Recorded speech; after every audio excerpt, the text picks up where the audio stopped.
Before the star boundary became an open heaven realm cradle, though it was very rare, there were still a small number of people who directly ascended to the seventh order. After countless years of accumulation, the cave heavens and paradises had a number of such gifted people. However, only 100 or so managed to break through that final barrier and ascend to the ninth order. Some of them were still growing their powers, like Xianxia, Luoting He, and a few others. Nonetheless, many more had been killed on the Black Ink battlefield. Most Ninth Order Masters achieved the required enlightenment while battling the Black Ink Clan Masters on the Black Ink battlefield.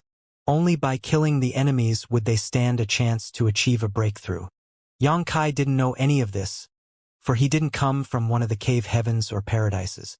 He just instinctively wanted to secure a better future for humans by using his experiences. That was why he decided to strike a peace deal with the territory lords in profound nether territory. It was just an experiment. The experiment turned out to be useful and feasible. Therefore, when the Black Ink clan wanted a peace deal 300 years later, those from the Supreme Headquarters were willing to agree. Otherwise, it wouldn't have been easy for the two races to discuss a peace deal given the blood feud between them. Since all the details had been confirmed, the masters of the two races took their leave. Unlike the earlier heated atmosphere, the mood was quite peaceful. The Black Ink clan would give the humans some resources as compensation, while the humans didn't have to worry about the Black Ink clan going back on their word. When the content of the peace deal was spread 1 month later, the human cultivators in different great territories were thrilled. Out of the 13 great territory battlefields, apart from profound nether territory, the remaining 12 great territories had been in turmoil. As such, the soldiers from the major armies were envious of the environment and situation in profound nether territory. Over there, the territory lords were not allowed to take part in the war. As such, the profound nether army had essentially been disbanded since there weren't any large-scale battles. Comparatively, the humans in profound nether territory were both safer and freer. Now, they didn't have to be envious. 6 out of 12 remaining great territory battlefields would become copies of profound nether territory. Although the other great territories would remain unchanged, things would become much better for the humans as the number of territory lords who could take part in the war would be decreased. Of course, those from the Supreme Headquarters had to look at the big picture and mobilize the human masters to different battlefields accordingly. The human cultivators from profound nether territory started streaming into the 6 new great territories that were included in the peace deal. As such, a lot of pressure had been lifted off the originally cramped profound nether territory. Many ambitious people even started penetrating the great territories that the Black Ink clan had occupied. As hunters, they naturally had to bear a higher risk, but it was nothing compared to the potential rewards. It was said that fortune favored the bold, after all. As a peace deal was reached between the humans and the Black Ink clan, the situation in the expansive 3000 worlds changed completely. This kind of situation would be sustained for many years to come. Perhaps there would come a time when a certain incident would shatter this agreement. After all, the humans and Black Ink clan couldn't coexist forever. One of the parties would be completely wiped out eventually. When some triggering event took place in the future, the two races would surely engage in a final decisive war. Everyone was working hard to prepare for that future. It had been 300 years since Xianxia first visited the myriad monsters world. The sapling he had planted back then had grown into an enormous tree, its gigantic crown like a green cloud that covered the entire sky. A lot had changed in the myriad monsters world. Compared to 300 years ago, the world energy was undoubtedly richer and the grand Daos and principles were more perfect as well. More and more humans appeared in this wild world as cities and towns of different sizes popped up everywhere. This world, which was originally fully occupied by the monster race, now had many human residents. Most humans living in this place had ancestors who had made contributions on the various battlefields. They used their military merits to exchange for a right to let their juniors or disciples reside in the myriad monsters world. Of course, there were also some open heaven realm masters responsible for standing guard over this world. As such, even though the humans and monster race weren't exactly compatible, the situation had been peaceful. There hadn't been any incident where the humans recklessly hunted the monster race or vice versa. In fact, many great monsters chose a different path forward, broke through their shackles and gained human form. They took the initiative to come into contact with the humans and left the myriad monsters world before heading to the various battlefields to fight the Black Ink clan. The World Tree clone's nourishment had started showing its effects. Although the quality and quantity of prodigies born in this world were not comparable to the star boundary yet, some impressively gifted people had already begun to appear. As time passed, this world would be another star boundary. Everything was right on track, just as Xianxia had planned. Xianxia didn't inform anyone about his arrival here. Even the Open Heaven Realm Masters responsible for monitoring this world were unable to detect Xianxia's presence as they were mostly in the Fourth Order and Fifth Order. It wasn't until 2 years later that Xianxia left the myriad monsters world. He didn't return to profound Nether territory though. Since they had struck a peace deal with the Black Ink clan, he couldn't make a move as he pleased, unless the Black Ink clan went back on their word first. The human race's future did not hinge on him alone, but rather on all the juniors who were now battling the Black Ink clan. Xianxia was unable to bear the weight of saving an entire race. All the same, he had done his best. As for whether the future was bright or dark, that would be up to all humans to decide. Xianxia thus returned to the star boundary and arrived at the place where the World Tree clone was located.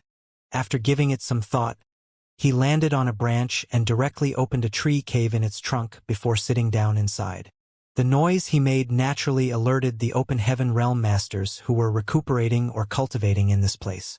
The World Tree clone was the very foundation of the star boundary and the most valuable asset for the entire human race. It could be said that without this clone, the star boundary wouldn't have become what it was today, and the humans' future would have been extremely bleak. As such, there were always at least 5 Eighth Order Masters on guard here who were tasked with preventing any accidents from happening. What's more, due to the clone's mysterious powers, one would gain some benefits by recuperating or cultivating here. Therefore, there were many Open Heaven Realm Masters in this place who had to use a lot of military merits to obtain a quota. However, these masters only occupied a branch or sat down somewhere on the tree crown. They treasured the World Tree clone and wouldn't dare to damage it one bit. With 5 Eighth Order Masters monitoring this place, no one had the guts to do so either. Hence, it was shocking that Xianxia directly carved a hole in the trunk. The 5 Eighth Order Masters widened their eyes in disbelief and quickly investigated.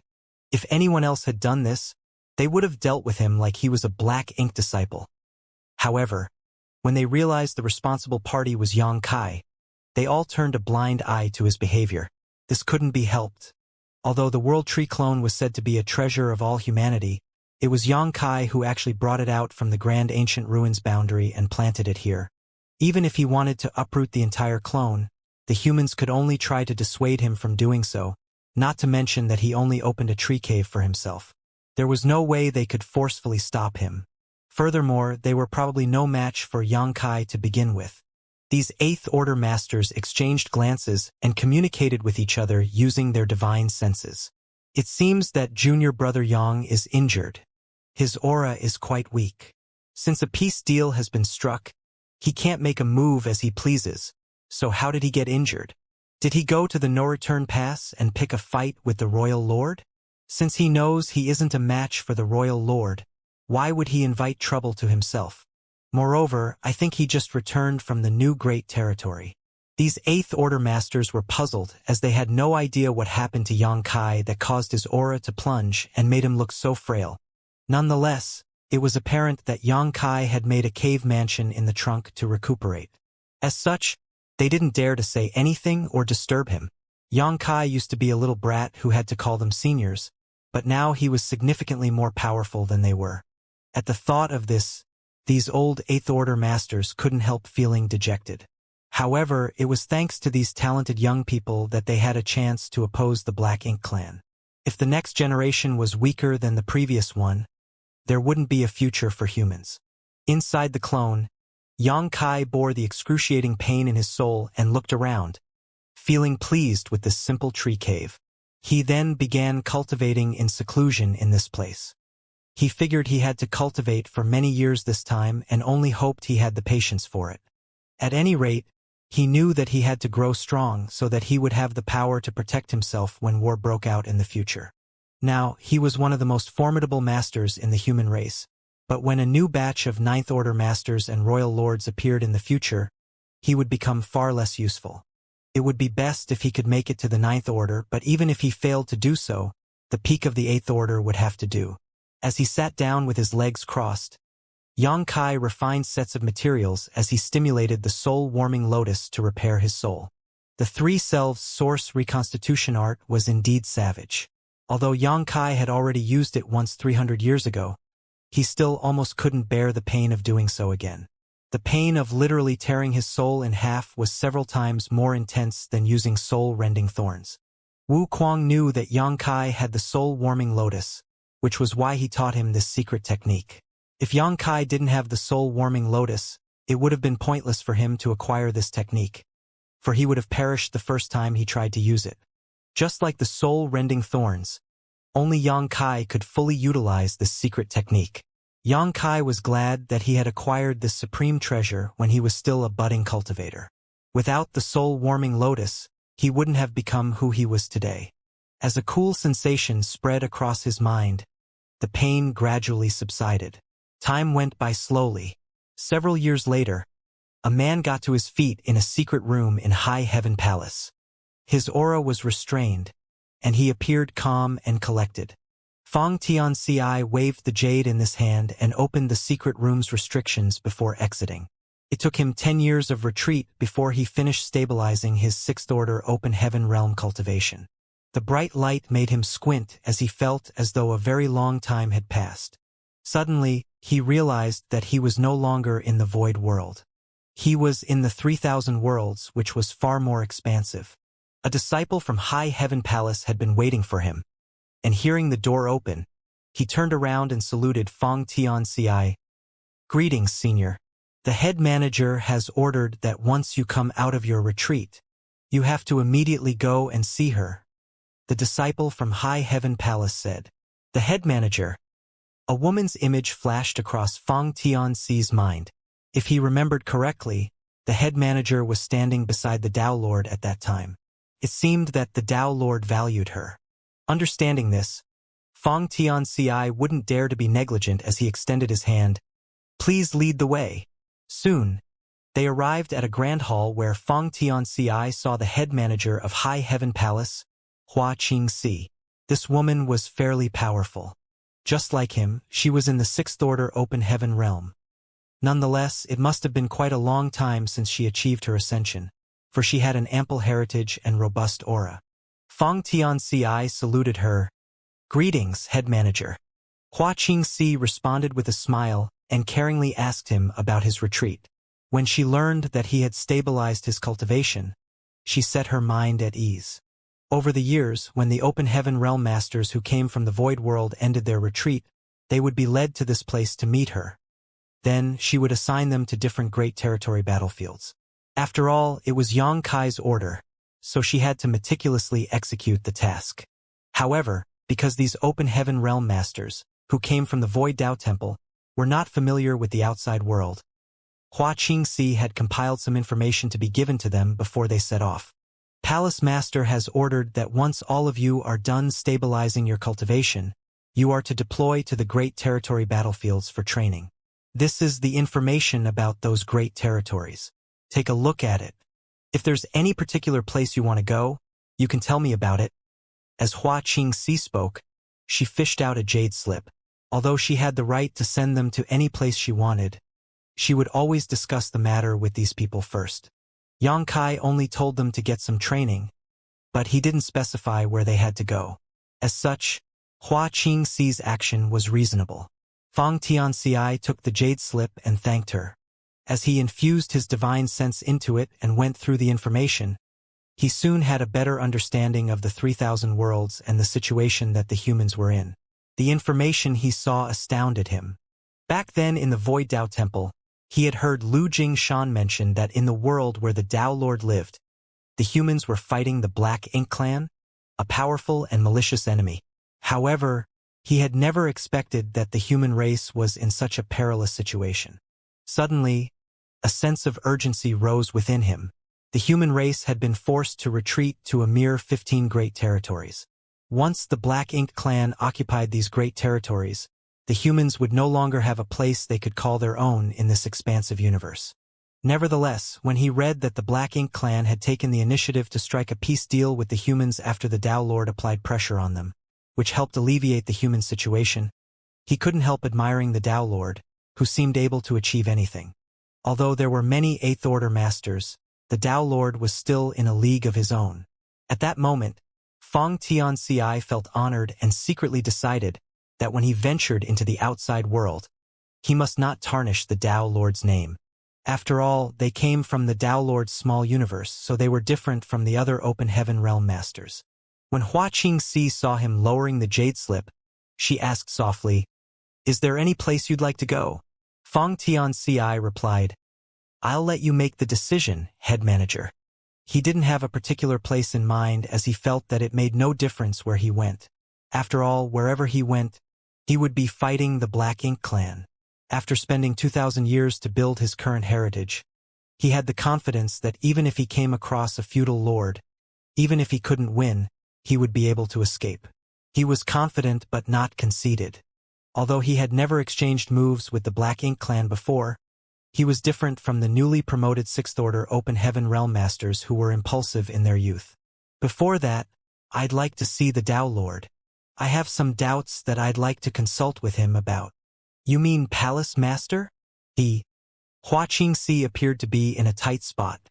She was aware that Xianxia had returned to the star boundary and opened a cave mansion in the World Tree Clone to recuperate.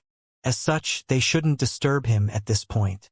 After giving it some thought, she asked, "If there's anything you'd like to know, I can tell you." Feng Tianxi shook his head and said apologetically, "I can only tell the Tao Lord about it." Hua Qingxi hesitated for a bit.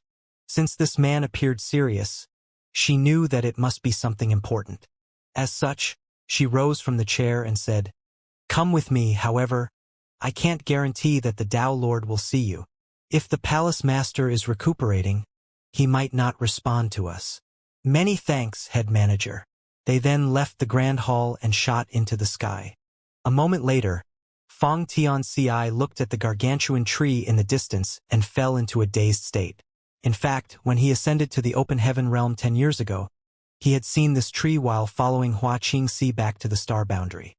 However, he was preoccupied with the joy of having achieved an ascension and also confounded by the mysteries surrounding his circumstances. So he didn't ask her about it. It wasn't until this moment that he asked, "What tree is that, head manager?" Hua Qingxi replied with a smile, "It is a clone of the World Tree." She then related to him the clone's background. A myriad of expressions flashed across Feng Tianxi's face as he subconsciously placed his hand on his abdomen. He initially thought that it was just a large tree that had lived for a very long time, so he was surprised to learn that the tree was the human race's very foundation. It was thanks to this tree that the star boundary could continuously produce prodigies, who were the humans' hope for opposing the Black Ink clan. If not for this tree, the human race's future would have been bleak. Furthermore, such an enormous tree was only a clone. Feng Tianxi wondered how majestic the real-world tree must be. What about the other one? Feng Tianxi took a look at the other tree beside the World Tree clone. The tree was significantly smaller than the clone, and its tree crown wasn't as expansive. However, there was no denying that it was gigantic as well. From a distance, the tree even looked somewhat translucent and immaterial. One could hardly tell if the tree really existed in this world. Just then, a curvy figure flew down to the tree and disappeared the next moment. "That is the Immortal Parasol Tree," Hua Qingxi explained patiently. "It is a sacred treasure that belongs to the Phoenix clan. You should keep your distance from it if you're not required to approach it. Phoenix clan members are very proud people, so they may attack you if you intrude into their sacred ground." The Phoenix clan. Feng Tianxi fell into a dazed state. Although he had never met a phoenix before as he came from the void world, he knew that the Phoenix clan members were some of the most powerful divine spirits in existence, second only to the Dragon clan. Just then, another curvy figure appeared from the tree before leaping into the air. The next moment, a dazzling light exploded as a high-pitched phoenix cry reverberated across the sky. Fang Tianxia instantly saw a stunning and glorious phoenix with a very long tail manifest before him. The figure soon disappeared into the void, but the afterimage lingered for quite some time. How beautiful! Fang Tianxia couldn't help feeling awed. He wondered who would be capable of winning the favor of such beautiful and noble creatures. While he was lost in his thoughts, Hua Qingxi suddenly said, "I'll let you in on a little secret. One of the palace master's wives is a Phoenix clan member." Fang Tianxia wasn't surprised one bit, for he thought that the Tao Lord totally had the right to marry a noble Phoenix clan member. Soon they arrived at the bottom of the World Tree Clone. Instantly, Fang Tianxia felt many divine senses probing him from all directions, each one of them at least as powerful as his own. There were also several divine senses that were especially powerful which Fang Tianxia believed belonged to the Eighth Order Masters.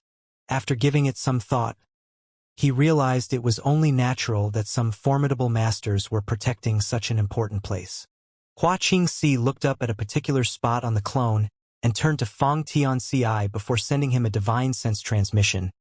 "Don't disturb the others." Hearing that, Fang Tianxia bent his back as he spoke. Disciple Fang Tianxia requests an audience with the Tao Lord. He didn't use a divine sense transmission, nor did he dare to speak too loudly. If the Tao Lord wanted to see him, he would naturally hear it. If not, Fang Tianxia wouldn't dare to be insistent. Fortunately, not long after he finished speaking, the Tao Lord's voice was heard coming from that direction. "Come over." An elated Fang Tianxia turned around and saluted Hua Qingxi. "Many thanks, head manager." Hua Qingxi responded with a smile and waved her hand. "Go on." Fang Tianxia leapt into the air and traced the source of the voice before arriving at a huge tree cave. The instant he stepped inside, he saw the Tao Lord looking smilingly at him. "Tao Lord." Fang Tianxia hurriedly saluted him. "Have a seat." Xianxia motioned for him to sit down and raised his hand to reactivate the cave mansion's restrictions, ensuring that no one could see or hear them. Fang Tianxia took a seat as he was told. When he noticed how pale Xianxia looked, he exclaimed, "Are you hurt, Tao Lord?" Finally, he realized why the head manager appeared hesitant when he requested to see the Tao Lord, for the latter seemed to be in the middle of recuperating. At that moment, Fang Tianxia felt guilty and apologized. "I shouldn't have disturbed you, Tao Lord. Please forgive me." Meanwhile, he was shocked that even a powerful master like the Tao Lord had been so heavily injured. It seemed that the humans were indeed in a perilous situation. There was an awkward expression on Xianxia's face as he said gently, "It's not serious. I'll recover in no time. What are you here for?" Fang Tianxia replied respectfully, "There's something I need to ask you about, Tao Lord." Xianxia looked meaningfully at him. Without asking him what the matter was, he said, "Everyone has their own secrets. Some secrets can be shared with others, but some are best kept to oneself. You have to know that humans are born with greed and selfishness. Sometimes you think you're just being frank, but such qualities may make your relationships difficult to handle." Fang Tianxia was surprised by the insinuation in his words. "Does the Tao Lord know already? That's impossible. Even I didn't notice it at all in the past. It wasn't until I started focusing on stabilizing my cultivation these past few years that I realized it. Although he's the Tao Lord, he can't possibly know everything. Tao Lord, you've given me everything, so I trust you," Fang Tianxia said solemnly. Xianxia felt speechless. What's going on with my human self? He's way too honest and upright. He doesn't have any of my shrewdness or caution. After pondering for a moment, though, he realized that the trust Fang Tianxia had in him was a kind of virtue and courage. Furthermore, the disciples from the Tao Temple all had some blind admiration for him, so it was only natural that Fang Tianxia trusted him. At that moment, Xianxia put on a gratified expression. "I'm glad that you think so." However, he felt awkward in secret, for in reality he was having a chat with himself. Probably no one had experienced such a strange situation before in history. Nonetheless, his human self was oblivious to everything. Feng Tianxia couldn't be blamed for this as he should have died when he was still in his mother's belly. If not for Yang Kai tearing his soul apart and saving him, Feng Tianxia wouldn't have been born at all. However, Feng Tianxia was only a fetus at that time, so he couldn't bear the immense power of half an eighth order open heaven realm master's soul. As such, Yang Kai had sealed most of his soul fragment, including all of his memories and powers. As Feng Tianxia grew powerful, these seals would gradually dissolve and allow him to realize his true self. In other words, Feng Tianxia was still his own person at this point. Nonetheless, he was now in the sixth order open heaven realm, so the seal in his soul must have loosened, and when he ascended to the eighth order one day, the seal would shatter entirely and he would find out everything. This was the same case for both Yang Kai's human self and monster self. Feng Tianxia trusted Yang Kai not only because he was a Tao Temple disciple who typically admired the Tao Lord, it was also because he, as the human self, trusted his true body. There was no way anyone would harm himself in this world.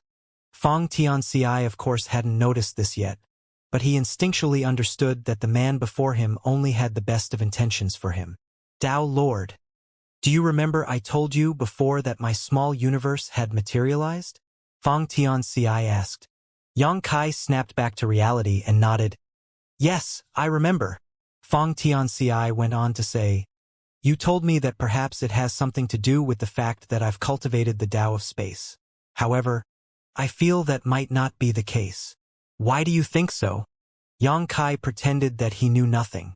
Feng Tianxia replied solemnly, please have a look, Tao Lord. Saying so, he suddenly opened a portal to his small universe and let Yang Kai see inside. Yang Kai secretly sighed to himself, thinking that an honest person like Feng Tianxia would easily suffer setbacks in life. He hoped that this guy wouldn't be so naive in front of the enemy and just casually open the portal to his small universe, for that would be disastrous.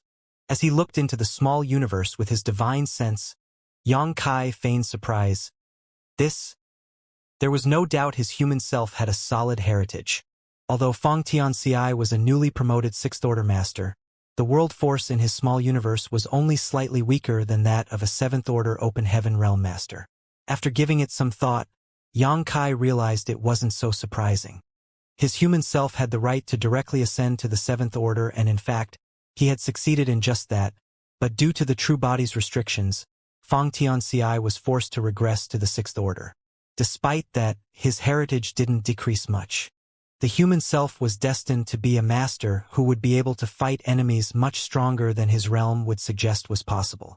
With a solemn expression, Feng Tianxia said, I only discovered this thing in my small universe when I was cultivating in seclusion. Clearly, it was already there when I first formed my own small universe. When I discovered it for the first time, it was still a sapling. However, as time passed, it grew into a huge tree. With this thing around, I feel that my small universe is stable and impervious to outside interference. I have a feeling that this thing seems to have something to do with the fact that my small universe has materialized. What do you think this thing looks like, Tao Lord? Yang Kai looked up at him. It's a world tree clone. I was the one who put it into your body, so how could I not know about it? Back then, Yang Kai acquired 3 world tree clones from the old tree. One of them was given to Wu Kuang, another was planted in the myriad monsters world. The final one was sealed in Feng Tianxi's body. Before he ascended to the open heaven realm, the world tree clone was in a dormant state and naturally unnoticeable, but now that he was an open heaven realm master, the world tree clone sprung to life. Time waited for no man. If Yang Kai wanted Feng Tianxia to grow as quickly as possible, this world tree clone was essential. It really is a world tree clone. Feng Tianxia seemed to have expected this, but was still shocked by the answer. If he hadn't seen the world tree clone in the star boundary, he wouldn't have associated it with the one in his small universe. He only knew that it must be some kind of amazing tree. However, when he saw the giant world tree clone in the star boundary, he instantly realized that there was also one in his small universe. Tao Lord, do you know why there is a world tree clone in my small universe? Feng Tianxia appeared puzzled. He wanted to see Yang Kai because he wanted to ask him about this. What's so surprising about it? Yang Kai smiled. Look. As he spoke, he opened a portal to his own small universe. Fang Tianxia looked up and infused his divine sense into the portal, after which he saw the entirety of the void world. He also saw the Void Dao Temple and a massive tree in the center of this world that was even larger than the world tree clone in the star boundary. Dao Lord, you? Fang Tianxia widened his eyes in disbelief. He had lived in the void world for 2,000 years and traveled the entire world as far as he knew. But he had not known that there was such an enormous tree in the void world. It was apparent that the Dao Lord had hidden it from them. You're not the only one who obtained such an opportunity. Xianxia closed the portal and didn't intend to explain anything. When the seal in his human self dissolved one day, Fang Tianxia would understand everything. It was pointless to explain anything to him now. Fang Tianxia was still baffled. He felt that he had gotten the answer to his doubts, but it also felt as though he had learned nothing. Having this opportunity is just one factor in your life. The key is how you turn this opportunity into your own power, Xianxia explained.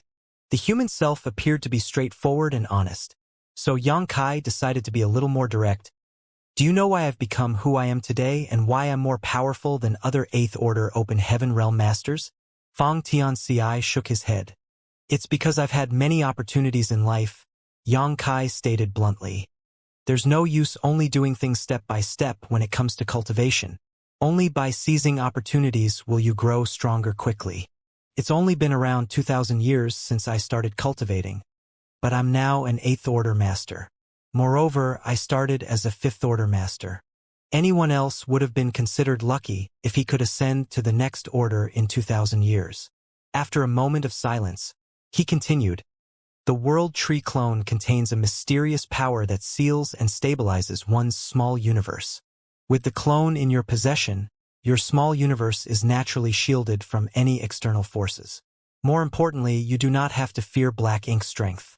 Other Open Heaven Realm Masters, even 8th Order Masters, have to divert part of their strength and attention to resist black ink strength while fighting the Black Ink clan. But we don't have to do that. Just let it wash over you, for you can suppress it with ease. You're not at risk of getting corrupted by black ink strength. Therefore, when you battle against the Black Ink clan in the future, go all out without fear. Don't let the other party off if you can defeat them. If you're less powerful than them, run. You're also an expert in the Tao of space now, and given your 6th Order Open Heaven Realm cultivation, no one can harm you unless an innate territory lord makes a move. Xianxia paused for a moment before saying, also, the World Tree Clone can condense and purify world force, which will help you refine your strength. You've been cultivating for many years already, so I'm sure you know that the purer one's power is, the more powerful one is. Fang Tianxia nodded. What Xianxia said was simple to understand. Hitting someone with a 1 kilogram wooden slab or a 1 kilogram iron block had totally different effects. Although they weighed the same, there was no doubt the latter would cause more damage. That was the benefit of having purer power. Over the years, Fang Tianxia had fought many battles, but he had never been defeated. What he relied on wasn't his realm, but his solid foundation, which brought him very pure power. Most of the time, his opponents had higher cultivation than his own, but he remained more powerful. When Xianxia saw that Fang Tianxia was mesmerized, he went on to say, certainly, these benefits are useful for going against enemies, but let's also talk about the benefits this thing has when it comes to cultivation. When an Open Heaven Realm Master ascends to the 7th Order, their small universe will materialize. That allows them to raise living beings in their body.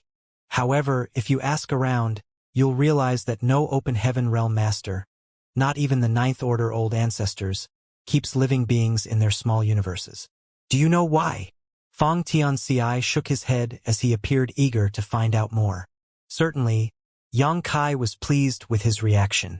That's because, without something to seal and stabilize one's small universe, when an Open Heaven Realm Master deals with a powerful opponent, their small universe inevitably shakes violently. When that happens, the entire world is thrown into turmoil. In that case, how many living beings do you think will survive? Upon hearing the explanation, Fang Tianxia said, does Dao Lord mean that with the World Tree Clone protecting my small universe, when I fight with someone, my small universe won't be affected? Xianxia replied with a smile, You're a promising young man. I've exchanged moves with countless masters before, and even some royal lords who tried to hunt me down. However, when you lived in the void world back then, did you ever feel any tremors? Without the world tree clone to guard my small universe, the void world would have been destroyed instead of becoming as prosperous as it is today. A puzzled Feng Tianxia asked, Tao Lord, what benefits do we get by doing so? There are a lot of benefits, Yang Kai explained enthusiastically. As living beings are born, live, and die in the one small universe, they produce a lot of world force. In other words, even if you don't cultivate, your heritage will still grow slowly. The more living beings there are, the quicker your power will grow. Feng Tianxia finally realized something. Is that why Tao Lord's cultivation speed is much quicker than others? Yes. An excited Feng Tianxia said, Disciple understands now. What Tao Lord means is that I should find some living beings and place them into my small universe as well. That way, I'll also become a 7th order or even 8th order master sooner. There's no need for that. Don't tell anyone you have a world tree clone. There will always be some wicked people out there who will stop at nothing to acquire treasures. I have enough power to protect myself, so no one will dare to harm me. However, once others find out that you have a world tree clone, you might fall into danger. What should this disciple do then? Feng Tianxia asked humbly. It wouldn't have mattered if he didn't know the world tree clone's advantages. But now that he was aware of them, he had to make good use of it. I'll give you something. Open up your small universe, Yang Kai ordered. Feng Tianxia opened up the portal as he was told. Yang Kai did the same as a thought flashed across his mind. The next moment, Feng Tianxia felt that the Tao Lord had stuffed something into his small universe. As he looked into his small universe, he was amazed. A moment later, Yang Kai closed the portal and explained, They are small stone race members. Although they have very low sentience, they reproduce rapidly. Moreover, by raising them, you'll gain 10 times the benefits compared to raising other living beings. Take good care of them. They'll be useful to you. Many thanks, Tao Lord. Feng Tianxia saluted him. I'll also give you some resources. You'll need them when you cultivate. Disciple thanks Tao Lord for his generosity. I also have some artifacts for you. You're a 6th order master now. Just take them and refine them when you're free. They might save your life when you're in danger. Yes. Good. I have to continue recuperating. You may leave now. Feng Tianxia got to his feet and saluted him. Disciple will take his leave now. Yang Kai only waved his hand. Feng Tianxia felt his emotions undulating in his heart as he left the cave mansion.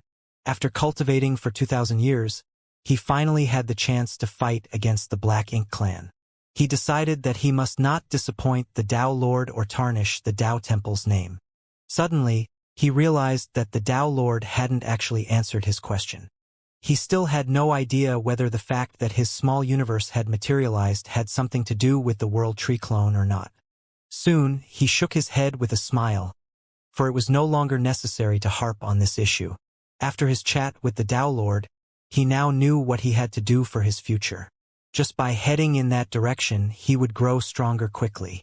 Furthermore, the Tao Lord had given him many things. Hua Qingxi had been waiting for him. Feng Tianxia walked up to her and cupped his fist. Many thanks, head manager. She shook her head with a smile. Don't mention it. Head manager. Which great territory should I head to? Hua Qingxi replied. There's no rush. There's something I have to ask you. Please go ahead, head manager. The palace master. Your Tao Lord is an expert in 3 grand Taos, which are the Tao of space, the Tao of time, and the spear Tao. I'm sure you're aware of this. Feng Tianxia nodded.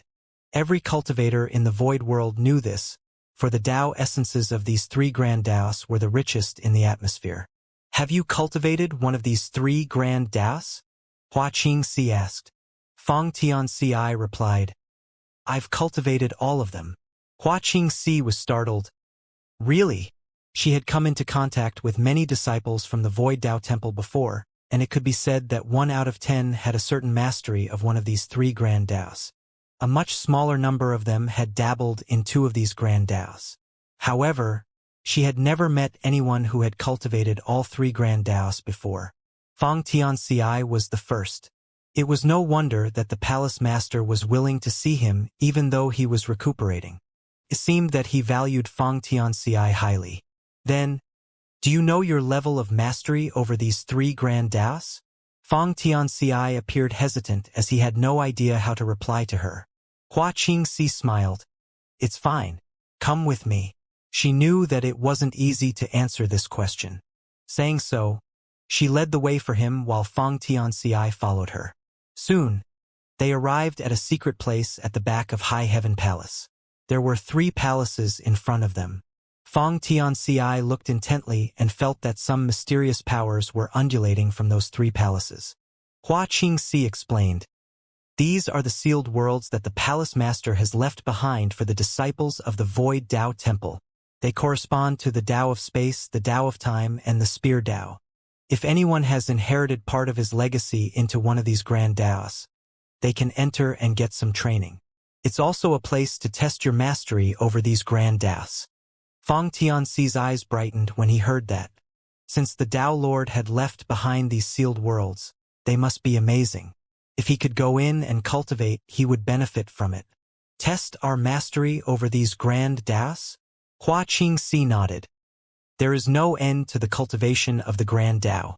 In the past, there were no guidelines or specific quantitative measures to gauge one's mastery. The palace master invented some guidelines for categorizing one's mastery over each grand Tao, and most people have acknowledged it. Fang Tianxi's interest was piqued. What are the guidelines? Hua Qingxi explained. The guidelines are based on the open heaven realm, so there are 9 levels in total. The first level is the lowest and 9th level is the highest. In sequence, they are superficial contact, peering through the doors, taking the initial steps, traversing a familiar path, attaining mastery through comprehensive understanding, exceeding the ordinary to reach the extraordinary, standing above all others within sight, summiting the peak, and shocking history and dazzling the present. Usually, when a person manages to condense their Tao seal using their main grand Tao, they will be at a level of peering through the doors. When they ascend to the open heaven realm, they will automatically reach the level of taking the initial steps. Fang Tianxia gave it some thought and felt shocked. When a person condensed his or her Tao seal, they had only reached the 2nd level of mastery, and when they ascended to the open heaven realm, they reached the 3rd level. Fang Tianxia couldn't help but wonder how high the Tao Lord's achievements in the 3 grand Taos were. Furthermore, the categorization showed that the higher the level, the more difficult it was to comprehend new insights. These 3 sealed worlds correspond to the 3 grand Taos. There are some hurdles inside, and every hurdle represents a level. Your limit will be the level of your mastery of a specific grand Tao, Hua Qingxi explained. Upon hearing her explanation, Fang Tianxia nodded. Disciple understands. Which sealed world would you like to try first? Hua Qingxi looked at him. Fang Tianxia replied, the Space Tao sealed world. Hua Qingxi pointed at the leftmost grand hall. That is the Space Tao sealed world. Just go in on your own. I'll be waiting outside. Fang Tianxia saluted her and stepped into the grand hall, while Hua Qingxi waited outside. After Xianxia left behind these 3 sealed worlds back then, those from High Heaven Palace were the ones who built these palaces. Over the years, many disciples from the Void Tao Temple came to this place to get some training. They had inherited the 3 grand Taos thanks to Xianxia's blessing. Even some Dragon Clan and Phoenix Clan members were interested in the Time Tao sealed world and the Space Tao sealed world. These sealed worlds were not only places to test one's mastery of grand Taos, but also wonderful training grounds. Hua Qingxi had never entered any of these palaces before, so she had no idea what was inside. However, she was sure that the palace master must have left behind many of his own insights. By breaking through the hurdles inside, those who had cultivated these 3 grand Taos would gain massive benefits. It wasn't until half a month later that an energetic Fang Tianxia left the grand hall. Without stopping, he entered the 2nd palace where the Time Tao sealed world was located. Half a month later, he stepped into the Spear Tao sealed world. When he finally shuffled out of the 3rd grand hall, Hua Qingxi could feel that his aura had become far more stable. Although his cultivation didn't increase much, his strength must have improved significantly. "I'm sorry to keep you waiting, head manager." Fang Tianci saluted her with a joyful expression. He had gained massive benefits by going through the 3 sealed worlds this time. Nonetheless, he had reached his limits.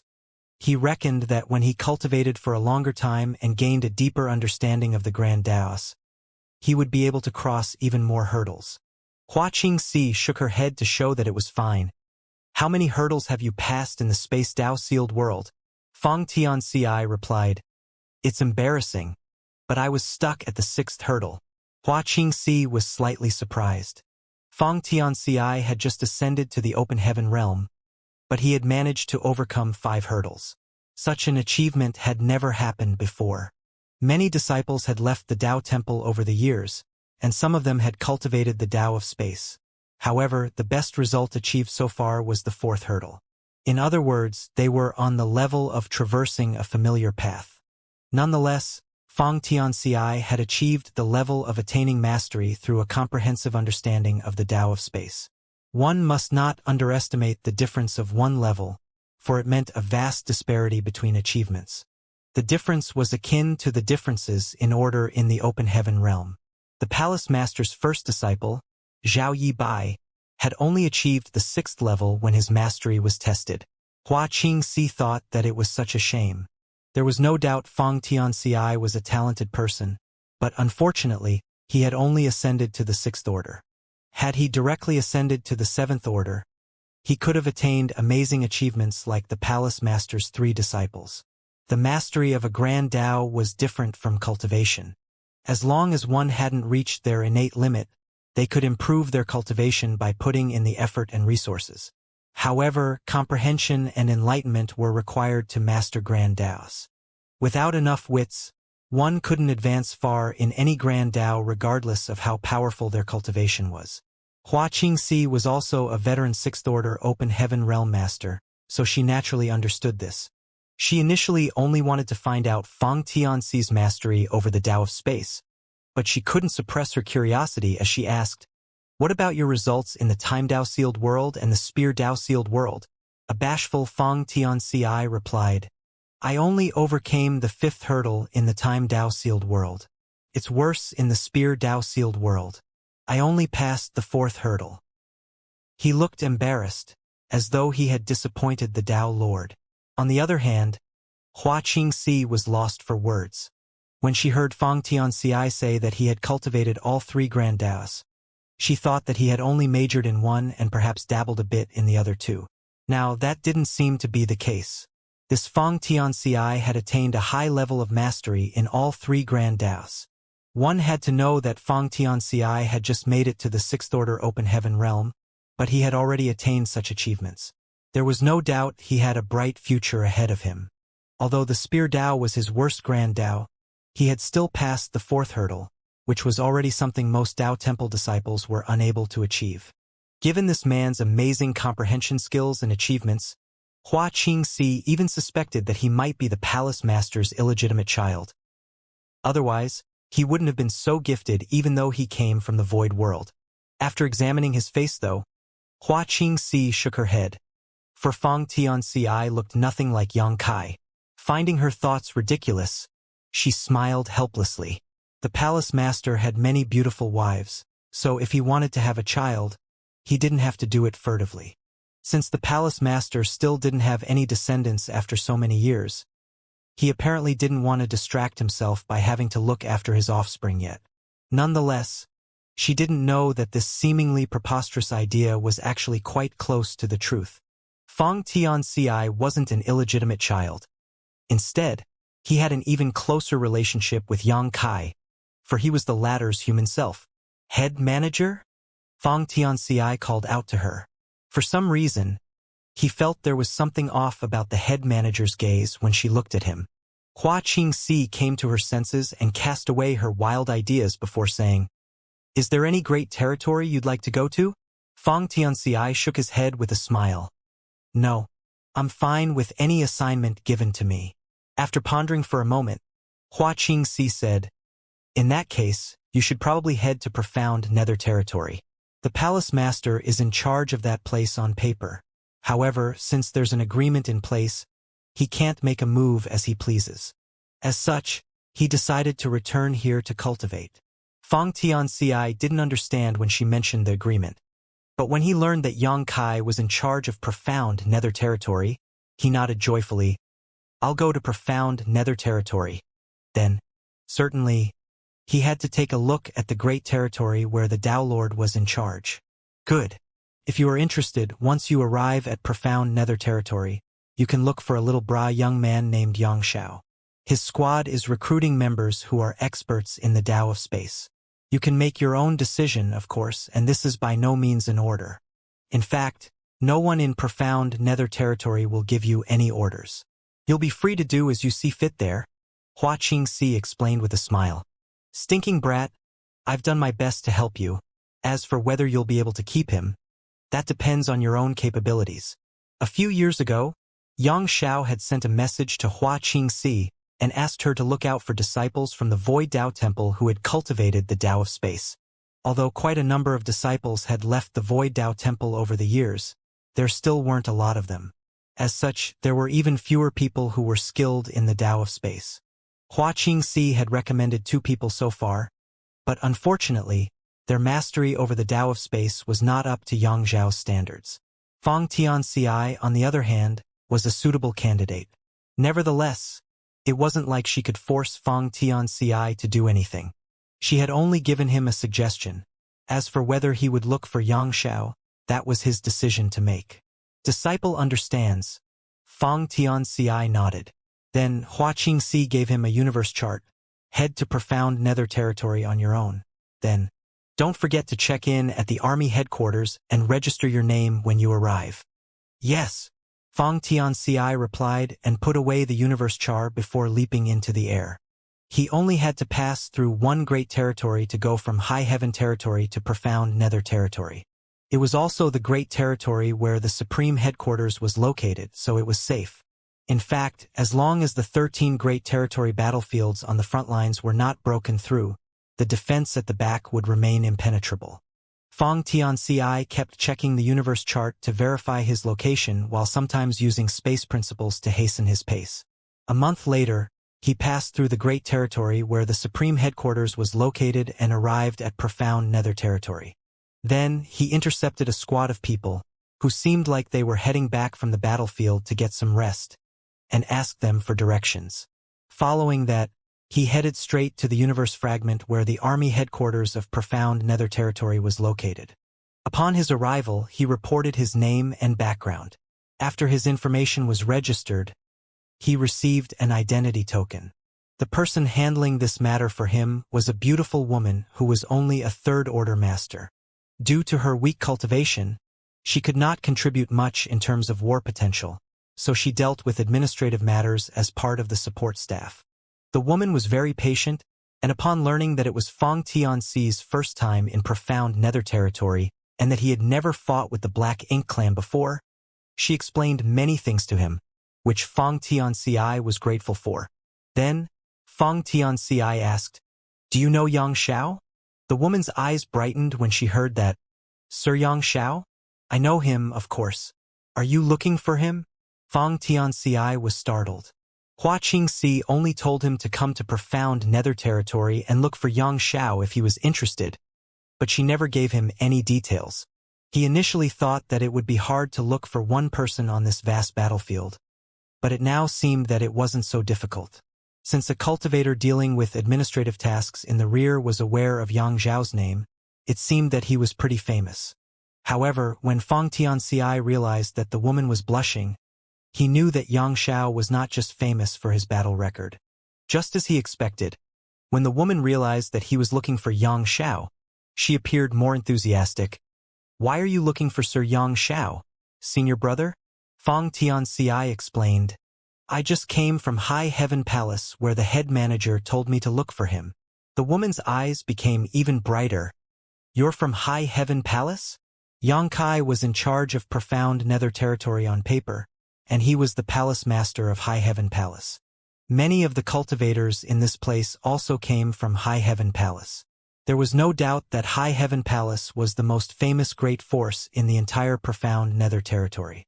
Even the cave heavens and paradises were no match for it. "Do you have a universe chart?" the woman asked. "Yes." Fang Tianxia promptly fished out his universe chart and passed it to her. The woman took it and surged her divine sense before giving it back to him. Sir Yang Zhao's squad always remains on the front lines. Recently, they're supposed to be getting some rest at this forward outpost. If you head over now, you might find them there. Fang Tianxia looked into the universe chart and saw a marked location in profound nether territory. "Many thanks," he nodded gratefully. Following that, he was ready to leave. "Wait a moment," the woman called out to him. "Is there anything else, junior sister?" The woman bashfully passed him a space ring. Fang Tianxia was puzzled as to what was going on. The woman said sheepishly, "Please pass this to Sir Xianxia. Since I can't fight the enemy directly, I'd like to give Sir Xianxia some pills that can heal his wounds and restore his energy. Please tell him to stay safe." "All right." Fang Tianxia nodded. Although he had never met Xianxia before, he thought that the latter must be quite popular among the ladies. That was why this woman only wanted to give some pills to Xianxia even though there were so many soldiers at the front line. "By the way, my name is Yun Shi," the woman added. Fang Tianxia was torn between tears and laughter, thinking that Xianxia might not even know who this woman was if he gave him her name. Following the directions in the universe chart, Fang Tianxia took a few days to arrive at the forward outpost. However, before he even entered the place, he was stopped. Although he had shown them his identity token, he was still asked to enter a purifying array. The soldiers who fought with the enemy were at risk of being corrupted by black ink strength. Once that happened, they would become black ink disciples who didn't look different from the normal cultivators. Because it was impossible to tell a black ink disciple from an ordinary human just by observing them, a large purifying array was arranged at every forward outpost. Its design was based on the interior of a purifying black ink battleship, and it contained a lot of purifying light. Anyone who had been corrupted by black ink strength or had become a black ink disciple would have that black ink strength dispelled by purifying light the moment they stepped into this array. Someone who hadn't been corrupted by black ink strength wouldn't lose anything by entering it. When there was a change of affairs in profound nether territory back then, some black ink disciples tried to sneak into the forward outposts. However, their black ink strength was purified by the purifying array, which allowed them to regain their original nature. Soon, the black ink clan stopped doing such a futile thing. All the same, the purifying array remained, for some cultivators might be accidentally corrupted by black ink strength. The array could save their lives. The moment Fang Tianxia stepped out of the array, he was amazed by what he saw. The huge forward outpost was like a prosperous city. The streets were neat and clean, with shops lining them for as far as the eye could see. There was also a massive number of people walking around. The cultivators who moved around this place were all Open Heaven Realm Masters. Fang Tianxia had never seen so many Open Heaven Realm Masters in one place before, and this was just one of the forward outposts operated by the humans. It was said that there were a total of 10 similar forward outposts in profound nether territory. That wasn't even including the headquarters at the rear. Nonetheless, it also made Fang Tianxia realize how formidable the Black Ink clan must be. So many Open Heaven Realm Masters had gathered in the same great territory, yet they were still unable to destroy the Black Ink clan, which went to show how powerful the enemy was. The cultivators were mostly in groups of 3 to 5 people, with some bigger groups reaching a dozen or so. Rarely was anyone on his own like Fang Tianxia. While he was looking around, someone came up to him and cupped his fist. "Greetings, senior brother." Fang Tianxia looked around, but upon confirming that the other party was speaking to him, he saluted him back with an awkward expression. "What's the matter, junior brother?" The other party's aura suggested that he was a 5th Order master. Given the fact that Fang Tianxia was a 6th Order master, it was only reasonable that he called him junior brother. If they were in the same sect, seniority would be important. If they were not from the same sect, they would usually address each other according to their cultivation.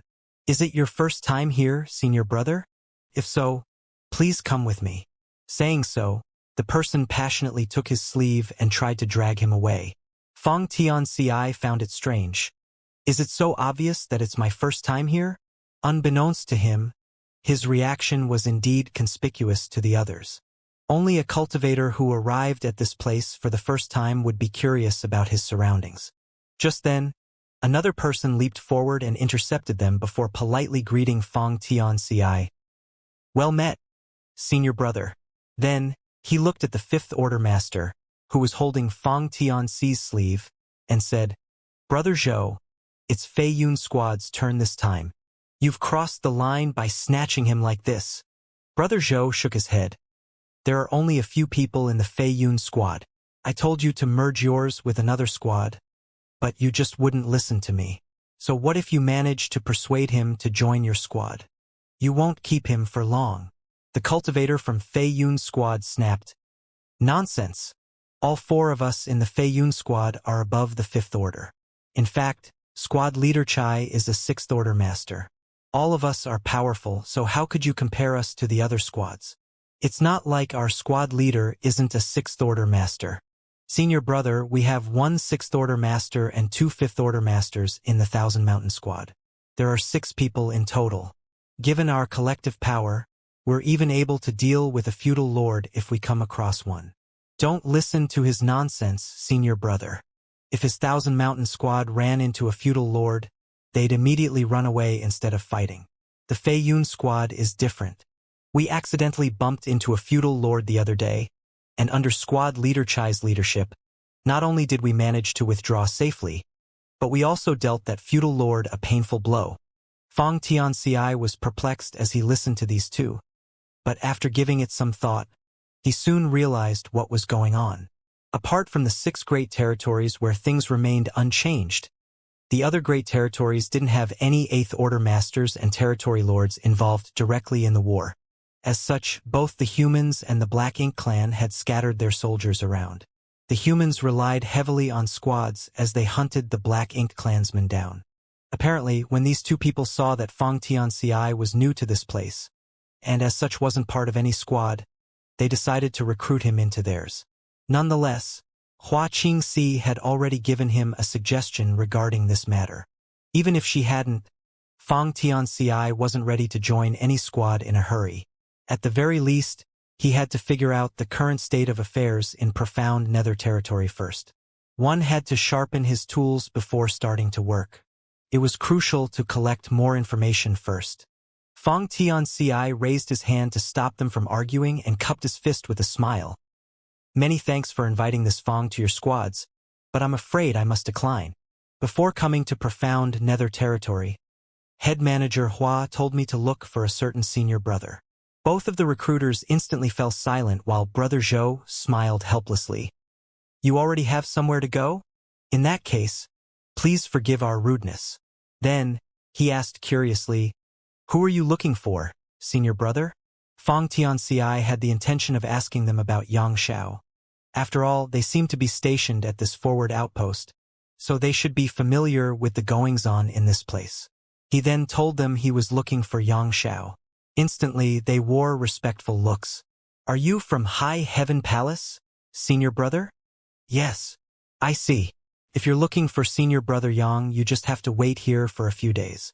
Senior brother Yang has just taken his 10 Directions Supreme Squad out on a hunt. I suppose it'll take him some time before he returns. 10 Directions Supreme Squad? After pondering for a moment, Fang Tianci replied with a smile. That's an interesting name for senior brother Yang's squad. The two of them exchanged glances and let out a dry laugh.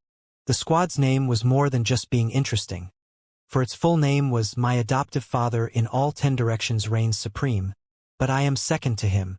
Upon learning that Yang Zhao's squad would come back sometime later, Fang Tianci decided to wait beside the purifying array. That way, as soon as Yang Zhao returned, Fang Tianci would find out about it, ensuring that he wouldn't miss the chance to meet him. Having cultivated for thousands of years already, Fang Tianci had grown to be a patient person.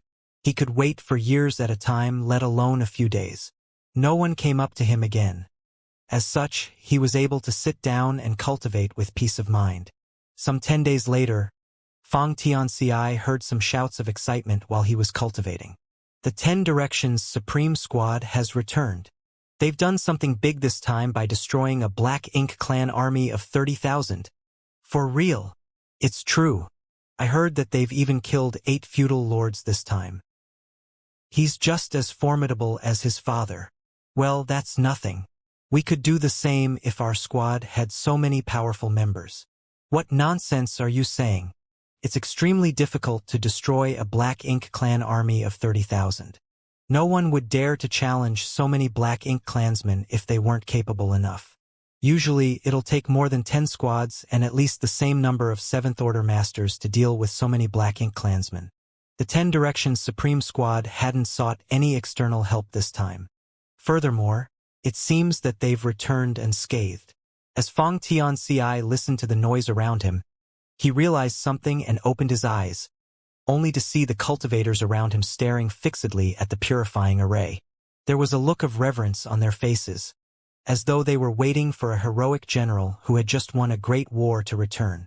As a light flashed across the purifying array, a figure emerged. He was a young man who was clad in white robes. Even his hair was silvery white. Not only did he look handsome, but he also appeared noble and imposing. The moment he appeared, the people around him started greeting him hospitably. It seemed that this white-robed young man was quite popular in this forward outpost. The men looked at him with admiration while the women stared at him with fervor, as though they were trying to melt the young man with their eyes. They kept greeting him by calling him Big Brother Xianxia and Sir Xianxia. Is this the Xianxia that the head manager told me to look for? Fang Tianxia examined the young man and realized that the latter was indeed an outstanding individual. After stepping out of the array, Xianxia greeted everyone with a faint smile. He wasn't aloof, but he wasn't passionate either. However, what puzzled Fang Tianxia was that there was an old-looking turtle the size of a small plate sitting on the young man's head, looking just like a hat. As though noticing his stare, the old turtle extended his neck and took a look at him. Fang Tianxia was startled, for this small turtle was obviously a powerful master. The aura he exuded momentarily suggested that he was no less powerful than a 7th Order master. Following behind Xianxia was a woman who was also clad in a white dress. Fang Tianxia wasn't sure if it was just his delusion, but he felt that the woman and the Tao Lord looked similar. Then, more figures shuffled out of the array. Following behind Xianxia and the white-robed woman were 2 young men and 1 young woman. One of the men looked like an honest and cheerful person, but something seemed to be troubling him as he kept shaking his head. The woman walked alongside him as she whispered to him. Although she was gorgeous, her expression was frigid, like an unsheathed blade. Fang Tianxia only looked at her for a moment, but he still felt as though something had pierced into his soul. The other young man had a distinct bowl-cut hairstyle. Just like Xianxia at the front, he kept greeting the cultivators around him, seemingly enjoying the attention. Behind them was an ancient, ominous beast. On its head sat a stone man with his arms crossed, looking as though he was full of himself. Meanwhile, riding on the ominous beast's back were a young boy and a young girl. The young boy appeared to be adorable, but when he smiled, his mouth tore apart and revealed a hideous set of teeth. On the other hand, the young girl appeared quite cute and delicate. This 10 Directions Supreme Squad's members are a bit strange. Despite their eccentricity, Fang Tianxia could feel that they were all powerful. None of the members in the squad were weak, as most of them exuded a might equivalent to 7th Order Masters. As for those who didn't, they were all 6th Order Masters. It was no wonder that this squad was able to destroy a Black Ink clan army of 30,000. Any Black Ink clan army would be doomed if they came across such a lineup. Nevertheless, the fact that they were completely unharmed illustrated just how strong they were. The head manager had given Fang Tianxia a good recommendation. If he could join such a squad, Fang Tianxia would never be bored again. After giving it some thought, he stepped forward and soon arrived in front of Xianxia. Then, he cupped his fist and said, "High Heaven Palace. Fang Tianxia, greet senior brother Yang." It wasn't until this moment that he realized the Tao Lord and this senior brother shared the surname Yang. Are they related in any way? However, Xianxia looked nothing like Yang Kai. On the other hand, The white-robed woman beside him resembled the Tao Lord quite a bit. "Oh!" Xianxia looked at him with surprise. "You're from High Heaven Palace?" Xianxia found the other man unfamiliar. Since he didn't know him, he reckoned that the latter was a newly promoted Sixth Order master. "Yes, the head manager said you're recruiting members, and she told me to look for you." Hearing that, Xianxia appeared pleasantly surprised. "Head manager Hua told you to look for me?" He then realized that this guy was from the Void Dao Temple. Otherwise, head manager Hua wouldn't have asked him to seek him out. At that moment, Xianxia started feeling expectant. Hua Qingxi had recommended 2 people previously, but unfortunately, their abilities were not up to his standards. As such, he recommended them to other squads. Anyway, cultivators who had cultivated the Tao of Space were universally welcomed, so they were soon accepted. When fighting with the Black Ink clan, even though strong masters could help kill more enemies, there would also be times when escaping was essential. In times like these, cultivators who had cultivated the Tao of Space proved to be invaluable. On all the battlefields, there was no doubt that the disciples from the Void Dao Temple were the most popular, especially those who had cultivated the Tao of Space. Once such people appeared, countless squads would invite them to join them by offering many perks. Xianxia was eager to find out Feng Tianxi's abilities, so without hesitation, he turned to the honest-looking young man and said, "Junior brother Zhao, give him a test." Zhao Yibai stepped forward and motioned for Feng Tianxi to follow him. Feng Tianxi knew that it was a test he had to pass if he wanted to join the 10 Directions Supreme Squad. As such, he followed the other man without any questions. Soon, they left the forward outpost and disappeared into the void. An hour later, they returned together. While Zhao Yibai remained calm and collected, Feng Tianxi seemed to be lost in his thoughts. The test was nothing special as Feng Tianxi was only tested on his utilization of the Tao of Space. Feng Tianxi was initially confident, but he never expected that Zhao Yibai was also a master of the Tao of Space. Moreover, Zhao Yibai had a greater mastery over this grand Tao than he did. There was no doubt that Feng Tianxi had been defeated by the other man when it came to the Tao of Space, and it wasn't because Zhao Yibai was an order above him, but rather because his comprehension of the Tao of Space was greater. Feng Tianxi felt that he had learned a lot, and he also came to realize that there were always people beyond people. "How was it?" Xianxia asked eagerly. Zhao Yibai gently nodded in response. Xianxia guffawed and passionately patted Feng Tianxi's shoulder. "From now on, you're a member of the 10 Directions Supreme Squad. We can finally do something greater." His squad was basically unrivaled in the entire profound Nether territory. Others were envious that they were able to kill enemies with ease, but the truth was, how was it possible for them to improve themselves if they felt no pressure? Only the weak bullied those weaker than themselves, while those who were strong challenged those who were stronger. Their goal wasn't to make a name for themselves in profound Nether territory. Instead, they wanted to storm into the great territories that the Black Ink clansmen had occupied, destroy their Black Ink nests, and ruthlessly kill all the Black Ink clansmen they could find. However, if they wanted to do that, they would face a huge risk even though their squad members were powerful. As such, they needed enough power to protect themselves. They initially had such a member. Back then, with Lu Yen and Zhao Yibai joining forces, they could escape if they came across enemies they were unable to defeat. However, after Lu Yen returned to the star boundary to cultivate in seclusion in her phoenix nest, the squad's mobility and ability to escape had been significantly reduced. That was why Xianxia sent a message to Hua Qingxi, asking her to look out for people who were experts in the Tao of Space. Since Feng Tianxi had passed Zhao Yibai's test, there was no doubt that he had gained the latter's acknowledgement. Xianxia had faith in Zhao Yibai's judgment. "Come on. I'll introduce our members to you," Xianxia said enthusiastically. As he introduced the squad members to Feng Tianxi, the cultivators around them were envious. They knew what it would mean if one could join the 10 Directions Supreme Squad. However, they also knew that it wasn't easy to become one of them. Xianxia wasn't interested in anyone who wasn't capable enough. Although it was Feng Tianxi's first time meeting these people, he somehow felt as though he had known them for a long time. As such, he became close to them very quickly. He sincerely admired Zhao Yibai as he cupped his fist and said, Please give me more guidance in the future. Senior brother Zhao. Zhao Yi smiled frankly. If there's some free time, we can discuss the Tao of Space and have a friendly competition. Since you've cultivated the Tao of Space, you must be from the Void Tao Temple and have inherited the Honored Master's Grand Tao. As such, you shouldn't underestimate yourself. Honored Master? Fang Tianxi was stunned. Yang Xiao smilingly wrapped his arm around Fang Tianxi's shoulders. Junior brother Zhao is my adoptive father's first legacy disciple. Adoptive father? Fang Tianxi was astounded. I'm talking about the Tao Lord as you all call him, Yang Xiao explained nonchalantly. Then, he appeared somewhat envious. That old man certainly has had some fun by building a Tao temple in his small universe. If I had one of the 4 universe pillars, I would have done the same. Fang Tianxi was bewildered. Hua Qingxi only told him to come look for Yang Xiao, but she didn't give him many details.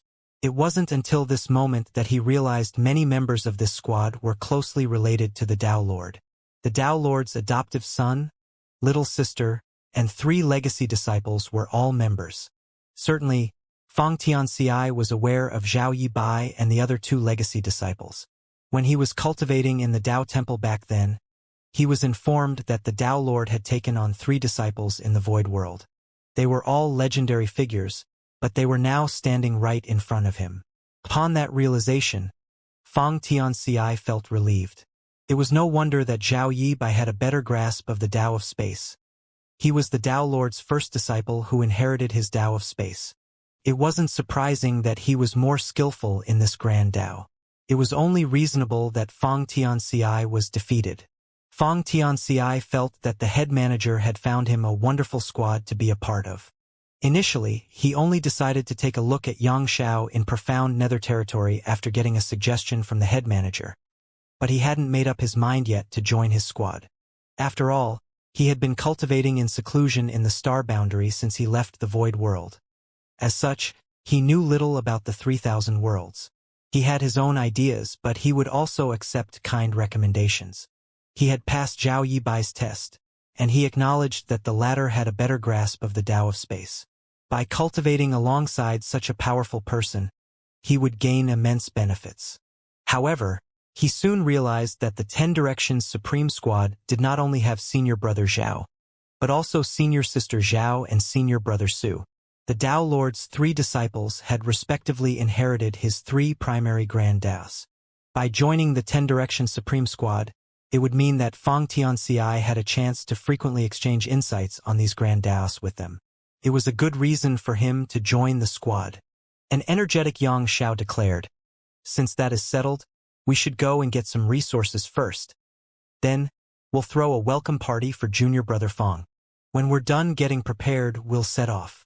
They could finally leave the profound nether territory and roam the great territories that the Black Ink clan had occupied. Yang Xiao could not wait to get started. The others were naturally fine with it. Over the years, Yang Xiao had been the one leading the squad. It wasn't that he was the strongest. In fact, the 7th Order Masters in the squad were all equally powerful. It was just that the others had no interest in managing the squad's affairs. So they decided to let Yang Xiao take charge of everything. At the mention of resources, Fang Tianxi suddenly recalled something and fished out a space ring. "By the way, senior brother Yang, when I was at the army headquarters the other day, a junior sister named Yun, she told me to pass this to you. There are some pills inside." Before he could finish his words, he felt a forceful clasp on his shoulder, which caused him some pain. Fang Tianxi was astounded, thinking that Yang Zhao's strength was quite intense. "What are you talking about, junior brother? I don't understand." Fang Tianxi was confused, so he tried to explain again. "Senior brother, it was a junior sister named Yun Shi. Hee." A melodious laugh was suddenly heard from the side. Fang Tianxi reckoned that it was Yang Shue's voice, and he could feel that Yang Xiao was shuddering. When he turned his head, he saw Yang Xiao glaring at him. "Junior brother, you should not follow the crooked path." Fang Tianxi was puzzled. Without explaining further, Yang Xiao left him and walked up to Yang Shui before whispering to her. Fang Tianxi could faintly hear him saying, "I don't know any such woman. Don't listen to his nonsense." Zhao Yibai came over and patted Fang Tianxi's shoulder with a smile. "Let's go, junior brother Fang."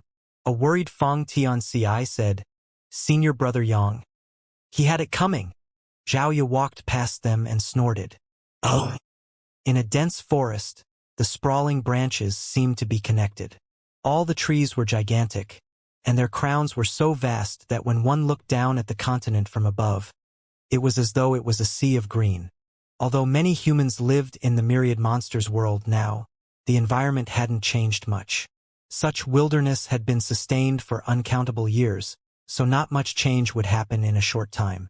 In this dense forest, danger was hidden everywhere. The roles of hunters and prey could be flipped upside down in an instant. A more powerful creature might just be hiding somewhere behind, waiting to pounce on its prey and gnaw at it. It was the perfect representation of natural selection. In such an environment, the monster race had an unrivaled advantage when it came to their cultivation. The heavenly way and principles of this world favored monster race too. It was made even more conspicuous after a world tree clone was planted several hundred years ago. More and more great monsters broke through their shackles and shook off the universe world's shackles, allowing them to head out into the expansive outer universe to explore the unknown. As the strongest great monsters left, the original balance was shattered. After several hundred years of change, there was now a new order in this world. Even though it was daytime, it was still extremely dark in the forest as the tree crowns blocked all sunlight. An arm-thick snake with glistening skin slithered around a branch and approached its target in silence. A tree cave in the trunk that exuded the aura of blood and flesh. Although the snake was furtive, the prey in the tree cave still noticed its presence. Just as the snake stuck its head into the tree cave, a gray shadow dashed out at the speed of lighting. The snake seemed prepared. The moment the gray shadow appeared, the snake shot forward and opened its hideous mouth before biting down. The gray shadow howled in pain, but it couldn't get rid of the snake. As poison entered its body, the gray shadow soon stopped moving. The snake then wrapped its body around the trunk and widened its bloody mouth. It was ready to enjoy its meal. Unbeknownst to it, there was a shadow behind it that moved slightly. The shadow perfectly blended into the tree's shadow, ensuring no one could see it. The shadow had seen the snake successfully take down its prey, but it remained unmoving, which showed how patient it was. Just as the snake was deluged with the joy of having killed its prey, the dark shadow leapt out. Compared to the snake, there was no doubt that the dark shadow was smaller, but it was extremely agile and appeared behind the snake in the blink of an eye before biting its neck. The snake hissed in pain as its figure started writhing and fell to the ground. The dark shadow quickly leapt away with a piece of flesh in its mouth and gulped it down. As a metallic tang permeated the area, the snake hissed wildly as it coiled up and raised its head high to intimidate the opponent. However, the dark shadow remained unfazed. As it stepped on the fallen leaves, it made no noise. It just kept circling the snake, patiently waiting for a chance to strike. This kind of life-and-death battle frequently took place in the forest. The winner would enjoy its delicious meal while the loser ended up in the other's stomach. Half an hour later, the battle ended. The snake lay on the ground with countless wounds on its body, many of which were bone-deep. The dark shadow was the winner as it now devoured its prey. However, the dark shadow soon collapsed to the ground. Although it had gained victory, it wasn't unharmed. Its prey resisted fiercely and bit the dark shadow several times earlier. As such, the dark shadow had been struck with poison. This kind of poison wasn't lethal, but it would make the dark shadow black out for a while. However, in such a dangerous forest, the dark shadow probably wouldn't wake up again. An incense stick later, the sound of something brushing through the canopy was heard in this silent forest, and several figures dexterously jumped from branch to branch. Although the human race had started living in the myriad monsters world over 200 years ago, this world remained a treasure trove that was yet to be fully exploited. Apart from monster beasts in this world, the things that were most useful to the humans were spirit flowers and herbs. After all, this was a universe world where ancient wilderness remained unexplored, and monster race knew nothing about alchemy. Other than the spirit herbs that could be consumed directly, the rest wasn't put to good use. As such, the humans living in this place would come together and enter the forest to collect precious resources every so often, gaining massive rewards each time. However, this came with many risks. Although Xianxia had told the great monsters in the myriad monsters world they could not hunt the humans back then, this kind of thing couldn't be prevented entirely. There were still some monster beasts who retained their wild nature and who functioned more on instinct than reason, so if they came across a human on their own, they would normally just eat them.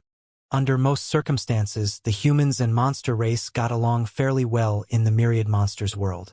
Neither side made a move on the other for no reason, which was why the humans dared to enter the forest and collect herbs. Without Xianxia's restriction in the past, these human cultivators would have been destroyed the moment they stepped into the forest. Suddenly, a petite figure stopped in her tracks. She looked like a beautiful young woman in her early 20s, and her aptitude was clearly quite good, as she was already in the separation and reunion boundary. The metallic tang in the air was obvious, so she certainly noticed it. As she looked around, she soon saw the bloodied battlefield. She leaped from the branches and landed beside the snake. Then, she saw the dark shadow lying on the ground. Junior sister. Another figure landed beside her. He seemed to be a young man who was a few years older. The young woman pointed at the dark shadow and said, "It's a shadow leopard. Is it dead?" The man asked. "I don't think so," the young woman replied. Then, she placed her hand on the shadow leopard's neck and said affirmatively, "It's still alive, but I think it's been struck with poison." The man urged her by saying, "Ignore it. In the myriad monsters world, it's only normal that monster beasts fight with each other. We should focus on our mission. However, if we ignore it, it will be eaten by other monster beasts." The woman didn't have the heart to let the small leopard die, so she looked up at the man. "Please save it, senior brother." The man frowned as he wasn't willing to have a hand in the affairs between monster beasts, so he dissuaded her, saying, "It would be terrible if its parents misunderstand us. This shadow leopard is still very young, so perhaps its parents are nearby." The young woman replied, "If they were nearby, they would have saved it already. Its parents must be dead. It's such a pity that this leopard has to start hunting at such a young age." As she recalled certain memories, she felt a lump in her throat. She went on to say, "Moreover, it's fine even if its parents come looking for it. We'll just give the leopard back to them. Please save it, senior brother." As she tipped her head back, she looked at the man with teary eyes. The man didn't have the heart to see the woman cry, so he raised his hands and gave in. "All right, we'll save it. Stop crying." The young woman instantly stopped crying and smiled. "You're the best, senior brother." Then, she crouched down and picked up the shadow leopard. "Let's go, senior brother. Are you going to carry it just like this?" "Yes. Shouldn't you give it a detoxifying pill and dress up its wounds?" Only then did the young woman come to her senses and start treating the little leopard. Since they had to enter the forest to collect spirit herbs frequently, they always made sure to bring some detoxifying pills with them, as they never knew what they might encounter. Such pills were useful at this moment. In the expansive universe, there were countless sects and great forces. The cave heavens and paradises had a long history with ample heritage, and were unrivaled in the 3,000 worlds. As such, they were considered first class. Under the cave heavens and paradises, the great forces with mid-rank open heaven realm masters assuming command were considered second class. For the great forces that didn't even have any mid-rank open heaven realm masters, they were classified as third class. Supposedly, the universe should be filled with the lowest class great forces, but the truth was, second-class great forces came in the largest number in the 3,000 worlds. Mid-rank open heaven realm ranged from the 4th order to the 6th order, and as long as a cultivator's aptitude wasn't too terrible, he or she could make an initial breakthrough to the 2nd or 3rd order open heaven realm. After that, given enough time, effort, and resources, such a person would become a 4th order master. As such, there were a lot of 4th order and 5th order masters in any great territory, while there would be quite a number of 6th order masters as well. However, even if the two great forces were both second class, the difference in their heritages could be immense. As long as there was a single 4th order master in a sect, it was considered second class. On the other hand, a sect with several sixth-order masters in charge was also considered second class, but no one would say two such sects were comparable. Great Feather Pavilion was a below-average second-class great force. At the peak of its power, it only had 2 fifth-order masters and 4 fourth-order masters. This kind of heritage could only be described as ordinary. However, even a great force like Great Feather Pavilion had occupied a great territory and had it named after their sect. Following the Black Ink clan's invasion, however, all great forces, no matter their size or strength, had no choice but to give up on their heritages and evacuate to high heaven territory, even the cave heavens and paradises. Back then, Great Feather Pavilion was visited by a human squad that was deployed from the barren territory. Following their instructions, they met up with the great forces from the other nearby great territories and headed to high heaven territory. Although they experienced some dangers along the way, they safely arrived at their destination. Their lives in high heaven territory were hard. At that time, there were countless cultivators from different great forces that had gathered together. Just like those from Great Feather Pavilion, they had left their homes and didn't have a place to stay. There were 2 universe worlds in high heaven territory. One of them was the star boundary and the other was the demon realm. No ordinary people could go to the former, while the latter wasn't suitable for most people to live in. Since there was a lack of space and resources, everyone from Great Feather Pavilion was filled with a sense of despair. It wasn't until High Heaven Palace sent them to a universe world in the new great territory that they could finally breathe a sigh of relief. After such a traumatizing experience, everyone from the elders down to the lowest disciples of the sect realized just how miserable it was to be weak. However, it was extremely difficult to increase one's strength. Therefore, when the masters of the star boundary spread word about the myriad monsters world, the open heaven realm masters from Great Feather Pavilion all headed to profound nether territory without hesitation to join the war against the Black Ink clan so that they could earn military merits, which could be traded for the right to live in the myriad monsters world. The appearance of the myriad monsters world was like a beacon of hope for the weaker great forces. They didn't have the right to enter the star boundary, but the myriad monsters world represented a new beginning. As long as they could let their juniors cultivate in the myriad monsters world, they would get nourishment from the world tree clone.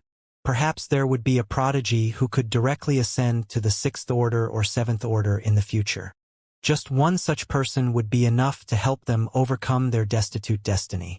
Finally, when the myriad monsters world was opened up, the first batch of people from Great Feather Pavilion settled down in that place. Initially, there were only 10 or so disciples from their sect, but as time passed, more and more moved into the myriad monsters world.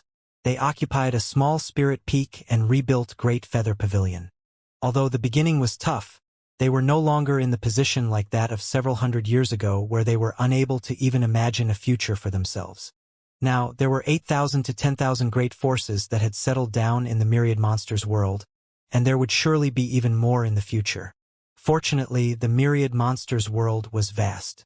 When Xianxia inspected this place back then, he realized that it was much larger than an average universe world. If it wasn't, it couldn't have accommodated so many great forces.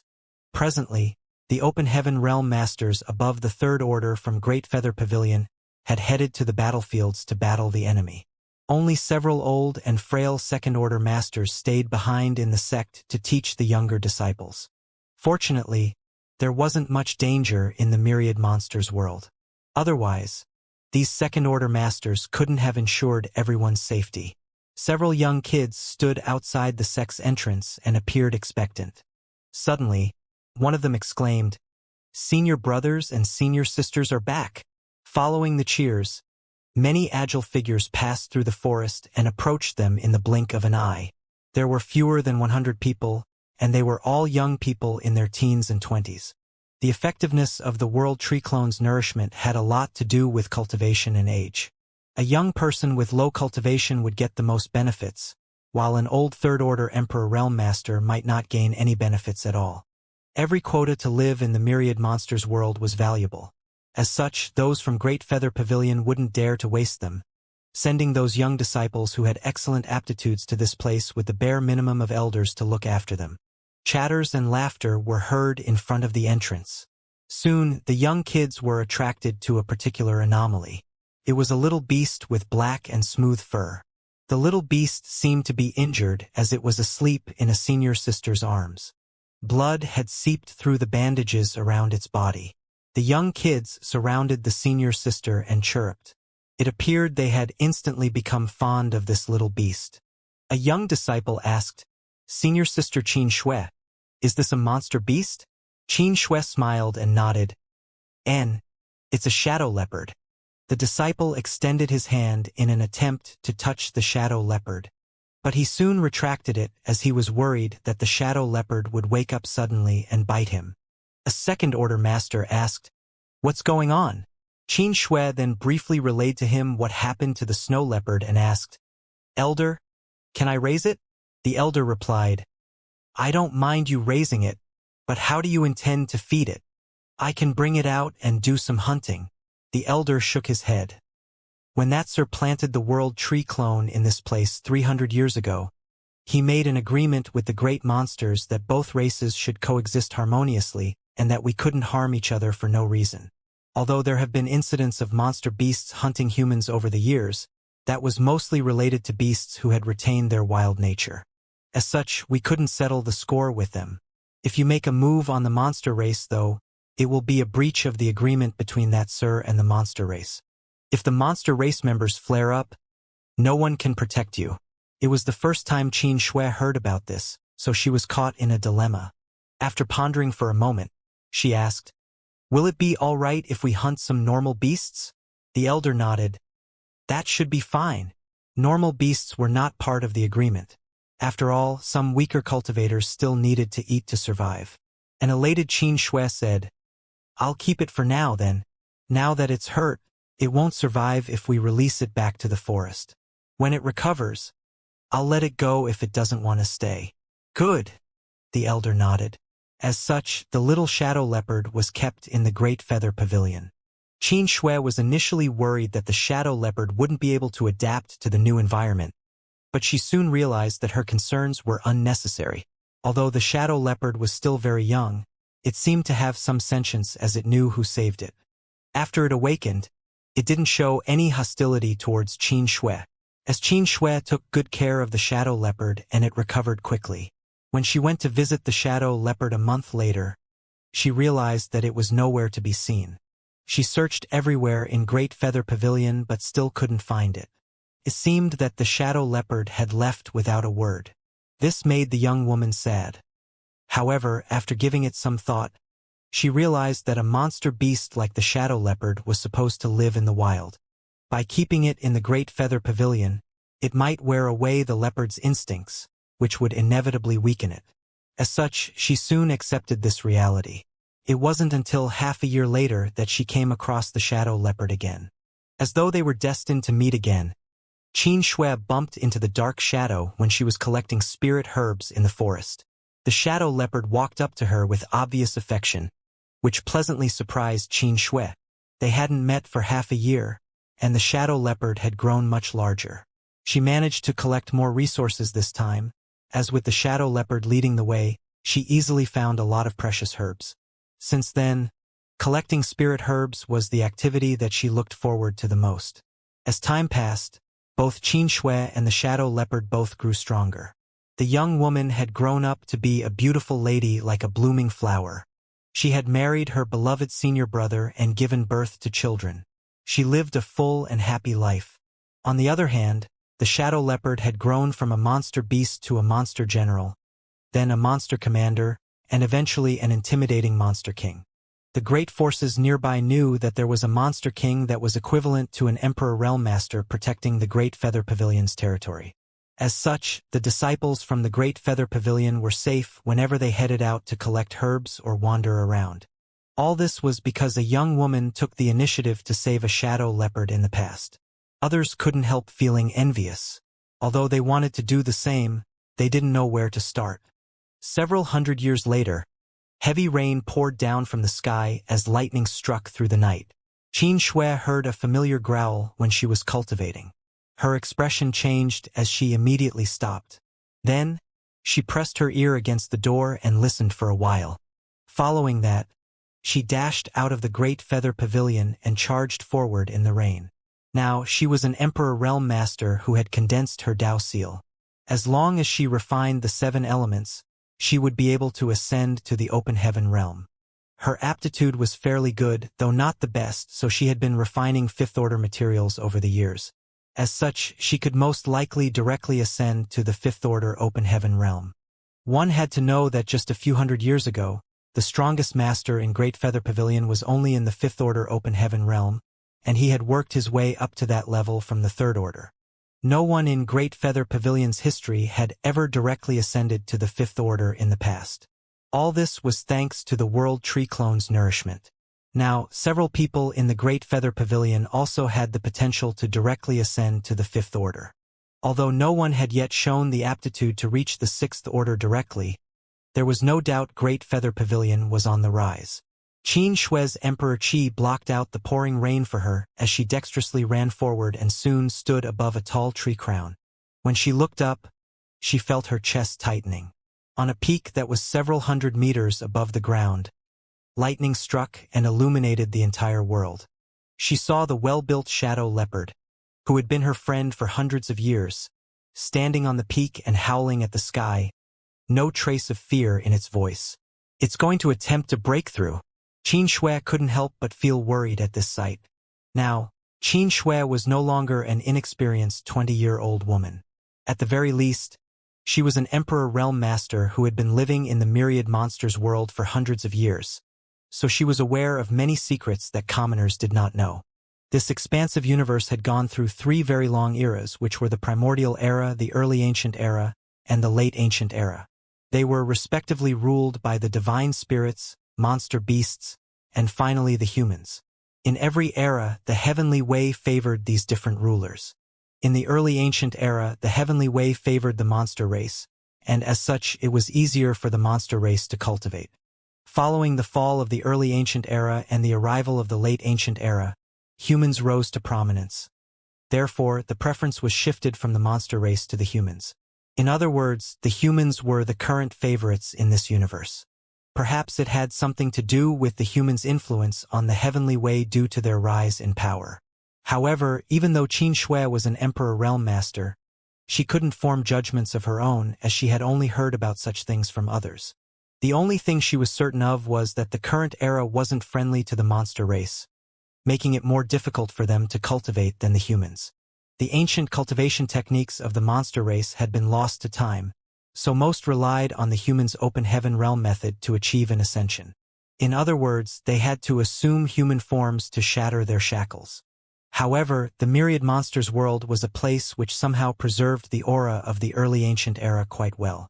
It was said that when the Lord of the Star Boundary arrived at this place several hundred years ago, the great monsters here had not only lost the ancient cultivation techniques, but they had also never met humans before.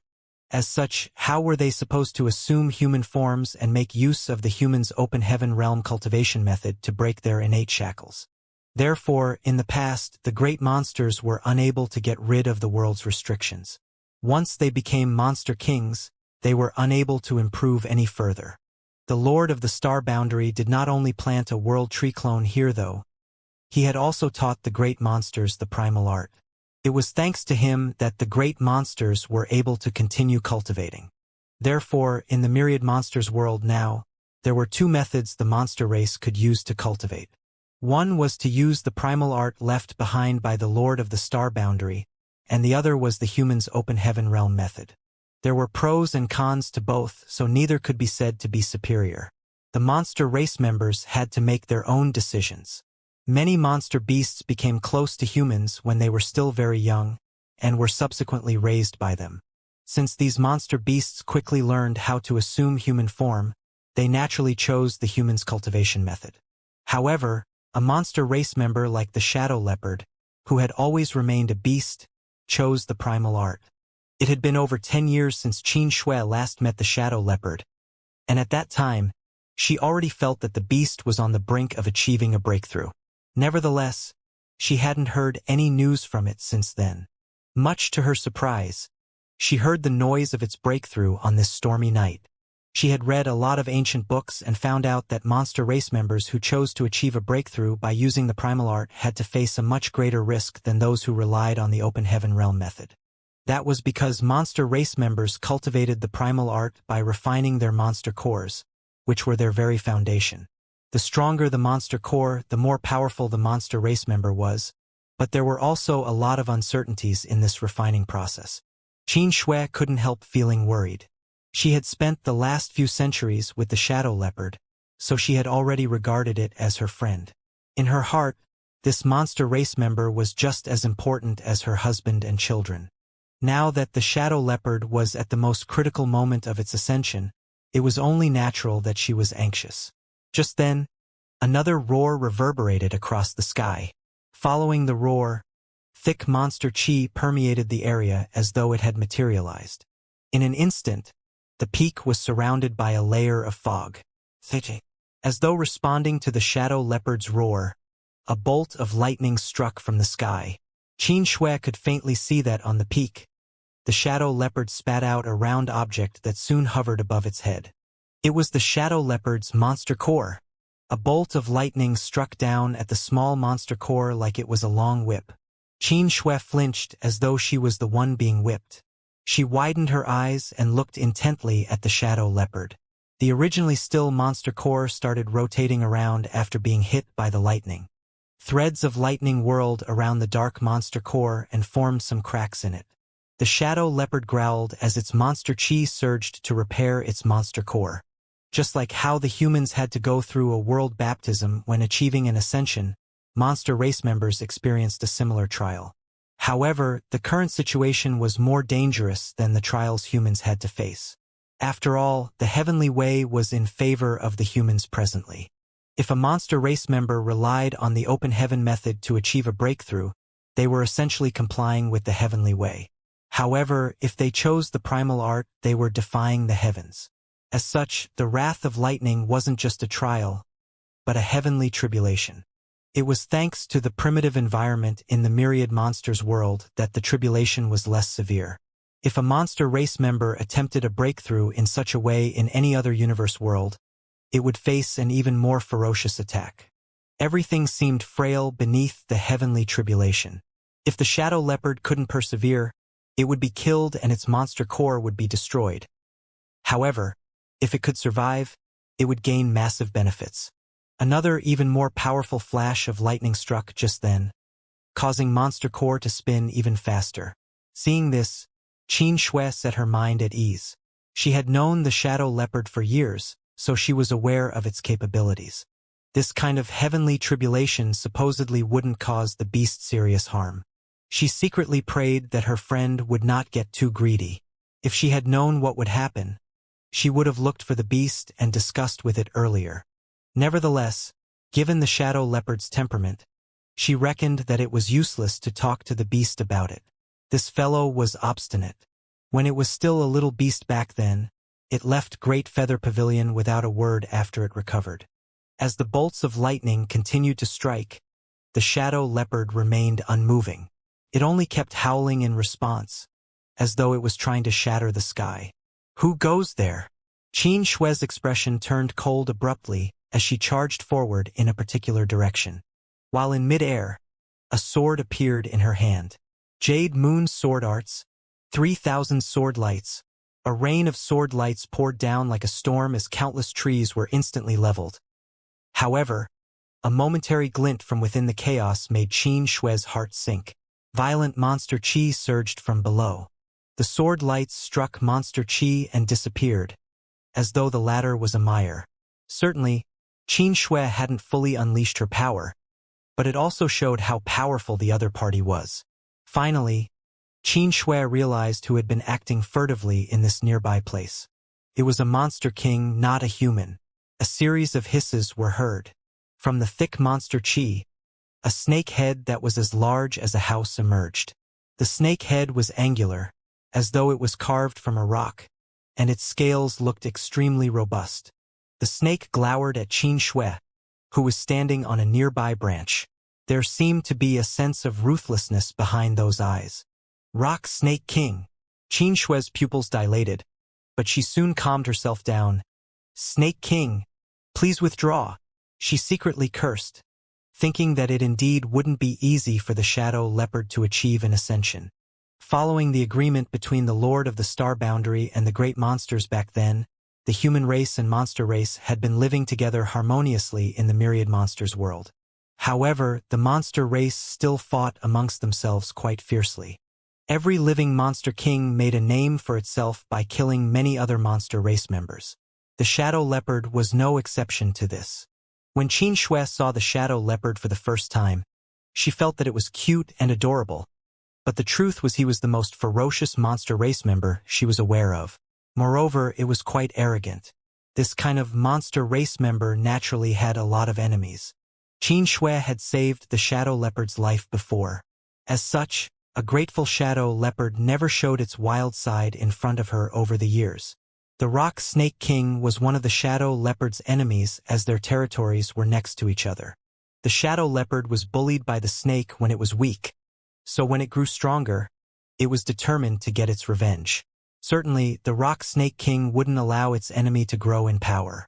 If the shadow leopard passed through the tribulation and ascended above the Monster King realm, the Rock Snake King would be doomed.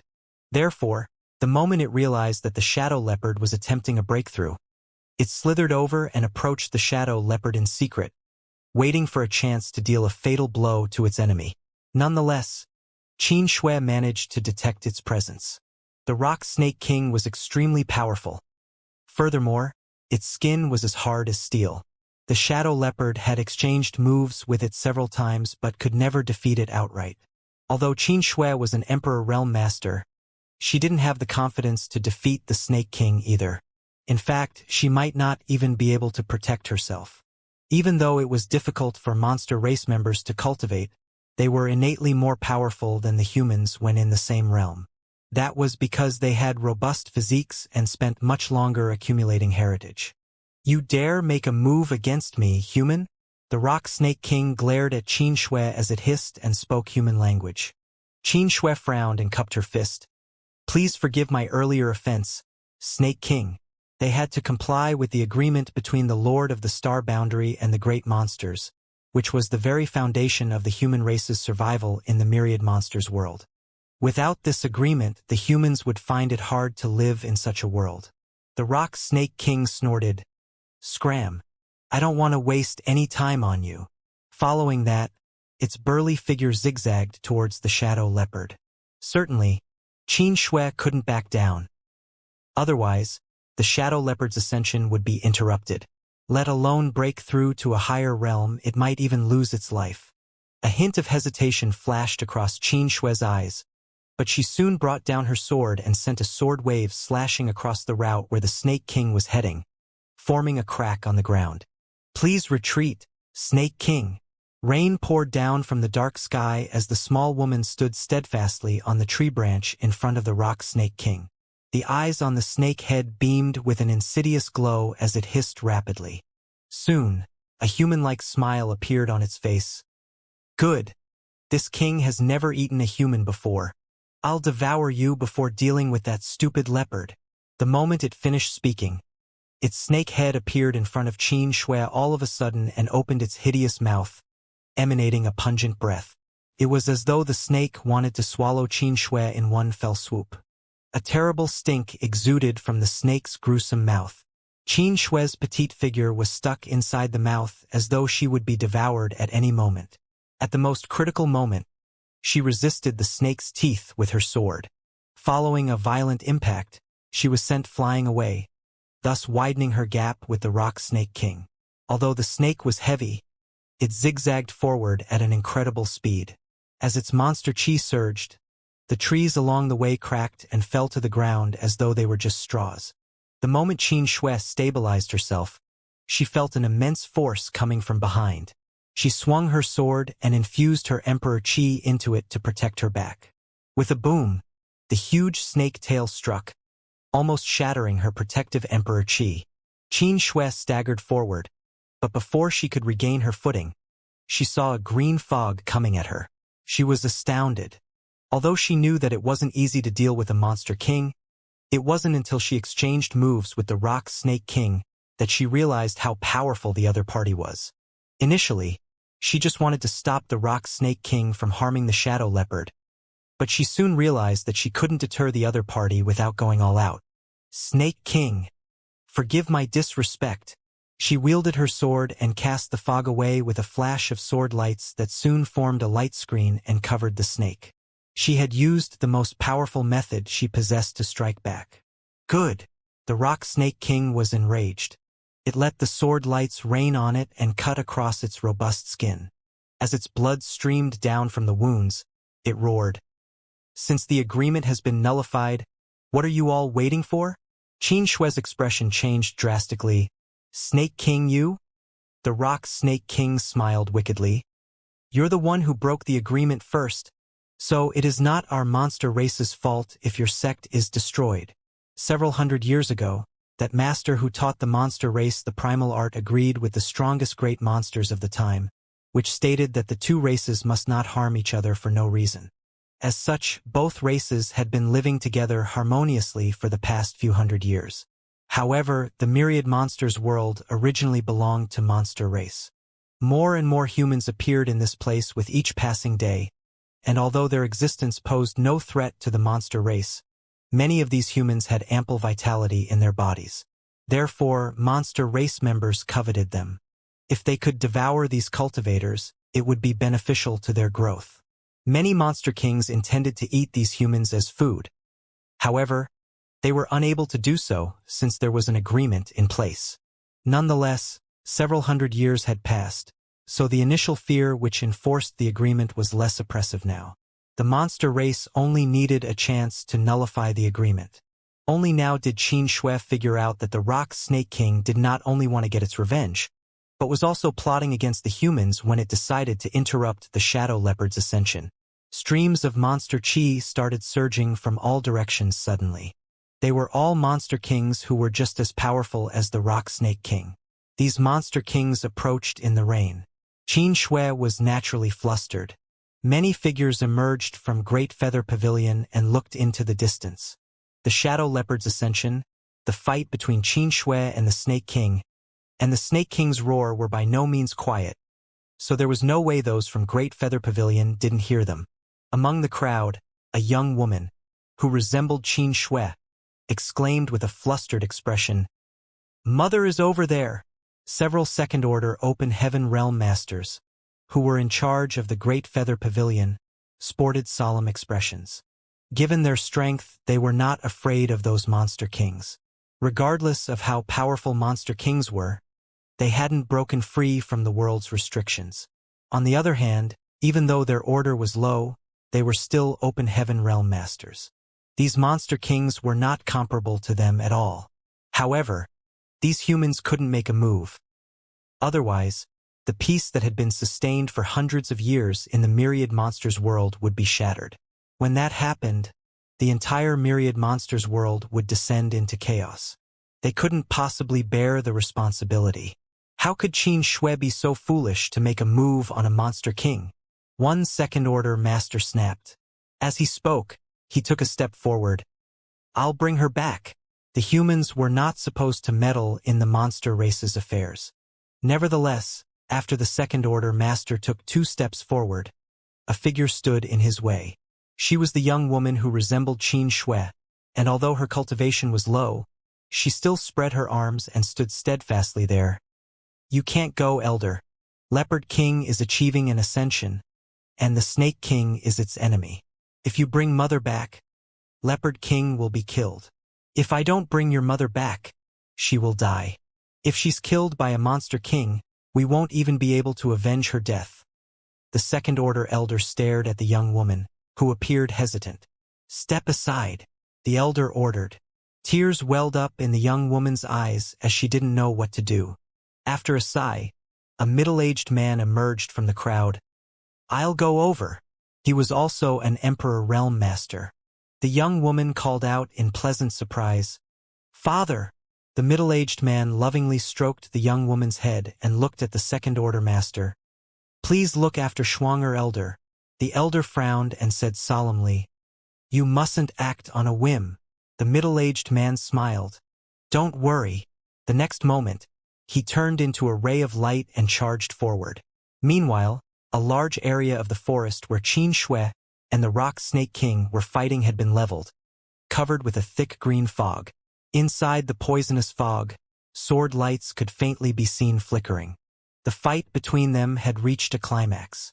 Although Qin Shui had condensed her Dao seal, she still found it hard to deal with a monster king who was only one step away from achieving a breakthrough.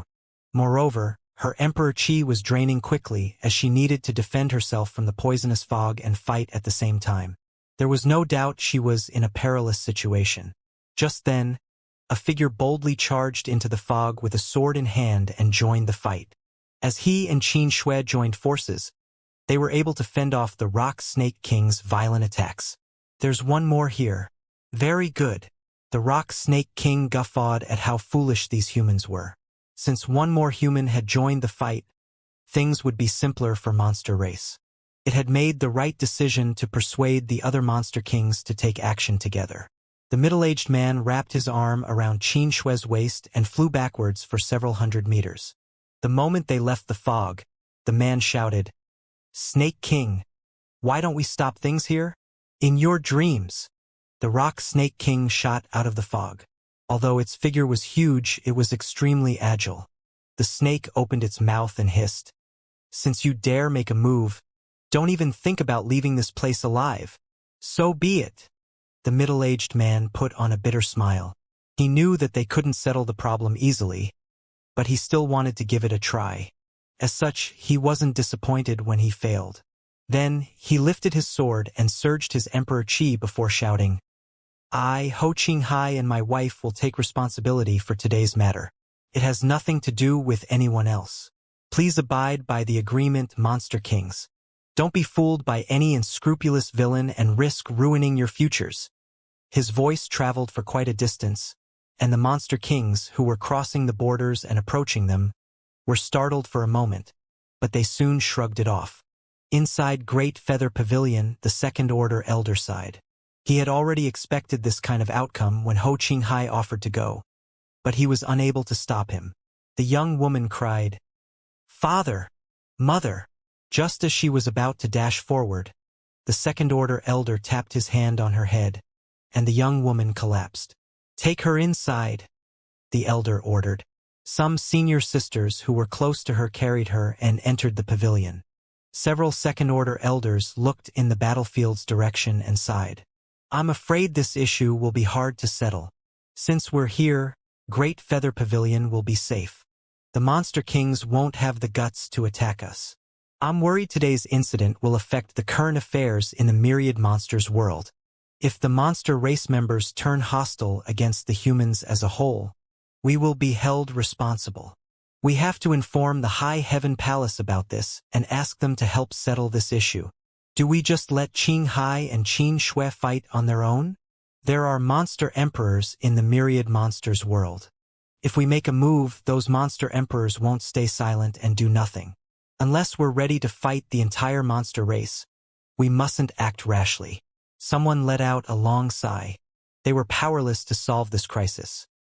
After all, they were only Second-Order Open Heaven Realm Masters, so they were not powerful enough to suppress all the monster race members in the Myriad Monsters world. It was a pity that two bright disciples were in trouble.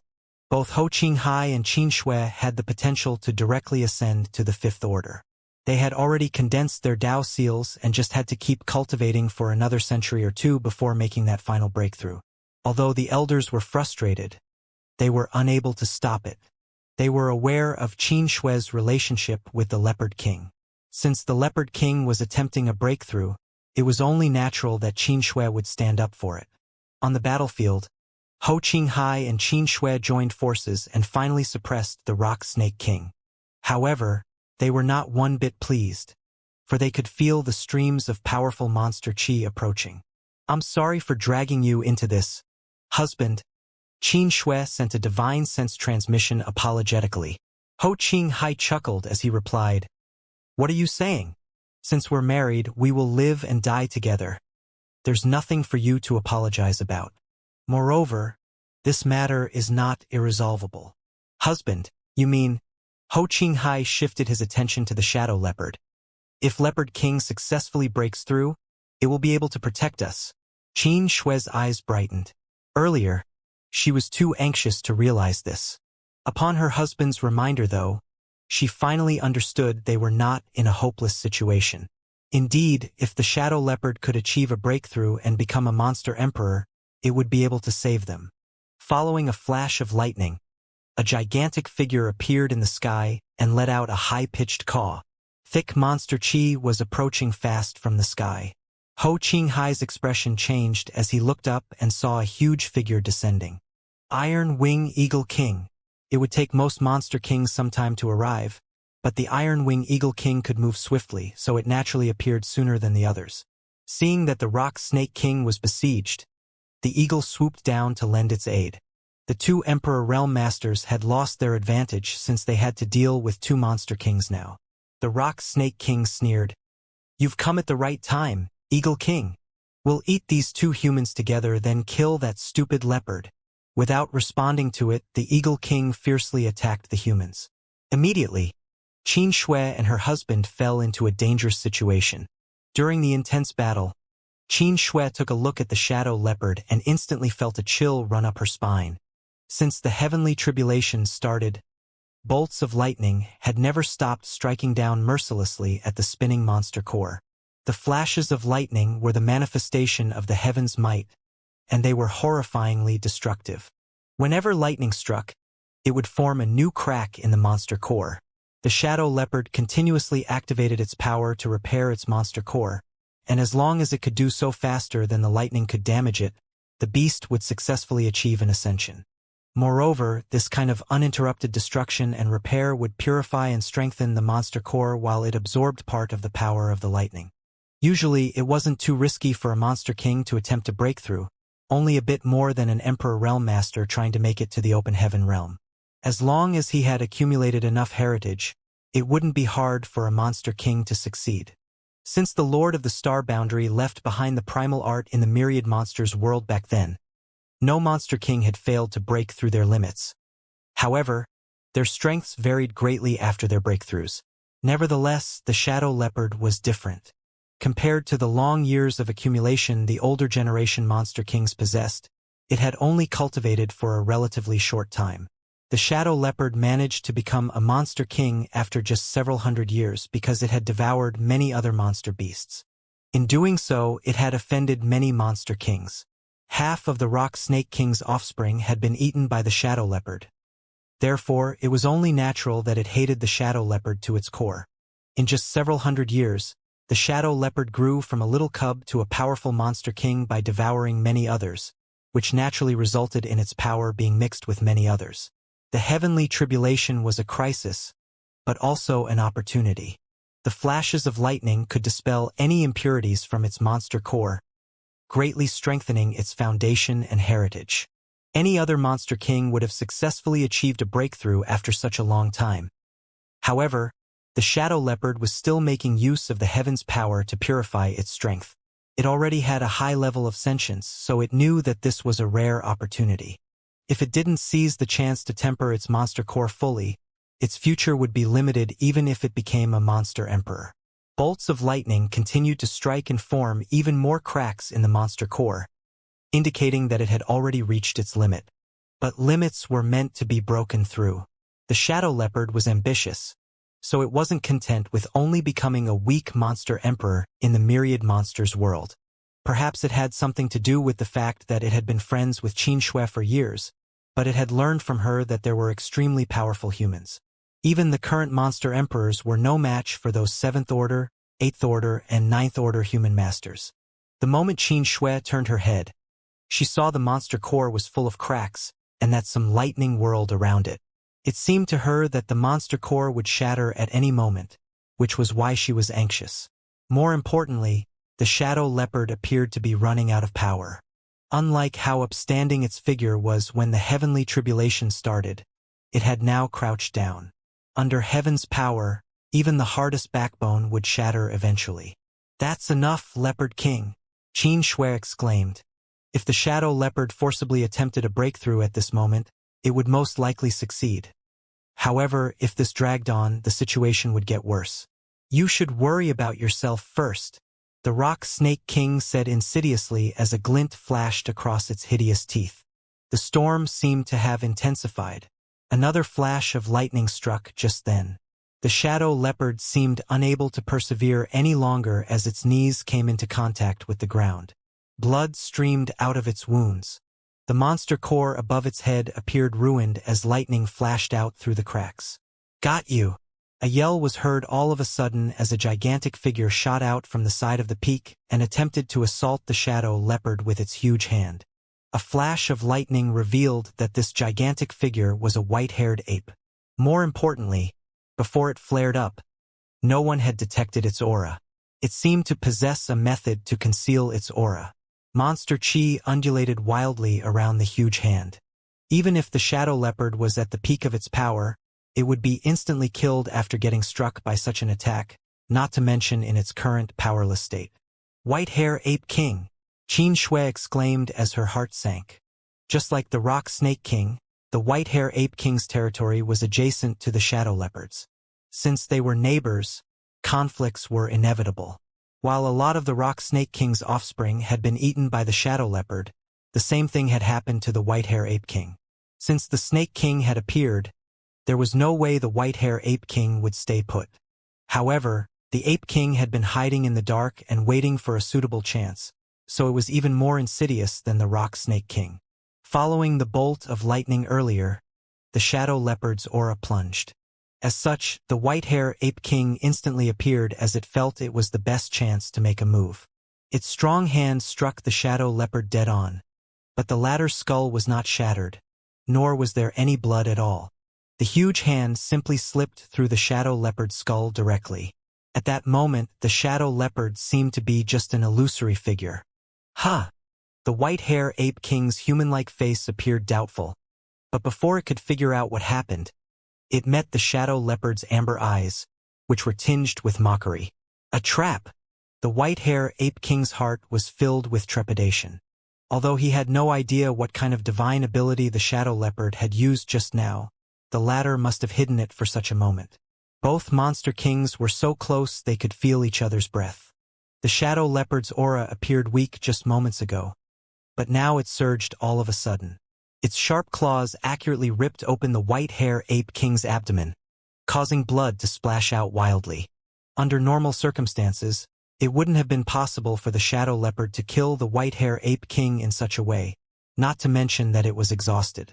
However, the White Hair Ape King thought that the shadow leopard was doomed, so it had put down all its defenses when assaulting the latter. That was how the shadow leopard succeeded in one blow.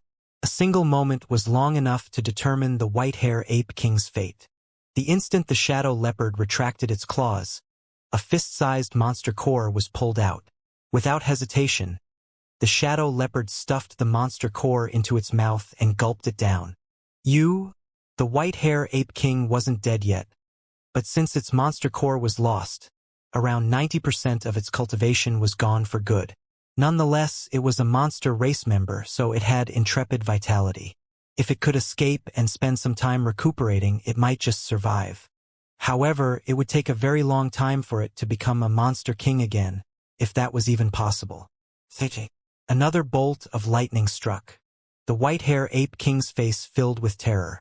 The shadow leopard didn't have the spare time to finish its opponent off, but the Ape King couldn't possibly resist the heavenly tribulation in its current state. As lightning hit the Ape King, it exploded and turned into ash. The shadow leopard was at the most critical moment of its ascension and it was initially running out of power, but after it devoured a monster king's monster core, its power had been significantly replenished. Some of the monster core's power was of course wasted since the shadow leopard didn't have time to absorb it properly. Nevertheless, it was the last of the beast's concerns. Presently, it surged its monster chi to repair its monster core, healing the old cracks just as more were formed under the heavenly tribulation. The shadow leopard knew that if this dragged on, it would lose its life, so without hesitation, it swallowed the monster core in front of it. At that instant, lightning swirled around its figure. Beams of lightning were seen shooting out of its wounds, making it look like a lightning leopard. Not enough. It's still not enough. The shadow leopard roared as its amber eyes had been dyed red. It turned its head and glared at the two nearby monster kings who were fighting with the two emperor realm masters. Both the rock snake king and iron wing eagle king shuddered when they met the shadow leopard's gaze. They were already flabbergasted by the white hair ape king's death. They initially thought that the shadow leopard was doomed, so it stunned them when they realized the latter had been concealing its power. The divine ability that helped its figure turn illusory didn't seem like something a monster race member could master. Instead, it looked more like a human secret technique. The white hair ape king could never have expected that it would be killed in such a way. Presently, the two monster kings were shaken to the core since the shadow leopard had targeted them. Snake King, many thanks for everything that has happened today. I must give you something in return. The moment the shadow leopard finished speaking, it disappeared from the peak. Damn! The rock snake king secretly cursed. If it had known this would be the outcome, it wouldn't have tried to interrupt the shadow leopard's breakthrough today. The white hair ape king was a fool, letting himself be killed so easily by the shadow leopard. The snake king was certain that the shadow leopard was on its last legs, so all the ape king had to do was wait patiently, and the heavenly tribulation would have taken care of everything. Nevertheless, the ape king's monster core had become the shadow leopard's source of power now. Without hesitation, the rock snake king turned around and shot off. It had given up on the idea of avenging its offspring's death. It stuck its head close to the ground and quickly retreated to its territory. Meanwhile, the Iron Wing Eagle King was doing the same. However, unlike how flustered the Snake King was, the Eagle King was still calm and collected. It was a monster king that specialized in flight, after all, so its speed was far greater than average. Furthermore, it didn't have a blood feud with the Shadow Leopard. If the Shadow Leopard chased after the Snake King, the Eagle King could flee with ease. While it was still thinking so though, it felt a figure approaching it in the sky. The Eagle King was shocked, wondering why the Shadow Leopard had targeted it instead of its arch-nemesis, the Snake King. Just then, it felt a weight on its back as the Shadow Leopard landed. The next moment, a flash of lightning struck. Both monster kings quivered. Unlike when its monster core was out there withstanding the heavenly tribulation earlier, the Shadow Leopard had swallowed it now. As such, the heavenly tribulation now directly struck the Shadow Leopard, putting it in a more dangerous situation. However, the Shadow Leopard wasn't bothered. If it couldn't overcome the heavenly tribulation, it would lose its life. Both monster kings stiffened when they were struck by the heavenly tribulation, after which they fell from the sky. The Shadow Leopard had become somewhat adapted to the lightning and was prepared for its onslaught unlike its opponent. So it was the first to recover as it extended its claws and tore the Eagle King's back apart. After digging its monster core out, the Shadow Leopard directly gobbled it up. Then, the Shadow Leopard landed on the ground as lightning swirled around its burly figure. It looked in the direction the Snake King was fleeing and roared, "Since you've come today, don't even think about leaving." Following that, it streaked across the land like a flash of lightning and reached the Snake King in the blink of an eye before pressing its claws against the snake and forcing its head down. "Why are you running off so quickly, Snake King?" No." Following a shriek, another monster king's monster core was dug out. As the Shadow Leopard swallowed several monster cores of monster kings who were just as powerful as it was, its aura reached its peak. The invisible shackles broke apart as the Shadow Leopard achieved a breakthrough. While it roared painfully and wildly, its aura transformed into something new. Claps of thunder were still heard. While the heavenly tribulation was harming the Shadow Leopard, it was also purifying its power. There came a moment when, with the Shadow Leopard as the center, a round of visible shockwaves spread out in all directions. An extremely powerful aura exuded from the Shadow Leopard. It succeeded. Qin Shui, who had been paying close attention to the Shadow Leopard, cried tears of joy, oblivious to the fact that she had dug her fingers into her palms from all her worrying.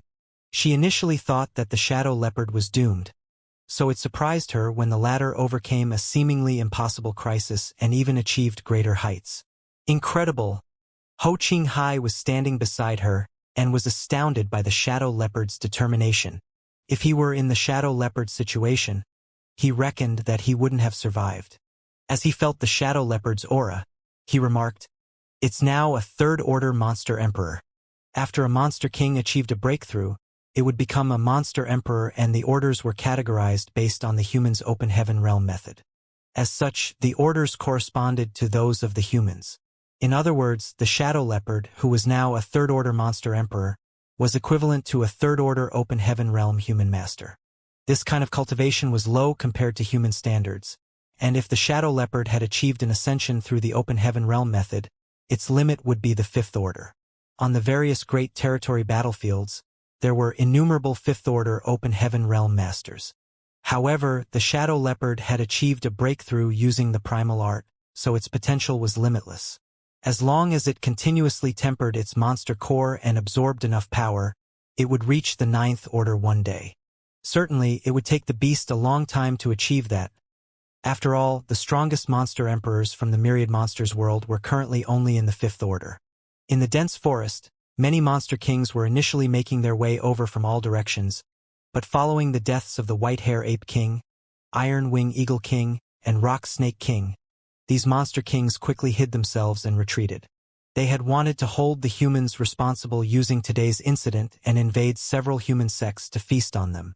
They were determined to nullify the agreement and chase the humans out of the myriad monsters world.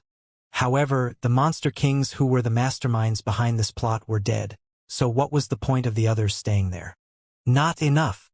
It's still not enough, the shadow leopard growled. Finally, Xianxia realized that something was off. Supposedly, since the shadow leopard had successfully achieved a breakthrough, its aura would stabilize soon. Instead, the shadow leopard's aura, which showed that it was a third-order monster emperor, was still rising. As a bolt of lightning struck, the shadow leopard disappeared once again. Soon, a shriek was heard from the distance as a monster king questioned furiously, "Why?" Following the monster king's demise, the dark clouds, which were initially fading, returned. The heavenly tribulation seemed to be brewing again in those dark clouds. Another roar was heard moments later. The originally quiet forest became clamorous, as though a handful of salt had been thrown into a frying pan full of hot oil. These monster kings seemed to have detected danger, so they stopped hiding and madly surged their powers to retreat to their territories as quickly as possible. A monster king growled, "Leopard King, since you've become a monster emperor, why do you still want to kill us ruthlessly?" The shadow leopard didn't answer the question as it focused on killing and devouring. Xianxia's face turned pale again as she looked up at the increasingly thick dark clouds and the flashes of lightning. What is it trying to do? The heavenly tribulation was supposedly over, and the shadow leopard had become the leopard emperor. However, it was still hunting those monster kings down. It didn't seem to have the intention of letting them off. Although the shadow leopard had just achieved an ascension, the difference in power between a monster emperor and a monster king was unimaginably huge, not to mention that the leopard emperor was still withstanding the bolts of lightning. As the heavenly tribulation struck randomly and with enough strength to harm the leopard emperor, these monster kings were unable to bear the fallout. The auras of these powerful monster kings subsequently disappeared, and in the blink of an eye, 4 or 5 monster kings had been killed. The shadow leopard was dexterous to begin with, and now that it had become a monster emperor, it could move even faster. From a bird's-eye view, one could see a leopard moving across the land like a flash of lightning. The shadow leopard was badly injured, but it had never felt more alive than it did today. It knew that it had made the right decision. The third-order monster emperor realm wasn't the end of its ascension this time.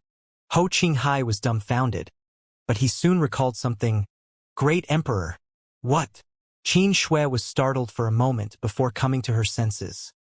"Husband, you mean it is trying to become a great emperor of the myriad monsters world? That's the only possibility?" Ho Qinghai nodded with certainty. "Did you tell it about the great emperors?" Xianxia nodded. "It did ask me about it once.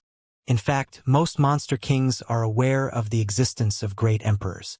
When they became monster emperors, they certainly hope to become great emperors as well. However, none of them have received the acknowledgement of the world's will over the years. As such, there has never been a great emperor in the myriad monsters world." Ho Qinghai sighed. It seems that the leopard emperor has found a way to become a great emperor. Perhaps the leopard didn't look for the way as it merely conformed to the heavenly way of this world. There was no order to speak of among the monster race. Compared to humans, monster race members lived in a constant state of battle. Furthermore, the myriad monsters' world's environment was primitive. Regardless of what the shadow leopard had done, it had undoubtedly garnered the attention of the world's grand Tao. If it succeeded, it would most likely become a great emperor. However, if it failed, it would be doomed. It was a huge gamble. The dark clouds showed signs of dissipating after the shadow leopard first became a monster emperor, but as its aura continued to rise and it relentlessly killed and devoured other monster kings, the dark clouds reconstituted and grew in scale. Flashes of lightning struck down at the shadow leopard like whips, both wounding it while also purifying its aura all at once. The shadow leopard, which was originally a third-order monster emperor, was about to break through to the fourth order. As such, it became increasingly easy for it to kill other monster kings. A monster king that looked like a fox had returned to its territory and withdrawn its aura. While hiding in its den, it shuddered. However, the next moment, the earth was lifted off as a figure with lightning whirling around it appeared above the fox's head. Its eyes were like two blood moons as it glared at the fox. Monster. The fox spoke in human language with anxiety. Its voice was soft and demure, so one could imagine that if the fox assumed human form, it would be a seductive woman. Its mind had turned blank at the most critical moment, so it could only muster such a response. Damn you, leopard emperor! You demon! The shadow leopard yanked the fox out of the den and opened its bloody maw to devour its prey. Leopard emperor, stop! A growl that sounded like it came from a hefty beast was heard at that moment. In the distance, a gigantic figure rushed over and landed in front of the shadow leopard. It was a monster with an ox head and a human body. The two horns on its head made it look intimidating, and scorching breath was seen puffing out from its nostrils. Given its power, it was already able to assume a full human form. Nevertheless, it seemed too lazy to do so and only took a half-human form to move around more easily. "Save me, sir!" the fox exclaimed. "You're finally here." The shadow leopard directly stuffed the fox into its mouth and chewed it as blood spilled through its teeth. There was no doubt the beast was cruel and merciless, its eyes appearing nonchalant, as though it had just killed an ordinary monster beast instead of a powerful monster king. Bolts of lightning continued to hit the shadow leopard, which made it quiver. The ox-head monster emperor was both shocked and furious as he roared, "You dare!" The fox was the ox's favorite concubine, as it knew many tricks to infuse some fun into its boring life. The ox was shocked to see the fox being killed right before its eyes. The shadow leopard's voice sounded like a sneer. "So what if I've killed her? Do you want to avenge its death?" The breath emitted from the ox-head monster emperor's nostrils seemed to have materialized, which showed how incensed it was. Nevertheless, it forced itself to calm down and nodded. "Leopard emperor, since you're also a monster emperor now, you should comply with the rules in this world and mustn't kill monster kings as you please." No one had set such rules, but a tacit agreement had been passed down over the generations. The ox-head monster emperor initially thought that since it had personally shown up to deal with the matter, the shadow leopard would give it some face, but much to its surprise, the shadow leopard didn't show any regard for it at all. If the shadow leopard were any other monster emperor, the ox-head monster emperor wouldn't have let it off so easily. Monster race members loved fighting, after all, and it had been a monster emperor in the myriad monsters world for 300 years, so it wasn't afraid of anyone. However, the leopard emperor's aura showed that it was about to reach the fourth order, and heavenly lightning continued to strike it. As such, the ox-head monster emperor wasn't willing to get into a conflict with it. It hoped that the shadow leopard would be killed by the lightning. "Why don't you finish your heavenly tribulation first? We can talk after that." "Cut the crap. Do you think this emperor doesn't know that you're the one behind all this? That slut must have instigated you to do this as well. I was going to look for you anyway. But since you're here already, it's saved me some trouble. You wanted to look for me?" The ox-head monster emperor widened its eyes and looked at the shadow leopard in disbelief. The The shadow leopard laughed cruelly. "Give me your monster core and I'll spare your life." The moment it finished speaking, it turned into a flash of light and charged towards the ox-head monster emperor. The heavenly tribulation still hadn't ceased, and the shadow leopard wasn't so foolish as to think that the other party would agree to its demand, so it struck first. The ox-head monster emperor was flabbergasted, for it never expected the crazy leopard to take action without even trying to negotiate. It now regretted coming here. As monster chi surged, both monster emperors engaged in battle, elevating the conflict beyond a mere brawl between monster kings. Monster emperors were already the most powerful beings in the myriad monsters world, so a life-and-death fight between the two could cause unimaginable damage. Mountains collapsed and rivers flowed in reverse. The heavenly tribulation intensified amidst the thunderstorm as claps of thunder seemed to be cheering on this battle. In the distance, Qin Shui and Ho Qinghai stood on the crown of a tree, pale as they circulated their emperor qi to fend off the aftereffects of the battle. Although they had no idea whether the shadow leopard would win, its words made them realize that the ox-head monster emperor was the culprit behind the incident tonight. In the myriad monsters world, not all monster race members were willing to comply with the agreement. Some of them believed that the myriad monsters world belonged to the monster race, and as such all the humans should be killed or become their food. Despite having such thoughts, they wouldn't dare to do anything to directly break the agreement. The ox-head monster emperor was a leader among this faction of the monster race. It had expressed its hostility against the human race on many occasions, and the sects run by the humans in its territory had an especially hard time.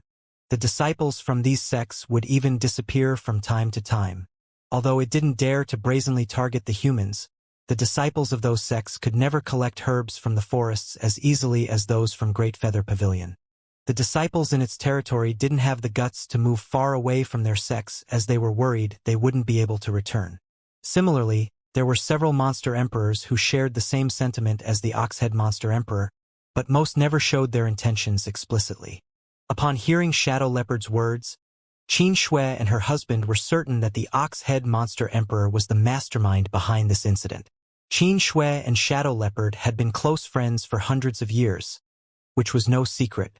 As Shadow Leopard went through the heavenly tribulation that night, Rock Snake King and Whitehair Ape King, who were on bad terms with it, would make a move. There was no way Qin Shui would sit back and do nothing. Once she decided to meddle, though, it was no different from destroying the agreement. As such, there wouldn't be a problem for those of the monster race to flare up and retaliate. It was hard to imagine that a monster race member could come up with such a vicious plan. After all, the ox-head monster emperor looked like a forthright being. Nevertheless, monster emperors were no less intelligent than humans. Everywhere in the myriad monsters world, some monster race members were secretly paying close attention to the battle between these two monster emperors. They were not monster kings, who were unable to have a hand in the battle between two monster emperors. Those who could watch this fight were all monster emperors in the myriad monsters world. This single breakthrough had affected the entire myriad monsters world. Qin Shui was worried that if Shadow Leopard lost the fight, the myriad monsters world would descend into turmoil. She wasn't certain if Shadow Leopard would win, although its aura suggested that it was only one step away from becoming a fourth-order monster emperor. It was badly injured because of the heavenly tribulation. Moreover, it had just achieved a breakthrough, so no one knew how much of its power it could utilize. On the other hand, even though the ox-head monster emperor was only a third-order monster emperor as well, it had been 300 years since it entered that realm. Not only did it have ample heritage, it was also steady and obstinate. There was no doubt it was a formidable opponent for Shadow Leopard. Shadow Leopard's growls and ox-head monster emperor's bellows reverberated across the sky. These two gigantic figures crashed into the ground, causing a radius of 10,000 kilometers around them to tremble.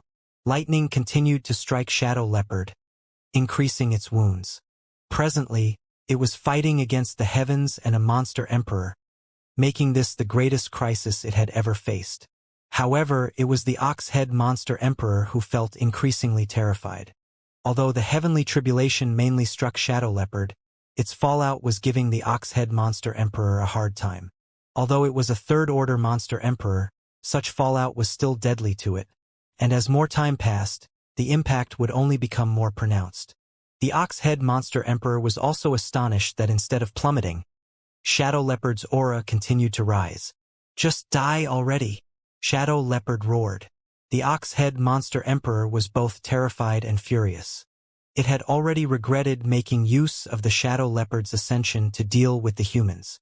Initially, it was worried that the stronger open heaven realm masters might intervene to ruin its plan, but it never crossed its mind that before it could even carry out its plot, it would be destroyed by Shadow Leopard. Another bolt of lightning struck, as though responding to Shadow Leopard's roar. The ox-head monster emperor widened its eyes in disbelief because it realized that Shadow Leopard had broken through to the fourth-order monster emperor realm. Such an incident was simply unheard of. Usually, when a monster king became a monster emperor, its order would be fixed. It was inconceivable that even though Shadow Leopard had become a monster emperor, it could still ascend to the next order during its heavenly tribulation. Initially, both of them were third-order monster emperors, so the ox-head monster emperor had the confidence to oppose Shadow Leopard since it had been hundreds of years since its own ascension. However, the moment Shadow Leopard became a fourth-order monster emperor, the ox-head monster emperor knew that it was doomed. What's more, it felt uneasy because the myriad monsters world seemed to be favoring Shadow Leopard. Presently, Shadow Leopard was no longer defying the heavens. Instead, it was harmonizing itself with the will of the myriad monsters world. The ox-head monster emperor suddenly realized that this was the true grand Tao of the monster race. If it could survive this day, it would only take a short time to make it to the fourth order, and in the future it would probably have great achievements. However, could it escape from death's door? Its epiphany at this point seemed laughable. It's incredible. Good. Great. Shadow Leopard seemed to have gone mad as its amber eyes were filled with ecstasy when all of a sudden, it stepped backwards. The ox-head monster emperor, who had been bearing the storm of attacks, could finally take a breather. Although it had no idea why Shadow Leopard suddenly retreated, it did not question this unexpected reprieve. While panting, it took a look at Shadow Leopard, but just as it was ready to say something, it saw Shadow Leopard's robust figure crouching down. One of its paws was in front of the other while it bent both of its back legs. The leopard looked like a bow that was ready to shoot. The ox-head monster emperor felt a chill running down its spine, for it was most familiar with Shadow Leopard's posture. The posture showed that it was ready to take down its prey. "Hear me out, Leopard Emperor," the ox-head monster emperor exclaimed despite feeling embarrassed. An unfazed Shadow Leopard roared, "Block my move, and I'll spare your life." Upon finishing its words, it seemed to draw in all the lightning around it before vanishing into the darkness. However, the ox-head monster emperor wasn't elated at all as it felt the aura of death coming right at it. Faced with the leopard's glare, it involuntarily stiffened. As the lightning struck, the Shadow Leopard's figure was illuminated. It leaped into the air and pounced on the ox-head monster emperor. As it opened its hideous maw, lightning flickered in it. It was as though the leopard had bolts of lightning in its mouth. Thunder bite! Following a flash of lightning, a low shriek was heard reverberating across the myriad monsters world. Upon hearing the shriek, all monster race members shuddered and remained silent in their dens. A powerful aura died out in the next instant. It had been 800 years since the myriad monsters world opened up to the outside world, but the ox-head monster emperor was the first monster emperor to pass away on it. Following the use of Thunder Bite, the ox-head monster emperor didn't even have the strength to counterattack. It stiffened after the lightning struck its figure. Shadow Leopard bit its neck and dug out its monster core before gulping it down. A third-order monster emperor's monster core was quite nourishing to the leopard. The heavenly tribulation seemed to have become more violent at that moment as 9 lightning columns struck consecutively. The peak where Shadow Leopard was located became a valley upon impact. It felt as if only an instant had passed, but simultaneously like a million years had gone by. Dark clouds continued to gather in the sky, but there was no more lightning. In the mountain valley, a battered Shadow Leopard got up with difficulty and roared at the sky, after which the dark clouds dissipated. In the void, the figure of a sturdy black leopard was reflected. The figure looked exactly like Shadow Leopard, right down to its fur. Throughout the entire Myriad Monsters world, wherever the humans and monster race members were, as long as they looked up, they could see this magnificent figure. The world hummed as it seemed to be filled with joy. The shadow leopard's illusory figure in the sky warped before transforming into two ancient characters. The language didn't belong to the humans or the monster race and seemed to be a direct manifestation of the heavenly way. They represented the world's will, so everyone could recognize their meaning in an instant. Thunder Shadow. The trillions of living creatures in the Myriad Monsters world instantly realized that there was a new great emperor that had gained the world's acknowledgement, and Thunder Shadow was its title. While the humans were astonished, the monster race celebrated. They had only heard about great emperors from the humans. However, while many monster race members had managed to become monster emperors over the years, none had risen to claim the mantle of great emperor. They initially thought that it was because the monster race was different from the humans. After all, the heavenly way in this era favored humans while the monster race was only the darling of the previous era. As such, they were worried there would never be a great emperor from the monster race. The birth of Thunder Shadow Great Emperor allowed them to see new hope. Fortunately, the heavens had not cut off the dream of becoming great emperors. They were in the Myriad Monsters world where the environment and aura were primitive and favored them, which was almost like an extension of the previous era. Since Shadow Leopard had become a great emperor, it meant that the other monster kings had such a chance as well. In comparison, the deaths of more than 10 monster kings and a third-order monster emperor were nothing worth mentioning. Initially, many long-time monster emperors were worried about Shadow Leopard's actions and planned on suppressing it after the dust settled to let it know that it couldn't kill as it pleased. Now, though, none dared to suppress it, nor were they capable of doing so. Shadow Leopard was the only great emperor in the Myriad Monsters world, so they would consider themselves lucky if Shadow Leopard didn't find fault with them. How would they have the audacity to challenge it? This fellow had killed countless monster race members to get to where it was today, so if it was disgruntled one day, it might just kill some monster emperors and eat them as a snack. Soon, the two abstruse characters turned into rays of light and shot into Shadow Leopard's body, leaving a mark in the deepest part of its soul. Shadow Leopard had gained the acknowledgement of the Myriad Monsters world and earned a title. Its aura, which was faint and withering, immediately started burning again as though it had been splashed with oil. In all directions, the might of the world streamed into its body, allowing its battered figure to acquire immense nourishment. Its blood stopped flowing out of its wounds, which were now healing at an incredible speed. Even its monster core, which was about to shatter due to the heavenly tribulation, became hard and perfect once more. The rapid increase in its aura allowed it to rapidly ascend to the fifth order before it gradually stopped. It was a gift from the world, openly showing its favor to Shadow Leopard. Countless living beings were dumbfounded upon sensing this, and many couldn't help feeling envious. The one-legged Ox clan offers congratulations to Thunder Shadow Great Emperor. From now on, you will be our leader, and we will always obey your commands. A loud voice was heard coming from the southwest. It was a monster king from the Oxhead Monster Emperor's clan who was expressing his loyalty. Since their clan's monster emperor was killed, there was supposed to be a blood feud between them. However, to the monster race, strength mattered above all else, so the dead monster emperor no longer mattered. The Ice Frog clan congratulates Thunder Shadow Great Emperor. May you reign over the Myriad Monsters world for generations to come. A croak was heard coming from the northeast. The Snow Mink clan congratulates Thunder Shadow Great Emperor. It was from the southeast this time. One by one, monster emperors and monster kings raised their voices. Besides monster race members, even the Open Heaven Realm Masters from various sects congratulated Shadow Leopard. After it became a great emperor, congratulations came from all around. To the humans, a fifth-order monster emperor was certainly not worth much attention. After all, millions of Open Heaven Realm Masters ranged from the fifth order to the seventh order on the various battlefields. A great emperor was nothing special either, as every universe world could produce their own great emperors who were powerful in their domains, but insignificant in the expansive universe. However, a great emperor of the Myriad Monsters world was different. After all, Thunder Shadow Great Emperor was of the monster race. The humans were fully aware of the achievements of the great emperors who came from the star boundary. Apart from the universe-famous Yang Kai, there was Zhan Wuhen, Duan Hongchun, Mo Huang, and others who were also well-known figures. They all had made a name for themselves on the battlefields as they slaughtered Black Ink clansmen.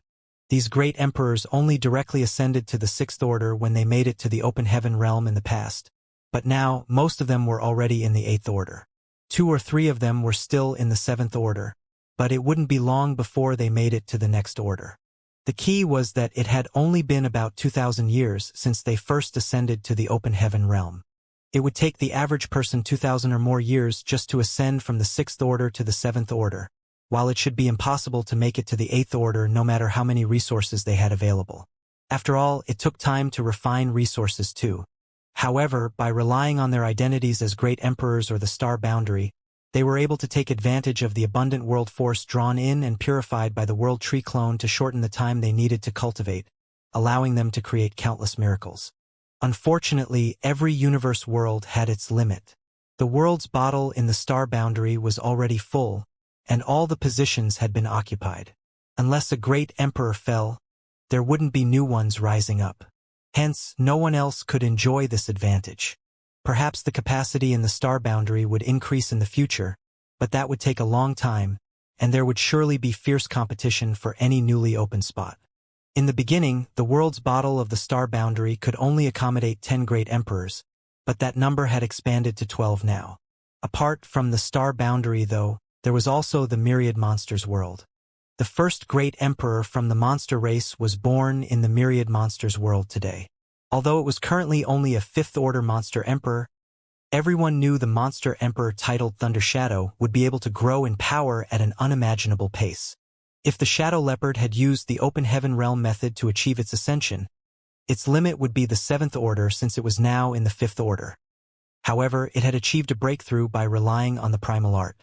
As such, it had a chance to make it to the 8th Order or even the 9th Order. Once it became a 9th Order monster emperor, given how fierce the monster race was, perhaps no human 9th Order Open Heaven Realm master would be a match for it. Certainly, the humans wouldn't dare to disregard such a rising star, not to mention that it was the only great emperor in the myriad monsters world for now. In other words, the entire universe world was its territory. Since the humans wanted to make a living in this world, they had to give face to the Shadow Leopard. At that instant, many people shifted their attention to the Great Feather Pavilion. They were aware the Great Emperor was good friends with a woman from the Great Feather Pavilion. It was a well-known fact that it was hard to get along with the monster race, but they reckoned that they could try approaching those from the Great Feather Pavilion. As long as they could strike up a relationship with Thunder Shadow Great Emperor through Great Feather Pavilion, that would be beneficial to their sex. Currently, the sects found in the myriad monsters world were all smaller great forces. The truly powerful great forces of the 3,000 worlds had already settled down in the star boundary. The disciples from these smaller great forces wouldn't dare to ignore a great emperor's influence. This was destined to be a restless night. The great forces started planning on how to establish ties with Great Feather Pavilion. Although Great Feather Pavilion was ordinary, it was now the center of attention in the entire myriad monsters world. Since the sky was now clear, stars shone down brilliantly at this moment. The heavenly tribulation was over as the dark clouds had dissipated. However, Thunder Shadow Great Emperor had fallen into a deep slumber. It was exhausted from all the battles, not to mention that it had to go against the heavenly tribulation at the same time. Although it had become the 5th Order monster emperor, its body and soul were now quite weary. Just then, 2 figures came over. They were Qin Shui and her husband, who had been paying close attention to the Shadow Leopard. When they heard its loud snoring from a distance, they were startled, but after exchanging glances, they were torn between tears and laughter. While the myriad monsters world experienced a paradigm shift, the one who caused everything was flopped onto its belly, snoring away peacefully, leaving them quite speechless. "Please go back first, husband. Don't let Shuanger and the others worry about us." Qin Shui sent him a divine sense transmission. "I'll stay here and take care of it." Ho Qing Hai nodded. Good. There wasn't a need to say anything else. The Shadow Leopard was on good terms with Qin Shui, and now that it was a great emperor, No one in the myriad monsters world would dare to harm her. After Ho Qinghai left, Qin Shui walked over lightly and took a seat beside the shadow leopard. As she ran her fingers through its smooth fur, she couldn't help but recall the first time she met the shadow leopard several hundred years ago. It never crossed her mind that the little cub from back then would grow up to be so powerful one day. She decided to hurry up and break through to the open heaven realm to catch up to it. As for the agreement between the two races, there was no need to worry about it. Since the ox-head monster emperor was dead, its plan had failed miserably. Moreover, the shadow leopard was now the sole great emperor, so as long as it was willing to uphold the agreement, everything would remain the same even though it was just an oral agreement. No humans or monster race members would dare to disobey a great emperor in the myriad monsters world at this point. Shadow Leopard had never shown any hostility towards humans, and it had always let the disciples from Great Feather Pavilion roam its territory and collect spirit herbs at will. The monster race members in its territory had also never antagonized the humans. As the Shadow Leopard continued to snore, it changed to a more comfortable position. All of a sudden, its eyes shot open and it gazed up into the sky, but its amber eyes reflected nothing. "What's wrong?" Qin Shui asked. "Nothing," the shadow leopard replied while feeling doubtful. Earlier, it sensed that someone was observing it, but it discovered no one upon scanning the surroundings. Either it perceived wrongly, or the one spying on it was far more powerful. It was a monster beast with a sensitive perception, so the former was unlikely. Hence, the person lurking in the shadows must be significantly more powerful than it. It reckoned that the person was either a 7th order or 8th order human master, as only such a formidable being could hide its presence so completely. Nevertheless, it wasn't worried because it didn't detect any hostility from this gaze. The other side was merely examining it. As such, it closed its eyes again and dozed off. Up in the sky, Yang Kai looked down with a faint smile. It seemed that his monster self indeed had sharp senses. It had been 500 years since he built a cave mansion in the World Tree Clone in the star boundary to enter secluded cultivation. Over the years, he had been refining all sorts of resources to strengthen the heritage of his small universe and had gained a lot. If not for a sense of danger suddenly washing over him one night, he wouldn't have stopped cultivating and exited retreat. Since he was only cultivating inside the World Tree, he naturally wouldn't fall into danger. The feeling he had suggested that either his human self or monster self was in peril. The two soul clones were independent beings who didn't even know of their connection to the true body's existence. However, they were still closely related to him. After pondering for a moment, Yang Kai concluded that his human self was likely fine, so he immediately left the star boundary and headed to the myriad monsters world. Given his strength, it only took him 2 hours to travel from the star boundary to the myriad monsters world. Upon his arrival, he saw the shadow leopard facing its heavenly tribulation. Although he was mentally prepared, Yang Kai was still shocked by shadow leopard's cultivation speed. It only took shadow leopard 500 years to grow from a little cub to a monster emperor. The average monster race member could never have achieved this. Although monster race members were powerful, their cultivation rate was innately slower compared to that of humans. It usually took them a long time for them to reach the same relative realm as their human counterparts, though they were usually more powerful as a result. It was for this reason that many monster race members assumed human form early on and gave up on refining their monster cores through the primal art. Nevertheless, the shadow leopard's achievements went against common sense. Its cultivation speed was even quicker than that of talented humans. When Shadow Leopard came across Qin Shui back then, it was only 2 years old. At that time, Qin Shui was already in the separation and reunion boundary, but now it was a great emperor while Qin Shui had only condensed her Dao seal. Although Qin Shui's cultivation speed wasn't considered fast among the humans, it wasn't slow by any means. The Shadow Leopard's growth had broken all rules and conventions. Even some human prodigies paled compared to the shadow leopard when it came to their cultivation speed.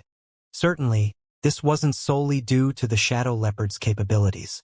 It was thanks to an amazing secret art named the Heaven-Devouring Blood-Light Scripture. It was the combination of the Heaven-Devouring Battle Law and Grand Evolution Immortal Blood-Light Scripture. Yang Kai had cultivated both secret arts before, And given that he was an 8th Order master now, it wasn't hard for him to combine these heaven-defying secret arts and devise a new one. The secret art was specifically prepared for his monster self. When he split his soul to create his monster self back then, Xianxia imprinted this secret art into Shadow Leopard's petite figure, turning it into its own innate secret art. That was the reason Shadow Leopard had been making enemies everywhere over the years. To cultivate the heaven-devouring blood-light scripture, it had to kill and gobble up the physiques and monster cores of other monster beasts to strengthen itself. Now, it seemed that Shadow Leopard had done a great job. Xianxia had traveled far and wide since he started cultivating and considered himself quite knowledgeable. But the heaven-devouring battle law was still the most profound and powerful secret art he had ever encountered. This wasn't a surprise though, seeing how it was deduced by the martial ancestor most skilled at creating secret arts and techniques, sure. Even the core secret arts used by the cave heavens and paradises paled in comparison to the heaven-devouring battle law. Of course, it also had obvious drawbacks. This secret art allowed a cultivator to devour anything and everything which possessed even the slightest bit of energy, embracing and consuming all of creation like how every river eventually flowed into the sea. However, a cultivator's body wasn't a sea, and what was being devoured weren't rivers.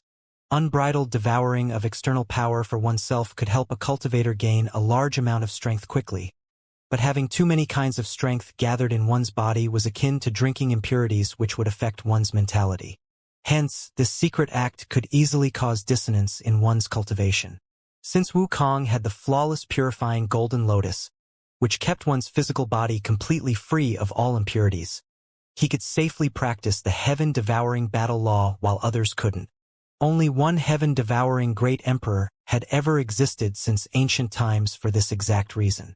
In truth, the ones who were the most suited to cultivate this secret art were the Stone Spirit clan members. The Stone Spirit clan possessed the innate ability to extract and purge all impurities, so it was a perfect match for them to practice this secret art. Embodiment, who Xianxia retrieved from the demon realm, had cultivated using the heaven-devouring battle law. Compared to the heaven-devouring battle law, the Grand Evolution Immortal Blood-Light Scripture didn't have as many drawbacks. However, it had a huge limitation because it could only devour blood essence. Xianxia merged the advantages of the two secret arts and deduced the heaven-devouring blood-light scripture. Though it wasn't as profound as the heaven-devouring battle law or even the Great Evolution Indestructible blood-light scripture, it was incredibly well-suited for his monster self. The growth of the monster race had always been accompanied by bloodshed. After a battle, the victorious monster would devour the losing monster's physique and monster core. This sort of devouring was instinctual, so Xianxia only turned that instinct into an innate secret art which greatly accelerated his monster self's growth rate. This only worked because devouring and refining power from a monster beast's physique and monster core wouldn't have large drawbacks compared to the heaven-devouring battle law. Since the power contained in a monster beast's physiques and monster cores was already compatible with other members of the monster race, even without the flawless purifying golden lotus, a monster race member's body could naturally expel any impurities, while this new secret art helped it far more efficiently and effectively refine that strength for its own use. Now, there were clear results. In just a short 500 years, his monster self advanced to the Monster Emperor realm and rose to claim the mantle of Great Emperor. Xianxia only felt a bit remorseful now because his monster self would no longer be able to kill other members of the monster race recklessly and devour their monster cores and essence. Now that his monster self was a great emperor, the entire Myriad Monsters world was its territory, and all monster race members looked up to him, so if it did start a massacre, it would break the balance and might even lose the acknowledgement of the Myriad Monsters world. Fortunately, Xianxia's monster self didn't necessarily need to use such methods to gain more strength.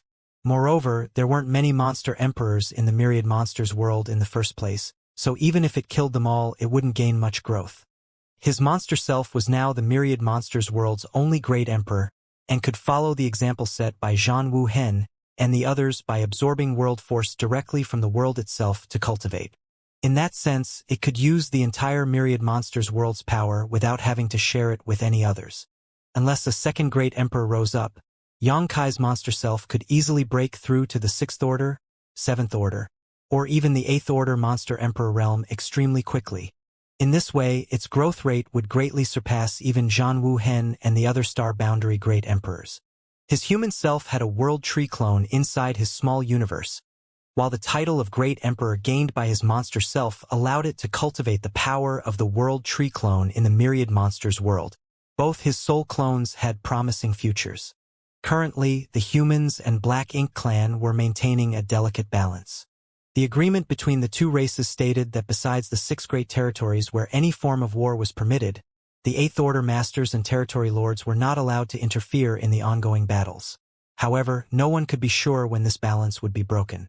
After a rough estimation, Xianxia realized that it had been about 1,000 years since the great armies had retreated from the barren territory battlefield.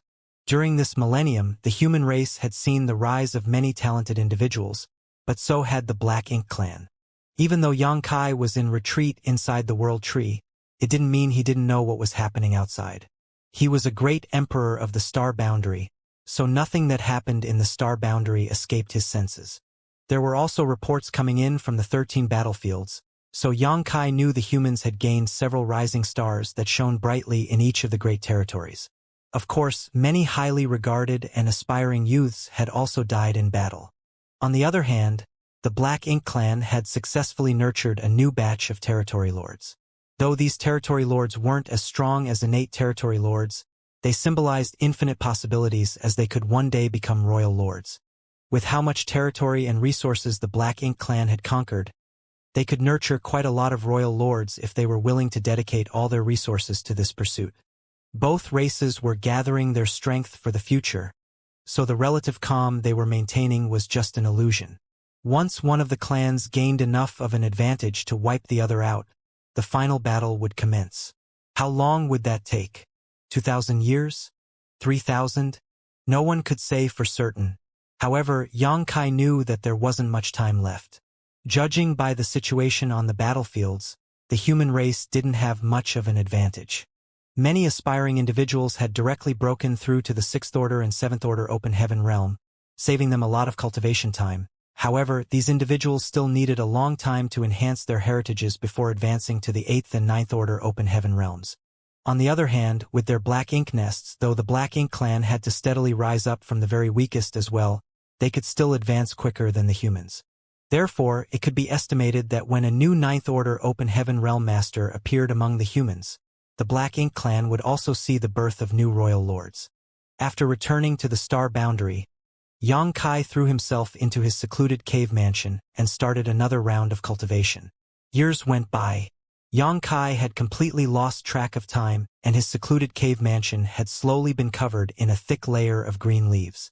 Now, if passing open heaven realm masters didn't look closely, they would never notice that there was a tree cave here. A full 1,200 years later, the sealed-up cave mansion opened again, and Xianxia emerged. After more than 1,000 years of seclusion, and adding on the time from before he was interrupted by his monster self's advancement, Xianxia's retreat lasted for 1,700 years. This wasn't the longest time Xianxia had ever spent cultivating. That distinction belonged to his stay in the temporal rivers inside the Great Sea Celestial Phenomenon, where from his perspective he had secluded himself for some 4,000 years. Since he had spent so much time in retreat though, Xianxia had depleted all the resources he had gathered. One had to know that the number of resources he had collected was simply unfathomable, as he had huge piles of various valuable things he had gained through various exploits over the years. But now all of that was gone. Of course, with such a huge expenditure, he had achieved equally great results. Though he hadn't reached the peak of the 8th Order open heaven realm, he was not far from it. Also, his small universe now had countless living beings inside, which would constantly bring him more benefits. Even if he didn't enter retreat ever again, he would have still reached the peak of the 8th Order open heaven realm in short order. That was also his limit in this lifetime. Xianxia gently clenched his fists as he felt the majestic strength inside his small universe. If he encountered an innate territory lord now, he was confident that even without using a soul-rending thorn, he could kill the other party within 10 moves. This was something impossible for him 1,700 years ago. After nearly 2,000 years of retreat, Xianxia was eager to find some ignorant innate territory lord and test his current strength. Unfortunately, that idea could only exist in his head, for if he took action, it would violate the peace deal. For now, the human race wasn't ready for a final battle with the Black Ink clan, and neither was Yang Kai. A shadow flashed before Yang Kai's eyes at that moment as a slender figure landed nearby. The woman had a surprised expression as she exclaimed, "Palace Master!" Looking at the familiar face, Yang Kai nodded lightly. "You've worked hard." Hua Qingxi had already broken through to the Seventh Order Open Heaven realm. After all, many years had passed, and the High Heaven Palace didn't lack cultivation materials, so it wasn't hard for her to break through from the Sixth Order to the Seventh Order. However, the Seventh Order Open Heaven realm was her limit because her aptitude back then was average and she only made her initial breakthrough to the Fifth Order. "I've only done what is necessary," Hua Qingxi replied humbly as she observed Yang Kai and discovered that while his appearance didn't change much after all these years, his aura had become heavier. This showed that Yang Kai's strength had significantly increased after this retreat. "I have something for you to do." While Yang Kai spoke, he casually waved his hand, and in the next instant, 800 people appeared before them. All of them were at the peak of the Emperor realm, and judging by their auras, they had all condensed their Dao seals and refined all sorts of materials. They were now just one step away from breaking through to the Open Heaven realm. These people were naturally the disciples gathered in the Void Dao Temple over the years. While looking at the situation, Hua Qingxi understood what Yang Kai meant. After all, it wasn't the first time she had seen this scene before. As such, she simply nodded. "Palace Master, please rest assured that I will make the necessary arrangements." After that, she addressed these Emperor Realm Masters. "Follow me." The Emperor Realm Masters respectfully bid the Dao Lord Yang Kai goodbye before leaving with Hua Qingxi. Once the head manager distributed Heavenly Yuan Seal stabilizing pills, the group of Emperor Realm Masters started breaking through to Open Heaven realm outside of the star boundary. This scene attracted many bystanders.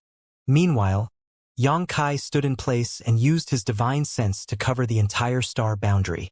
Instantly, he heard a multitude of conversations. While listening, Yang Kai soon understood the latest situation on the various Great Territory battlefields. In general, both clans were still maintaining their side of the agreement, and it seemed like it would stay that way for some time to come. Besides the ones in those 6 Great Territory battlefields, the other Territory Lords and Eighth Order Open Heaven Realm Masters remained silent. On the contrary, the 6 Great Territory battlefields, which had remained unchanged from the beginning now, had very few ordinary soldiers, as many Territory Lords and Eighth Order Open Heaven Realm Masters now used these vast expanses as their own battlegrounds. While quite a number of new Territory Lords had appeared in the Black Ink clan, the humans also had many new Eighth Order Masters, all of whom swarmed into those 6 Great Territory battlefields, intending to temper themselves while weakening the enemy's strength by killing their top masters. It could be said that the intensity of the battles in those 6 Great Territory battlefields vastly exceeded all others. There were constantly Eighth Order Masters and Territory Lords dying in battle, which was very tragic news. After 1,700 years of retreat, Yang Kai was now eager to move his body. Moreover, he had long decided to search for the first primordial light after finishing his latest retreat. To his knowledge, the primordial light was the only instrument capable of completely wiping out Mo. Therefore, after gathering some intel, Yang Kai flew up to the sky and soon left High Heaven territory. Now that nearly 2,000 years of changes had passed, the situation in Azure Sun territory had already changed. Originally, the humans and Black Ink clan in Azure Sun territory were engaged in a massive total war with battles of all sizes never ceasing. But as time passed, such sights became rarer. This place was now the battlefield where only the strongest masters battled each other. Ordinary soldiers from both races had already moved out of this great territory. After all, ordinary soldiers had no right to participate in battles involving such masters. At this moment, those who were still actively moving about in this great territory were at least feudal lords and Seventh Order Open Heaven Realm Masters who came here to gain some stimulation and break through their bottlenecks. There were masters from both races fighting each other in every corner of this great territory. The fallout so intense that it could be felt across vast distances in all directions. These fights wouldn't continue for long periods, as those who gained small victories would immediately fall back, lest they attract the attention of reinforcements from the other side. The quiet void was like a sleeping monster that would wake up at any moment and devour all the active masters from both races. Amidst all his tension and chaos, a figure leisurely toured around the void, and though he was alone, he was completely calm and relaxed. It was as though that figure thought of this dangerous battlefield as his own home garden.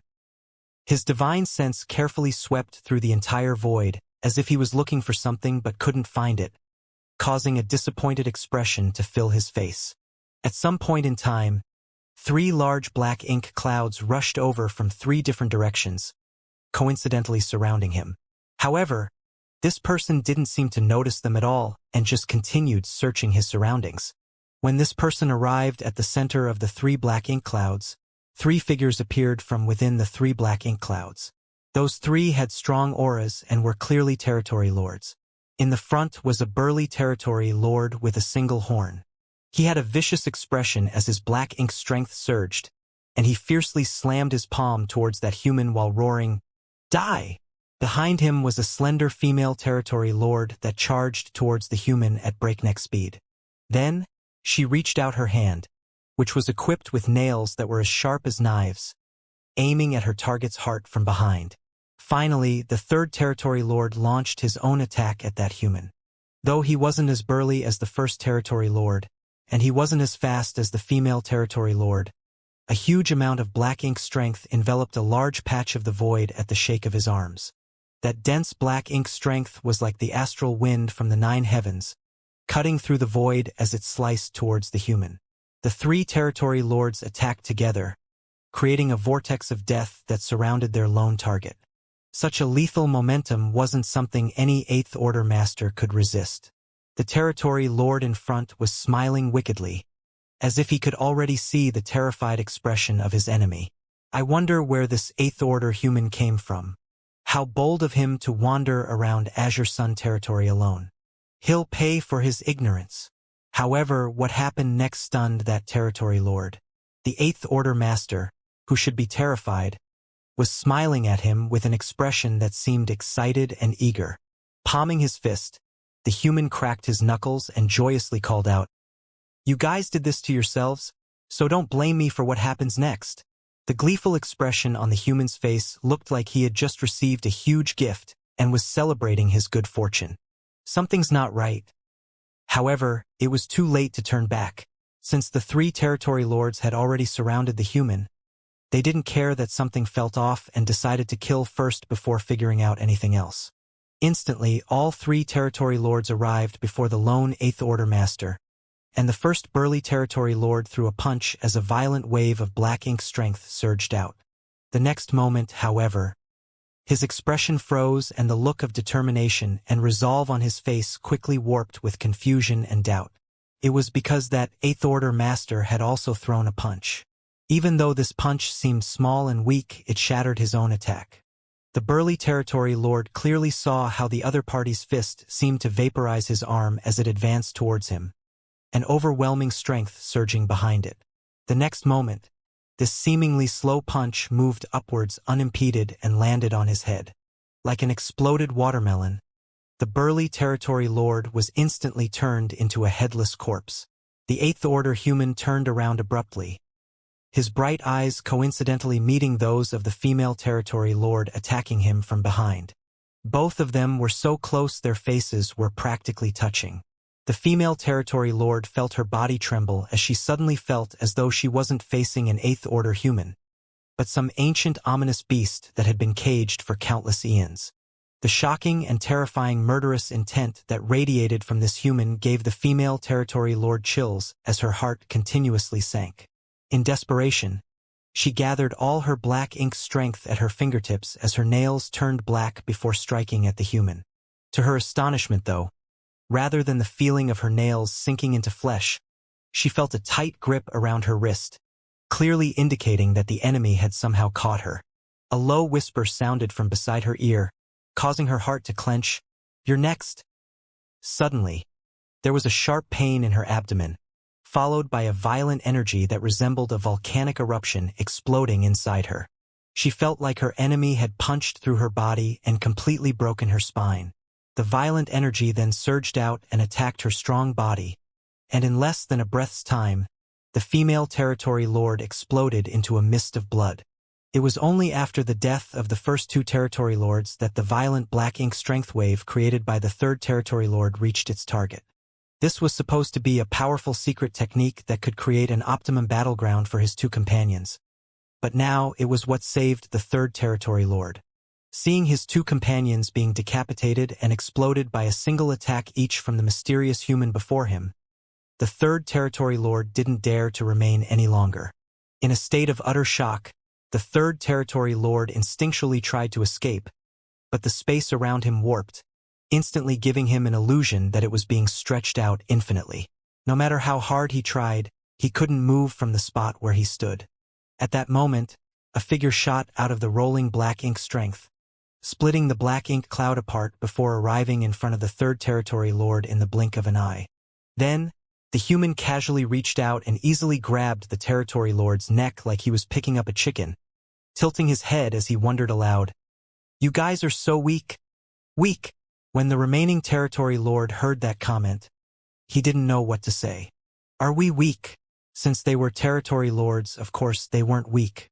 Though the joint attack these three territory lords used wasn't invincible in Azure Sun territory, there was rarely anyone who could beat them.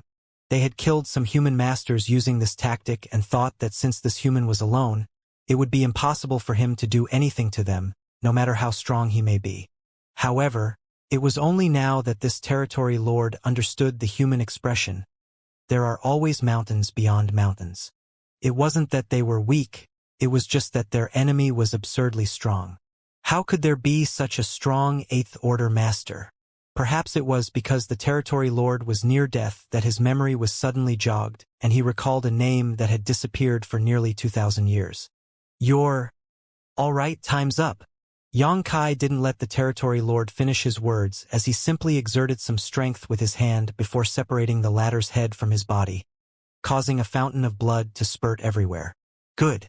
As I expected, these 1,700 years of retreat weren't in vain. I'm now far stronger than I was before.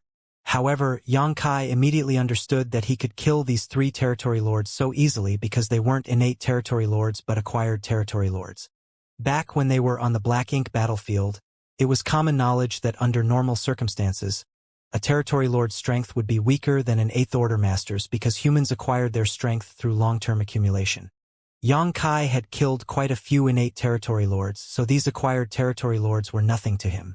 With his current ability, he could kill one of them with a single punch, just like when he was at the peak of the Seventh Order Open Heaven realm back then and slaughtered feudal lords like chickens and dogs. If he were to encounter those strong innate territory lords, it might not be as easy to kill them, but with his fearful reputation, those innate territory lords wouldn't dare to come and find trouble with him. Only these acquired territory lords who never experienced his terror would have forgotten his infamy and mistakenly targeted him. Though Azure Sun territory was vast, the sudden annihilation of 3 territory lord auras was enough to attract the attention of many masters. Following that, several divine senses came from all directions, including divine senses from territory lords, feudal lords, and 7th and 8th Order masters. During these years of continuous battles, both races suffered losses, but never had a battle ended so quickly, much less with 3 territory lords dying at once. Xianxia naturally sensed these probes and secretly sighed. There has indeed been a significant increase in masters from both races during my years of retreat. The Black Ink clan could use their black ink nests to cultivate, so it was normal for them to become stronger quickly. As long as there were enough resources and black ink nests, it wasn't surprising for them to nurture many feudal lords and territory lords. However, it was surprising that so many 7th Order and 8th Order masters had appeared so quickly. Theoretically, it would be difficult for so many humans to break through to the 8th Order Open Heaven realm after just 2,000 years, especially those rising stars because they wouldn't have enough accumulation. The truth, however, was that the rate of breaking through to a new realm amongst those rising stars was not any slower than those veteran Open Heaven realm masters. Moreover, some of them even broke through to the 8th Order Open Heaven realm earlier than veteran 7th Order masters. Perhaps this was a blessing from the heavens. Just like how the heavens chose Xianxia as a means of protecting themselves from the Black Ink clan's invasion. All the human soldiers who fought against the Black Ink clan had gained the Heavens' favor as they were complying with the Heavens' will. Such people could be said to be fighting on behalf of the Heavens and would thus receive far more opportunities and good fortune. In the past, there weren't many such people around, but now that the Black Ink clan had invaded the 3,000 worlds and the humans were forced to defend just a handful of great territories, was the time when they needed to increase their overall strength the most. It was for this reason that the Ninth Order old ancestors and Xianxia worked hard to create a safe environment for them to grow. This very scenario imperceptibly shortened the time the humans needed to grow stronger. It was said to be difficult to predict the Heavens' will, but in truth it could be seen in everything. While in a trance, Xianxia seemed to have realized something. But soon, he was interrupted by a frantic divine sense. Those acquired territory lords didn't know of Xianxia's reputation, but the innate territory lords certainly did. Back in the day, all innate territory lords were shown images of him so that they could memorize what he looked like. 1,700 years had passed, and the Black Ink clan had gradually forgotten the shadow cast over them by Xianxia. Moreover, according to the reports from the various Black Ink disciples, this killing star had seemingly entered retreat in the star boundary soon after the peace deal was signed and not shown his face ever since. No one expected that he would suddenly appear inside Azure Sun territory and announce his return by slaughtering 3 territory lords. Sir Xianxia, what's the meaning of this? A magnificent divine sense suddenly reverberated from the depths of the void. Though it sounded like the voice was questioning Xianxia, it didn't dare to be too reckless with its tone or words. Clearly, it was the innate territory lord who was overseeing this place. 1,700 years ago, the number of innate territory lords Xianxia killed had reached more than 30. What's more, those innate territory lords were basically killed in a single blow by Xianxia. Although Xianxia had used special external means to kill them back then, that did nothing to diminish his incredible strength. Now that 1,700 years had passed, no one knew exactly how this killing star's ability had changed, but from how he killed 3 acquired territory lords in just a few short breaths, everyone could tell he was stronger than before. The terror that had faded away after nearly 2,000 years of silence had now resurfaced and tightly gripped the innate territory lords. Is this monster going to start another killing spree? If that's true, the peace we maintained for more than 1,000 years will surely shatter. Sir, are you planning on breaking the peace treaty our 2 races agreed upon? The innate territory lords asked again, his voice echoing from many different directions, as if he was deliberately trying to hide his whereabouts. Xianxia snorted disdainfully as he felt somewhat displeased. These innate territory lords reacted too quickly. It seemed he had killed those territory lords too quickly. He should have taken more time to tear them apart so he could have killed a few more territory lords without drawing attention to himself. However, he hadn't taken action for nearly 2,000 years, so his fine control of his strength was somewhat lacking at the moment. Xianxia's gaze drifted for a moment, then seeming to have ignored the barriers of space, he fixed his eyes on a particular position in the void. Then, he yawned out of boredom and waved his hand. I'm just looking around. You can all go back to what you were doing. The innate territory lord who had spoken earlier while hiding in the dark had already broken out into a cold sweat as he felt a fierce aura locking onto him from far away and pinning him down. Fortunately, that aura disappeared in the next instant. Knowing that his position had been exposed and that his tricks to hide his whereabouts meant nothing before Xianxia, the innate territory lord realized that if the latter wanted to kill him, Xianxia could have arrived in front of him within a couple of breaths. He didn't have the slightest confidence in resisting Xianxia's assault. On the other hand, Xianxia's answer made several territory lords feel their chests tighten. Looking around.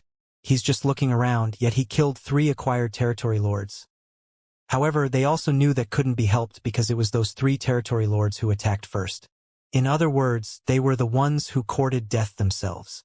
The peace treaty did state that Xianxia couldn't participate in the war or attack any of the territory lords, but it never said Xianxia couldn't fight back if he was the one attacked. Moreover, since those 3 were killed by this killing star, the other Black Ink clansmen didn't dare to harp on this matter for fear they would be next. I hope what you said is true. That innate territory lord barely managed to keep his remaining dignity by broadcasting such words in all directions. A short while later, A frenzy of activity occurred in Azure Sun territory as all the feudal lords and territory lords around their main base hurried back inside, while those too far away simply found places to hide. Panicked energy fluctuations could be felt coming from all directions. How could the 7th and 8th Order Masters let such an opportunity go? Immediately, they began intercepting those feudal lords and territory lords while going all out to kill them. In an instant, the originally quiet Azure Sun territory became extremely lively. Meanwhile, Xianxia slowly moved across the void while sweeping his divine sense around. He soon came across several 7th Order Open Heaven Realm Masters surrounding a group of feudal lords. The humans already had a slight upper hand, but when Xianxia passed by, the feudal lords became terrified. Even though Xianxia didn't even glance at them, those feudal lords felt like death itself was stalking them, causing their strength to plummet by some 30 or 40%. Before Xianxia even left, the feudal lords, who had barely maintained a balance before, were now at a total disadvantage. It was only a matter of time before they were killed by those 7th Order Masters. A while later, Xianxia came across another battlefield, but this time he stopped to take a look. There were 3 8th Order human masters currently battling a single innate territory lord. Though it was 3 against 1, the humans didn't hold much of an advantage. Besides the fact that an innate territory lord was already a very powerful foe, these 3 8th Order Masters had clearly broken through to their current realm not long ago, so they didn't have much heritage. However, the 3 8th Order's Masters were able to work together seamlessly and were proficient in many kinds of divine abilities and secret techniques. Despite not having an overwhelming advantage in this battle, they were still able to surround and pin down this innate territory lord. The space around this battlefield was warped, especially at its center, and rays of bright light and murderous intent flared wildly. Xianxia's arrival had naturally attracted the attention of these 4, and the terrified innate territory lord couldn't help bellowing, "Sir Xianxia, are you going to attack?" Xianxia chuckled. "No, I'm just having a look. You guys can continue your fight." Then, his expression turned grim as he reprimanded those 8th Order Masters. "You 3 little brats, what have you been cultivating for all these years? It's 3 against 1, and this is the best you can do? If word of this spread out, my reputation would be completely ruined." A young man with an innocent expression immediately wore a bitter look on his face as he complained, "Honored Master, we only broke through to the 8th Order 300 years ago, and this guy is an innate territory lord. If their opponent had been an ordinary territory lord, their fight wouldn't have been nearly this difficult, but innate territory lords were far more powerful than the current generation of acquired territory lords." Xianxia's face darkened. "You dare talk back to me? Has this honored master's teachings been in vain for all those years?"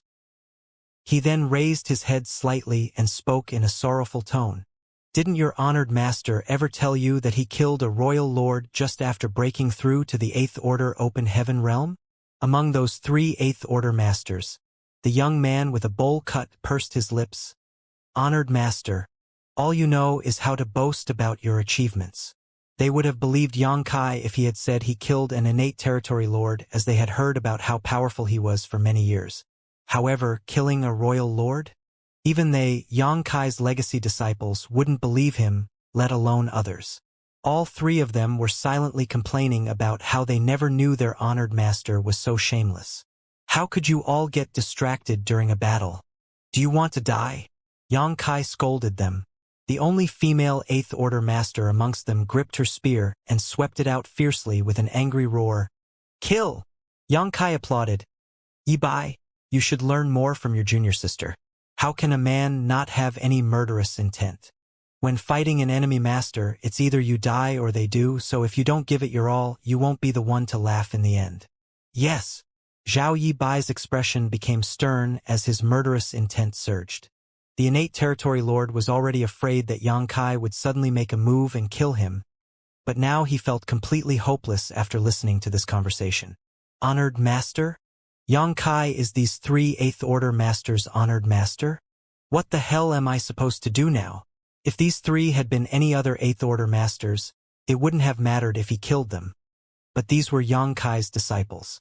Once he made a killing attack, would Xianxia really just stand there and do nothing? Even if Yang Kai killed him today, the Black Ink clan would not bring up the peace agreement for discussion and would just let the matter slide. At that instant, the innate territory lord fell into a dilemma. Meanwhile, the 3 Eighth Order masters had been through many battles, so they wouldn't show any mercy to their enemies when given such a good opportunity. Now that the innate territory lord could only defend himself and had no way of striking back, the 3 redoubled their assault, sending out all sorts of divine abilities and secret techniques which illuminated the entire void. Yang Kai nodded lightly. You 3 can barely achieve 1 or 2 parts of my strength back then. Hearing that, Xiaoya felt her veins bulging and couldn't stand it anymore, so she spoke while thrusting out her spear. Honored master, why don't you go look around somewhere else? We 3 senior brothers and sister are fighting a life-or-death battle. It's fine if this old fart can't help us, but can he not just stand there boasting shamelessly while making sarcastic remarks? Yang Kai raised his hand and knocked her head. What's wrong? Don't you want me here? Xiaoya felt aggrieved, but at the same time, she was secretly astonished at her honored master's ability. Although she didn't have her guard up against him and was fully focused on fighting the innate territory lord, she was still an 8th Order master after all. However, she didn't even notice when her honored master arrived beside her. While thinking of that, she couldn't help but exclaim inside, indeed, old ginger is spicier than young ginger. Boasting might be a habit every man has, but this old man does have some skill, it seems. I guess I'll just let him continue to boast. As such, she didn't say anything. Why is it only the 3 of you? Where's that little bastard Xianxia? Yang Kai looked around curiously. If he remembered correctly, his 3 disciples should have been with Xianxia because they seemed to have formed a group called the 10 Directions Supreme and had also made a name for themselves. But now, there were only the 3 of them, and Xianxia was nowhere to be seen. Sui used time principles to disrupt the innate territory lord's senses while finding a moment to answer. These years, our fellow brothers and sisters have broken through to the 8th Order open heaven realm one after another, so it's not suitable for us to stay in a single squad and kill enemies together anymore. The 3 of us parted ways with senior brother Yang some time ago. Yang Kai nodded in understanding. Back then, they formed a squad to kill the enemy because they weren't strong enough. Although there were quite a lot of 7th Order masters among them, going into the great territories conquered by the Black Ink clan was extremely dangerous. Therefore, it was a better choice to band together. But now, these little ones had all broken through to the 8th Order open heaven realm, so there was no need to act as a unit anymore. Also, this was a wise choice because only in this way could they continue to break through their limitations by exposing themselves to dangerous situations. Yang Kai's 3 disciples had all directly broken through to the 7th Order open heaven realm back then and were now 8th Order masters. Once they had accumulated enough heritage, they could strive to break through to the 9th Order open heaven realm. If they did, they would become pillars of the war against the Black Ink clan. It was the same for Xianxia. He was a pure dragon clan member and had a very strong bloodline talent, so he could only rely on purifying and tempering his dragon vein and nothing else to achieve a breakthrough. As for Xianxia, she was the same as Yang Kai.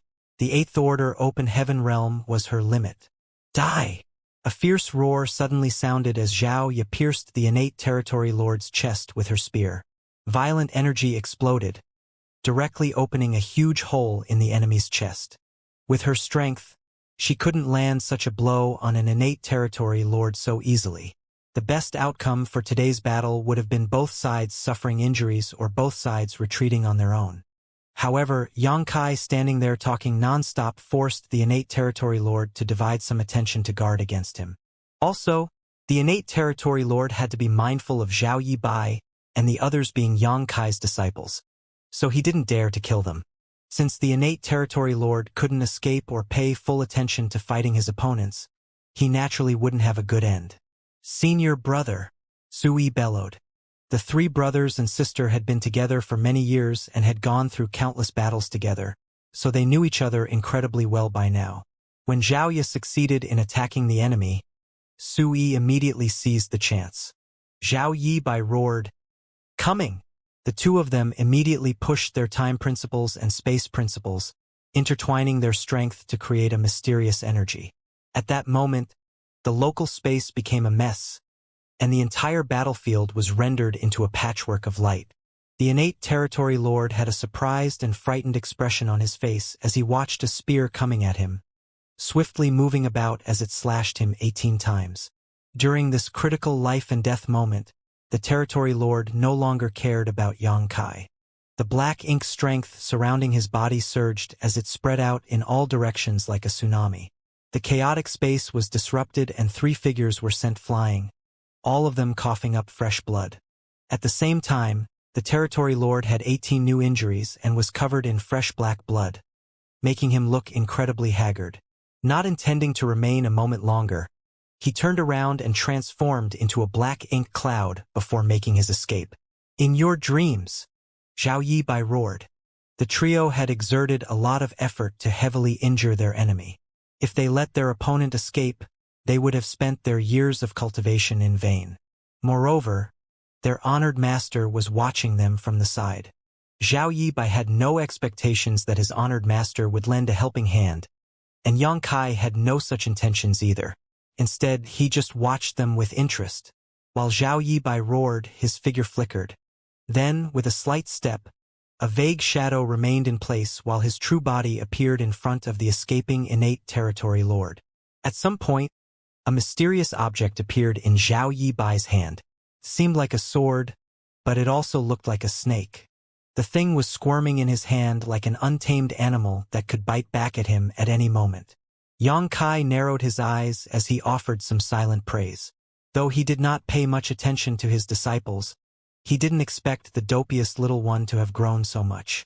The thing in Zhao Yibai's hand wasn't a sword or a snake. It was a void crack. He was using a void crack as a weapon. Scram!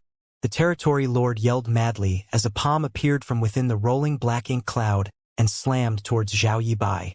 The space sword didn't slash downwards but nimbly formed a curve that cut into the black ink cloud. At the same time, Zhao Yibai ducked and avoided the territory lord's palm, while also revealing Su Yi standing behind him. While using space principles to intercept his enemy, he also brought along his 3rd junior brother with him.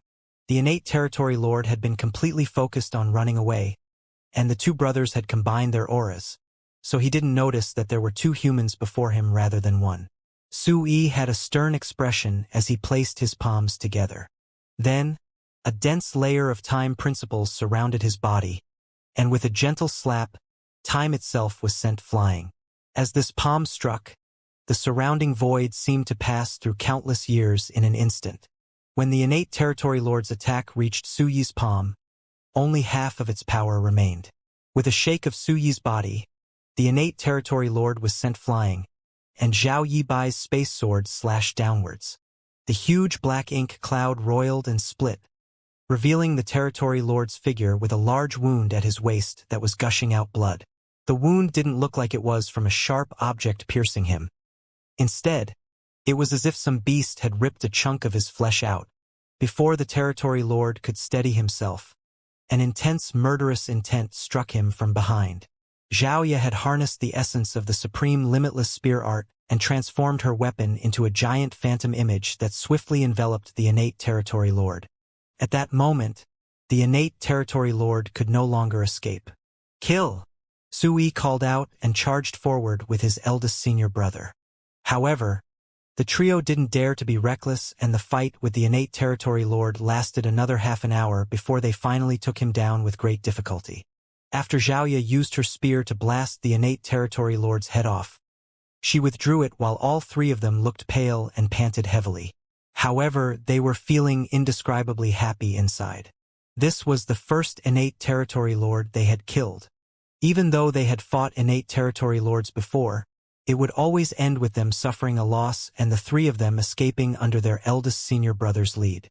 There were also some rare times when both sides suffered heavy losses and mutually withdrew, but never had they imagined killing an innate territory lord so soon. Xianxia, overseeing the situation, might have contributed to their win, but during the latter half of the battle, the innate territory lord had gone all out and no longer restrained his attacks. This life-or-death battle was certainly beneficial to them. Once they had absorbed the experience from this fight, they were confident that they wouldn't be in such a wretched state when encountering another innate territory lord in the future. "Honored Master," Please give us some guidance. After steadying his breath, Zhao Yibai looked at Yang Kai and cupped his fist. Yang Kai smiled. Your master simply shows you the path. How you walk it is up to you.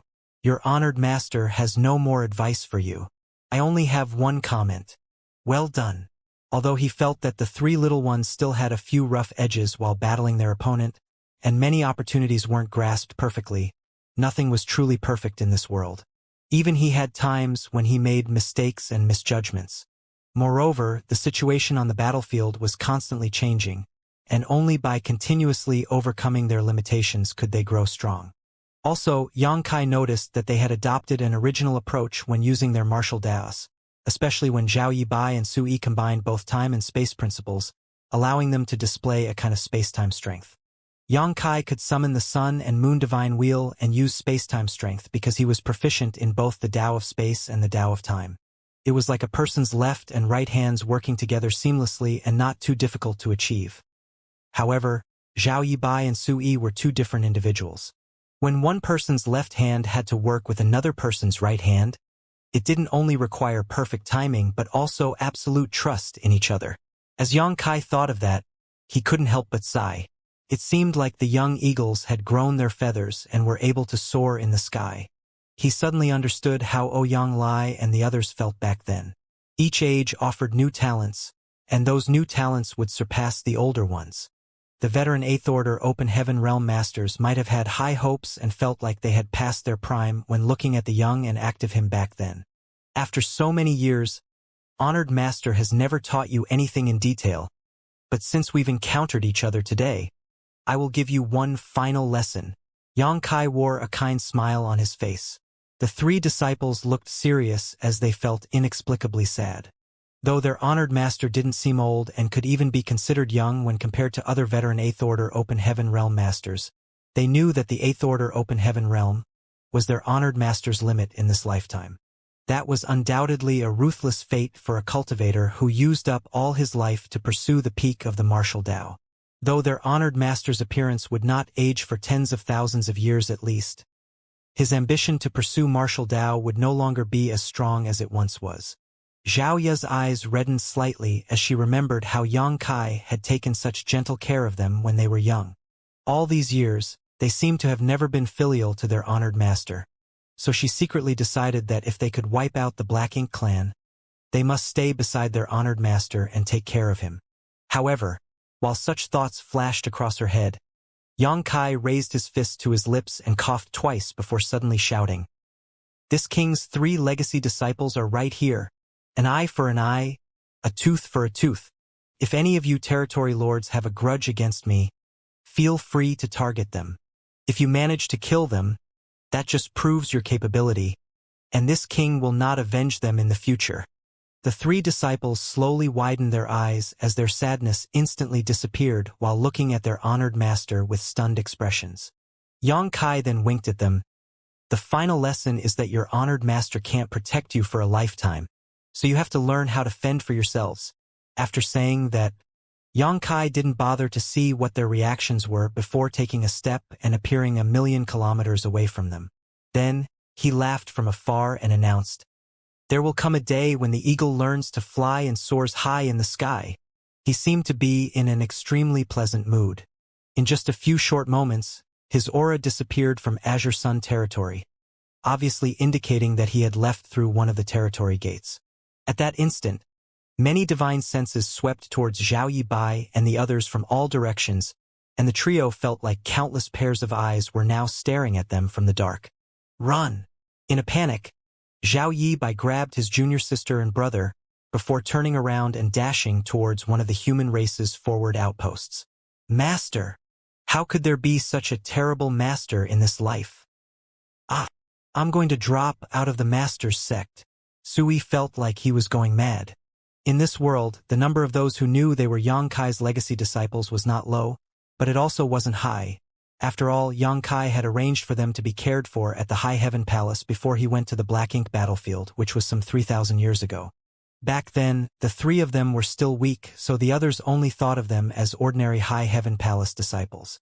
No one had ever expected them and Yang Kai to be disciples and master. Of course, they also wouldn't announce this fact to the wider world. They knew what their honored master had done to the Black Ink clan, so if the Black Ink clan found out about their relationship, they would definitely be targeted. That was also why the human higher-ups never said a word about them despite knowing the whole story. Never would they have imagined that Xianxia would take the initiative to expose their master and disciple relationship today. There were so many territory lords who died because of Xianxia, but since the Black Ink clan couldn't do anything about him, their next best option was to target his 3 disciples. It was easy to predict that the dangers and risks these 3 would be facing in the future would vastly surpass what they encountered previously. Perhaps they would be targeted by multiple territory lords the moment they appeared in any great territory. Xiaoya bit her lips as her eyes reddened even more. She had secretly decided that once her honored master turned old, could no longer move about, and was bedridden, she would show him the real meaning of filial piety. After giving it some more thought, she realized that this old fart had never taught them anything these past few millennia. All he did was take them under his wing when they were young and naive. Since he brought them out from the void world, they had hardly even met, so how could he have taught them anything? Yet this old ghost dared to say this was their final lesson. Eldest senior brother, run faster. They're chasing us. Sui screamed in panic. It had only been a short moment, but several powerful auras which obviously belonged to innate territory lords were rapidly closing in on them. On top of that, there were dozens of weaker auras following closely behind them in the dark. Clearly, everyone now saw the 3 of them as prime targets. Don't resist, Zhao Yibai shouted while using space principles to wrap around his junior sister and brother, their figures beginning to flicker. By the time he had almost run out of energy, they finally reached the human race's main camp. Zhao Yibai fell to the ground, feeling like he didn't even have the energy to move a finger. While he looked up at the jet-black void, he only had one thought in mind. Honored Master is definitely trying to screw with us. After nearly 2,000 years, the human race's biggest killing star, Xianxia, had emerged from retreat. Then, he appeared in Azure Sun territory and killed 3 acquired territory lords. When the news spread out, the Black Ink clan was terrified. Acquired territory lords were also territory lords, and although they weren't as powerful as innate territory lords, or even ordinary 8th Order human masters, they weren't easy to kill by any means. The Black Ink clan then heard that those 3 territory lords were the ones who initiated the attack, but all of them were killed within 3 breaths. Fortunately, Xianxia didn't start a killing spree or even intend to break the treaty they had agreed on previously. Instead, he just strolled around Azure Sun territory and left. At that moment, all the Black Ink clansmen in all the great territory battlefields shivered in fright as they did all they could to get news about Xianxia. Soon, they received word from all directions that Xianxia had appeared on the great territory battlefields one after another. However, he never started a fight and just wandered around as if searching for something. No one knew what he was searching for. There were many times when he appeared near the Black Ink clan's bases, which made the territory lords eager to start a fight but also extremely wary. They were eager to start a fight because if they did, they might stand a chance of defeating Xianxia if the entire army attacked him together. However, they were worried that if a battle broke out, there was no telling how many territory lords would die, and there was also a chance that they might not be able to defeat Xianxia. It wasn't until Xianxia left that the Black Ink clan finally felt relieved. However, more news spread across the great territories, saying that Xianxia's 3 legacy disciples were in Azure Sun territory. So many began thinking of ways to surround and kill them. This news greatly energized the Black Ink clan. The fear of Xianxia would forever stay with them because he was so strong and overbearing that no Black Ink clansman dared to offend him. Since the Black Ink clan couldn't do anything about Xianxia though, they could take out their frustrations on his 3 legacy disciples. Moreover, it was Xianxia who exposed their relationship before leaving Azure Sun territory. Also, he said that if the Black Ink clan managed to kill his disciples, he would not take revenge. Just as countless Black Ink clansmen were focusing their attention on Azure Sun territory, they heard even more news from other great territories. Yang Xiao and Yang Yu, who made a name for themselves recently, were revealed to be Xianxia's adopted son and younger sister. Also, a few women who had recently broken through to the 8th Order Open Heaven realm were said to be his wives. In an instant, the Black Ink clan began targeting everyone with close connections to Xianxia. The Black Ink clan had also devised several plans to round them up and slaughter them. However, whether they would actually kill them was doubtful, as none of the higher-ups in the Black Ink clan believed Xianxia would really not seek revenge. If they could capture these important people and corrupt them with Black Ink strength, though, turning them into Black Ink disciples, it would certainly allow them to restrain Xianxia's actions greatly. Undercurrents surged throughout the various battlefields surrounding those cultivators with close relationships with Xianxia. The human race and the Black Ink clan continuously fought each other in battle after battle, turning the situation into a chaotic mess. Meanwhile, Xianxia had long left the 13 battlefields. With a universe chart in hand, he began touring around all the great territories. If the human race wanted to get rid of the Black Ink clan once and for all, they had to find the primordial light. Although Xianxia had ventured into the chaotic dead territory to ask Big Brother Huang and Big Sister Lan about it, the information he received wasn't of much use. Therefore, Xianxia still didn't have a clue about what the primordial light was or where to find it. Now, he could only use the dumbest method of performing an exhaustive search, hoping he would get lucky. Song had previously said that when the primordial light was born, primordial darkness appeared alongside it. Light and darkness were opposite sides of the same coin and were inextricably linked. But now, that darkness had become MO and was set on devouring the universe while the light was nowhere to be seen. The primordial light might not take the form of light, just like how darkness had taken the form of MO. The light could be a blade of grass, a simple tree, or even a monster or a human. There was even the possibility of it being everything in this world. Xianxia wasn't sure if he could find it, but he believed that where there was a will, there would be a way. Moreover, his cultivation was approaching his personal limit. Though it hadn't reached the peak of the Eighth Order open heaven realm yet, the heritage in his small universe was constantly increasing without the need to go through bitter secluded cultivation. After chasing his limits for all his life, Xianxia had reached the end of his martial Tao, but he didn't feel the slightest joy. That was because he knew that this wasn't the peak of the martial Tao. This knowledge was undoubtedly the greatest despair to a cultivator. Since he didn't need to cultivate and couldn't head to the battlefield to fight the enemy, Xianxia couldn't stay idle. If he were an ordinary man, he could stay with his family and be filial to his parents, or spend the rest of his life in peace, but he wasn't an ordinary man. It would be best if he could find the primordial light, but if he couldn't, he would take this journey as a trip to reorganize his mind and calm his spirit. His divine sense was constantly surging like the tide, leaving no stone unturned. In every great territory he visited, he would bring out his universe chart and use his divine sense to draw a cross on its corresponding position. Now, most of the great territories in the 3,000 worlds were conquered by the Black Ink clan, and the universe worlds that used to be flourishing and filled with vitality were now dead because they were depleted of world force and had their grand Daos destroyed. Numerous Black Ink clansmen could be seen moving about the void, and there were many Black Ink nests above the dead universe world. Back when the Black Ink clan had just started invading the 3,000 worlds, Xianxia had also visited many great territories, but back then, he was rushing about refining the universe worlds in an attempt to save as many living beings as possible. That journey was frantic and brief. This time, his journey was more deliberate as he performed a thorough search of every corner of each great territory, including all the dead universe worlds and universe fragments. In comparison to back then, the great territories were now undoubtedly duller. Even the void was permeated with the extremely wicked and loathsome aura of Black Ink strength. The dead universe worlds were like decaying corpses. Black Ink strength had swept through the universe. No one could avoid their personal responsibility when faced with such a tragedy. During his journey, Xianxia met quite a few hunters.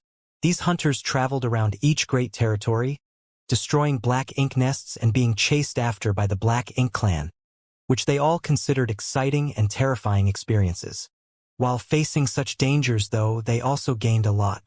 As Xianxia passed through each great territory, the number of crosses on his universe chart gradually increased and soon almost covered the entire map. He didn't pay much attention to how many years he had been searching for until he suddenly came to an extremely quiet place. After cross-checking with his universe chart, he suddenly realized that this was actually the chaotic dead territory.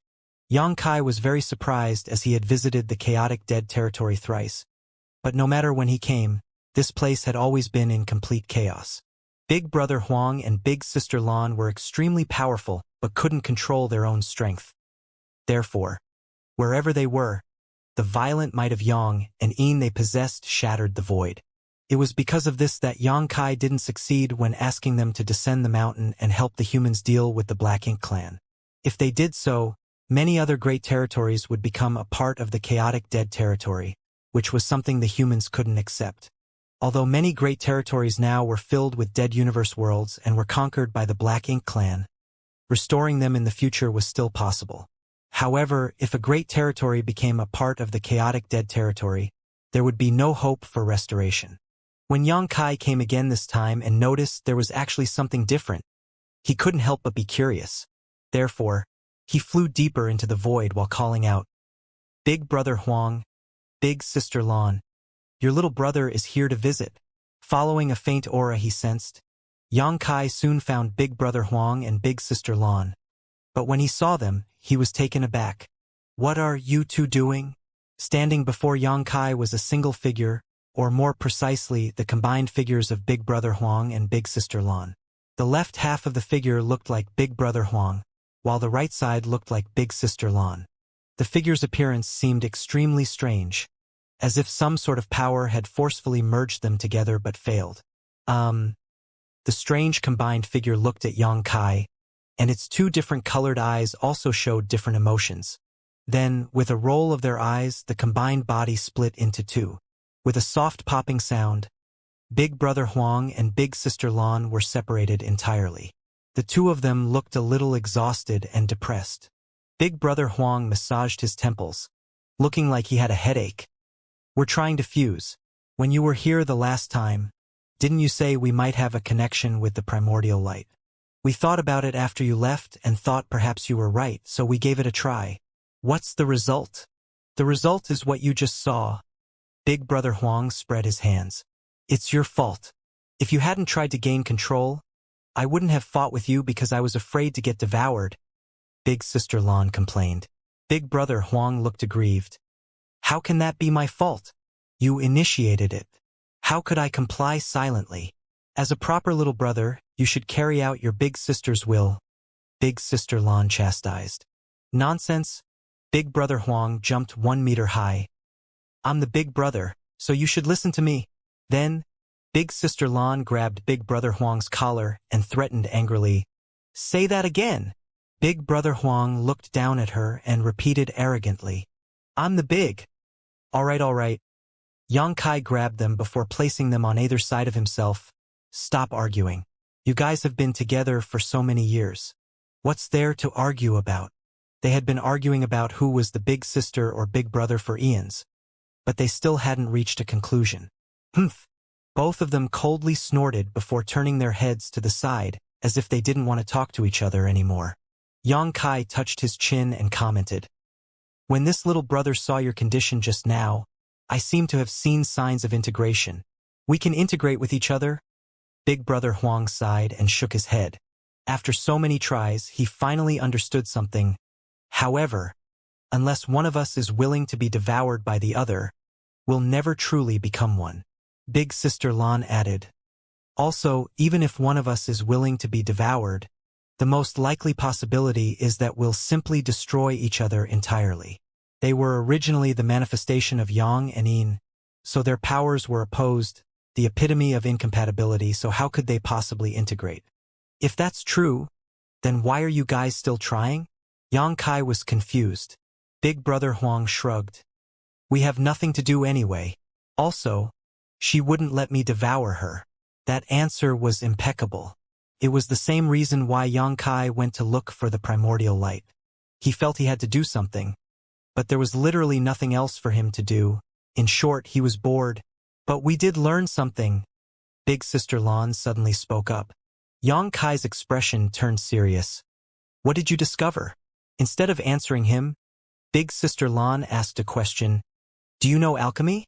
Not knowing what alchemy had to do with this situation, Yang Kai still answered honestly, "I know a little." He had some alchemic Tao essence inside his small universe, though he wasn't as proficient in it as his 3 primary grand Taos. His accomplishments weren't low either. If he was willing, Xianxia figured he could easily become an alchemy grandmaster. Moreover, he actively cultivated the alchemic Tao in his youth. Since there were many cultivators in his small universe, they were able to benefit from this, and some became quite talented in the alchemic Tao. Big Sister Lan continued, "Since you know alchemy, you should know that there are many times when herbs that have opposing natures are put together inside the same furnace. But not only do they not destroy each other, they enhance each other's medicinal efficiency." Nodding, Xianxia replied, "Indeed, the alchemic Tao is profound and boundless, and what it focuses on is the ratio of herbs and how they counteract and enhance each other." After thinking about it, he questioned, "Are you saying, if you think of me and Big Brother Huang as counteracting herbs, what would you do to blend our medicinal efficacies?" Xianxia's eyes lit up. "A catalyst." It wasn't true that two counteracting herbs couldn't be placed in the same furnace. One only had to add a suitable medicinal catalyst, and disaster could be turned into a miracle. Not only could a catalyst help maximize the two herbs' medicinal efficacies, but it could help them fuse together and produce new and astonishing effects. "I understand now." Xianxia was elated, like a terminally ill patient who suddenly found a cure after searching for so long. He was acting almost epileptic. The last time Xianxia came to the chaotic dead territory and talked with these two, he realized that they had a huge connection with the primordial light, and perhaps were even part of it at one point. That was because Big Sister Lan previously said that she vaguely remembered being abandoned. Who would abandon them? And what kind of being could abandon them? The answer to that was undoubtedly the primordial light. Although Xianxia didn't know the reason behind all of this, the primordial light did separate from the yang and yin that eventually became the sun's burning light and moon's serene glimmer. That was why they vaguely remembered feeling like they were abandoned. They were originally the same being but were separated by a powerful force. If they wanted to fuse, they would have to reverse what happened. So, there must be a special existence in this world, and that existence was the medicinal catalyst to help Big Brother Huang and Big Sister Lan reintegrate with each other. If he could find that catalyst, perhaps they might be able to recreate that glorious light. Big Brother Huang and Big Sister Lan looked at each other, feeling speechless. But soon, Xianxia's expression turned stiff, and he frowned deeply. It only took a moment for his happy expression to disappear. He managed to figure something out, but it all seemed meaningless. Would he be able to find the catalyst when he couldn't even find the primordial light? He had been searching around so many great territories, but so far hadn't found anything at all. Even if he searched every great territory, there was still a chance that he wouldn't find what he was looking for. Logically speaking, Mo was born at the same time as the primordial light, so if the latter hadn't separated from Big Brother Huang and Big Sister Lan, it might also have become a sentient existence in the 3,000 worlds that was equally strong by now. However, the primordial light separated yang and yin eons ago, and now no one knew what it looked like. Even the world tree had no idea. The old tree had been around since the dawn of time and was connected to all the universe worlds in the 3,000 worlds. So who would know something that he didn't? Xianxia suddenly felt devastated. "Hey!" A leg suddenly landed on Xianxia's face. The force was so great that he was sent flying out and even saw stars.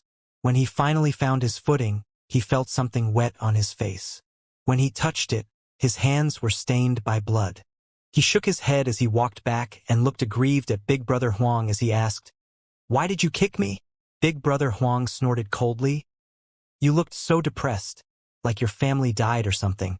It was annoying to look at it." Smiling bitterly, Xianxia asked, "Is it that obvious?" Big Brother Huang and Big Sister Lan nodded in sync. Then, Big Brother Huang jumped up and slapped his small hand on Xianxia's shoulder while speaking like an elder. "Little brother, there is no difficulty that can't be solved. If you admit defeat before even starting, you'd be better off dead. At least you could have some peace and quiet that way." Feeling aggrieved, Xianxia argued, "I'm not admitting defeat. I just thought—" "Don't think," Big Brother Huang interrupted Xianxia. "All beings have their own fate. Don't put everything on your shoulders because you can't bear that weight. This tragedy that is happening, it's the whole world's tragedy, not just yours. If the world would be destroyed without you, so be it. Yang Kai lowered his head, suddenly reminded of all he had done all those years ago.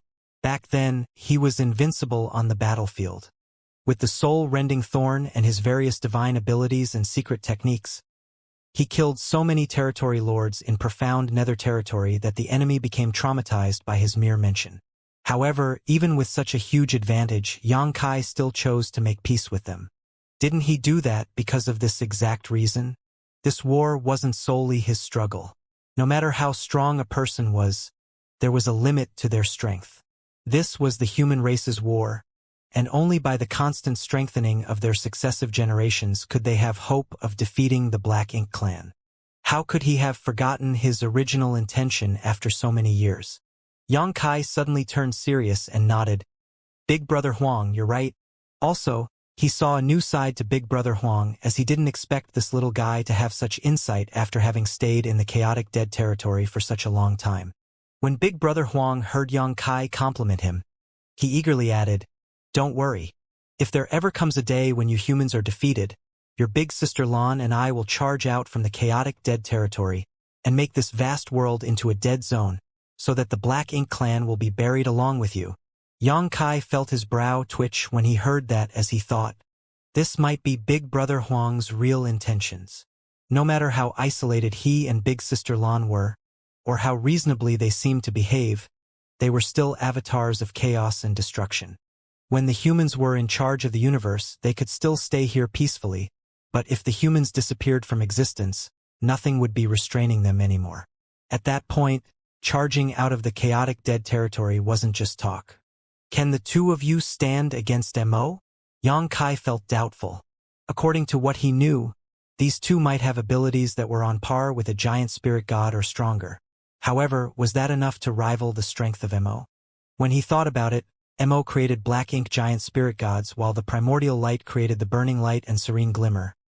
Therefore, the primordial light might have been in the creation realm as well. After pondering for a moment, Big Brother Huang replied, "We aren't his opponent, but nothing will happen if you don't act. Besides, we can't just sit here and wait for death." Yang Kai exhaled lightly before sighing. That's right. We can't just give in and wait for death to come. No one knew whether they could find the proper catalyst, but they had to try before knowing the answer. Slapping his cheeks, Yang Kai thought, cheer up. The future is full of difficulties, but you can't let that stop you from forging ahead. Suddenly, he thought of something. Since these two represented chaos and destruction, how could they have peacefully stayed in the chaotic dead territory for so many years? Shouldn't they be freely roaming around the 3,000 worlds and releasing their strength? When Yang Kai unconsciously asked that question, Big Brother Huang and Big Sister Lan looked at each other and saw the confusion in each other's eyes. You're right. Big Brother Huang was puzzled. This is a good question. Why do we have to stay in the chaotic dead territory? Frowning, Big Sister Lan said, "But we don't have the urge to wipe out the humans and destroy this world. What's more, I think staying here is quite good." Could this be the thoughts left by the primordial light? Yang Kai asked. The two couldn't answer him. At that moment, Big Brother Huang suddenly felt frustrated. Hey, why do you have so many questions? There aren't that many whys in the world. For so many years, they had been living their lives this way and didn't find it unusual. But this annoying little brother kept coming over and asking them so many questions that left them confused. Is there anything else? If not, please leave. Big Brother Huang had no trace of politeness when he said that. Ugh. Yang Kai was speechless and thought about it before saying, "Please bestow me some yellow and blue crystals. Also, after so many years, the small stone race." Although Yang Kai had brought away a huge batch of yellow and blue crystals and a massive small stone race army from the chaotic dead territory, so many years of war with the Black Ink clan had consumed many of the yellow and blue crystals, while few small stone race were remaining. The small stone race soldiers still remaining were mostly the ones who had strength on par with the 7th Order and 8th Order Open Heaven Realm Masters, but thanks to their low sentience, they couldn't exert nearly as much power as the humans. You're so annoying. Big Brother Huang felt a headache. You've already taken away everything the last time you were here, yet you're doing it again. Even though it had been nearly 2,000 years since Yang Kai's last visit, That wasn't actually a long time from the burning light and serene glimmer's perspective. But despite Big Brother Huang's complaints, he and Big Sister Lan had already prepared a huge pile of supplies for Yang Kai. It didn't matter if Yang Kai didn't mention it, but now that he did, they wouldn't be stingy with him. Therefore, Big Sister Lan waved her hand, and a giant mountain-sized pile of yellow and blue crystals floated over from deep inside the void. Then she shouted out an order, and several small stone race armies charged out from all directions in the chaotic dead territory. Yang Kai happily opened his small universe, and under Big Brother Huang's constant grumblings, he put away the huge pile of materials and small stone race armies. After that was done, burning light and serene glimmers, nearly 2,000 years of accumulation were gone. Such a huge pile of materials and reinforcements were enough to influence the final result of the war between the two races. Without mentioning anything else, if Yang Kai distributed the small Stone Clan armies he received to the various battlefields, they could deliver a huge blow to the Black Ink Clan, as those small stone race armies had many that were on par with 8th Order Open Heaven Realm Masters. Once Yang Kai was done, he respectfully thanked the two. Since the two races still wanted to maintain their current situation of the war, Yang Kai wasn't in a rush to head back and distribute these small stone race armies. Also, he had to start his search for the medicinal catalyst. I think you should try visiting the Divine Spirit's ancestral land. Before he could go though, Big Sister Lan suddenly made this suggestion.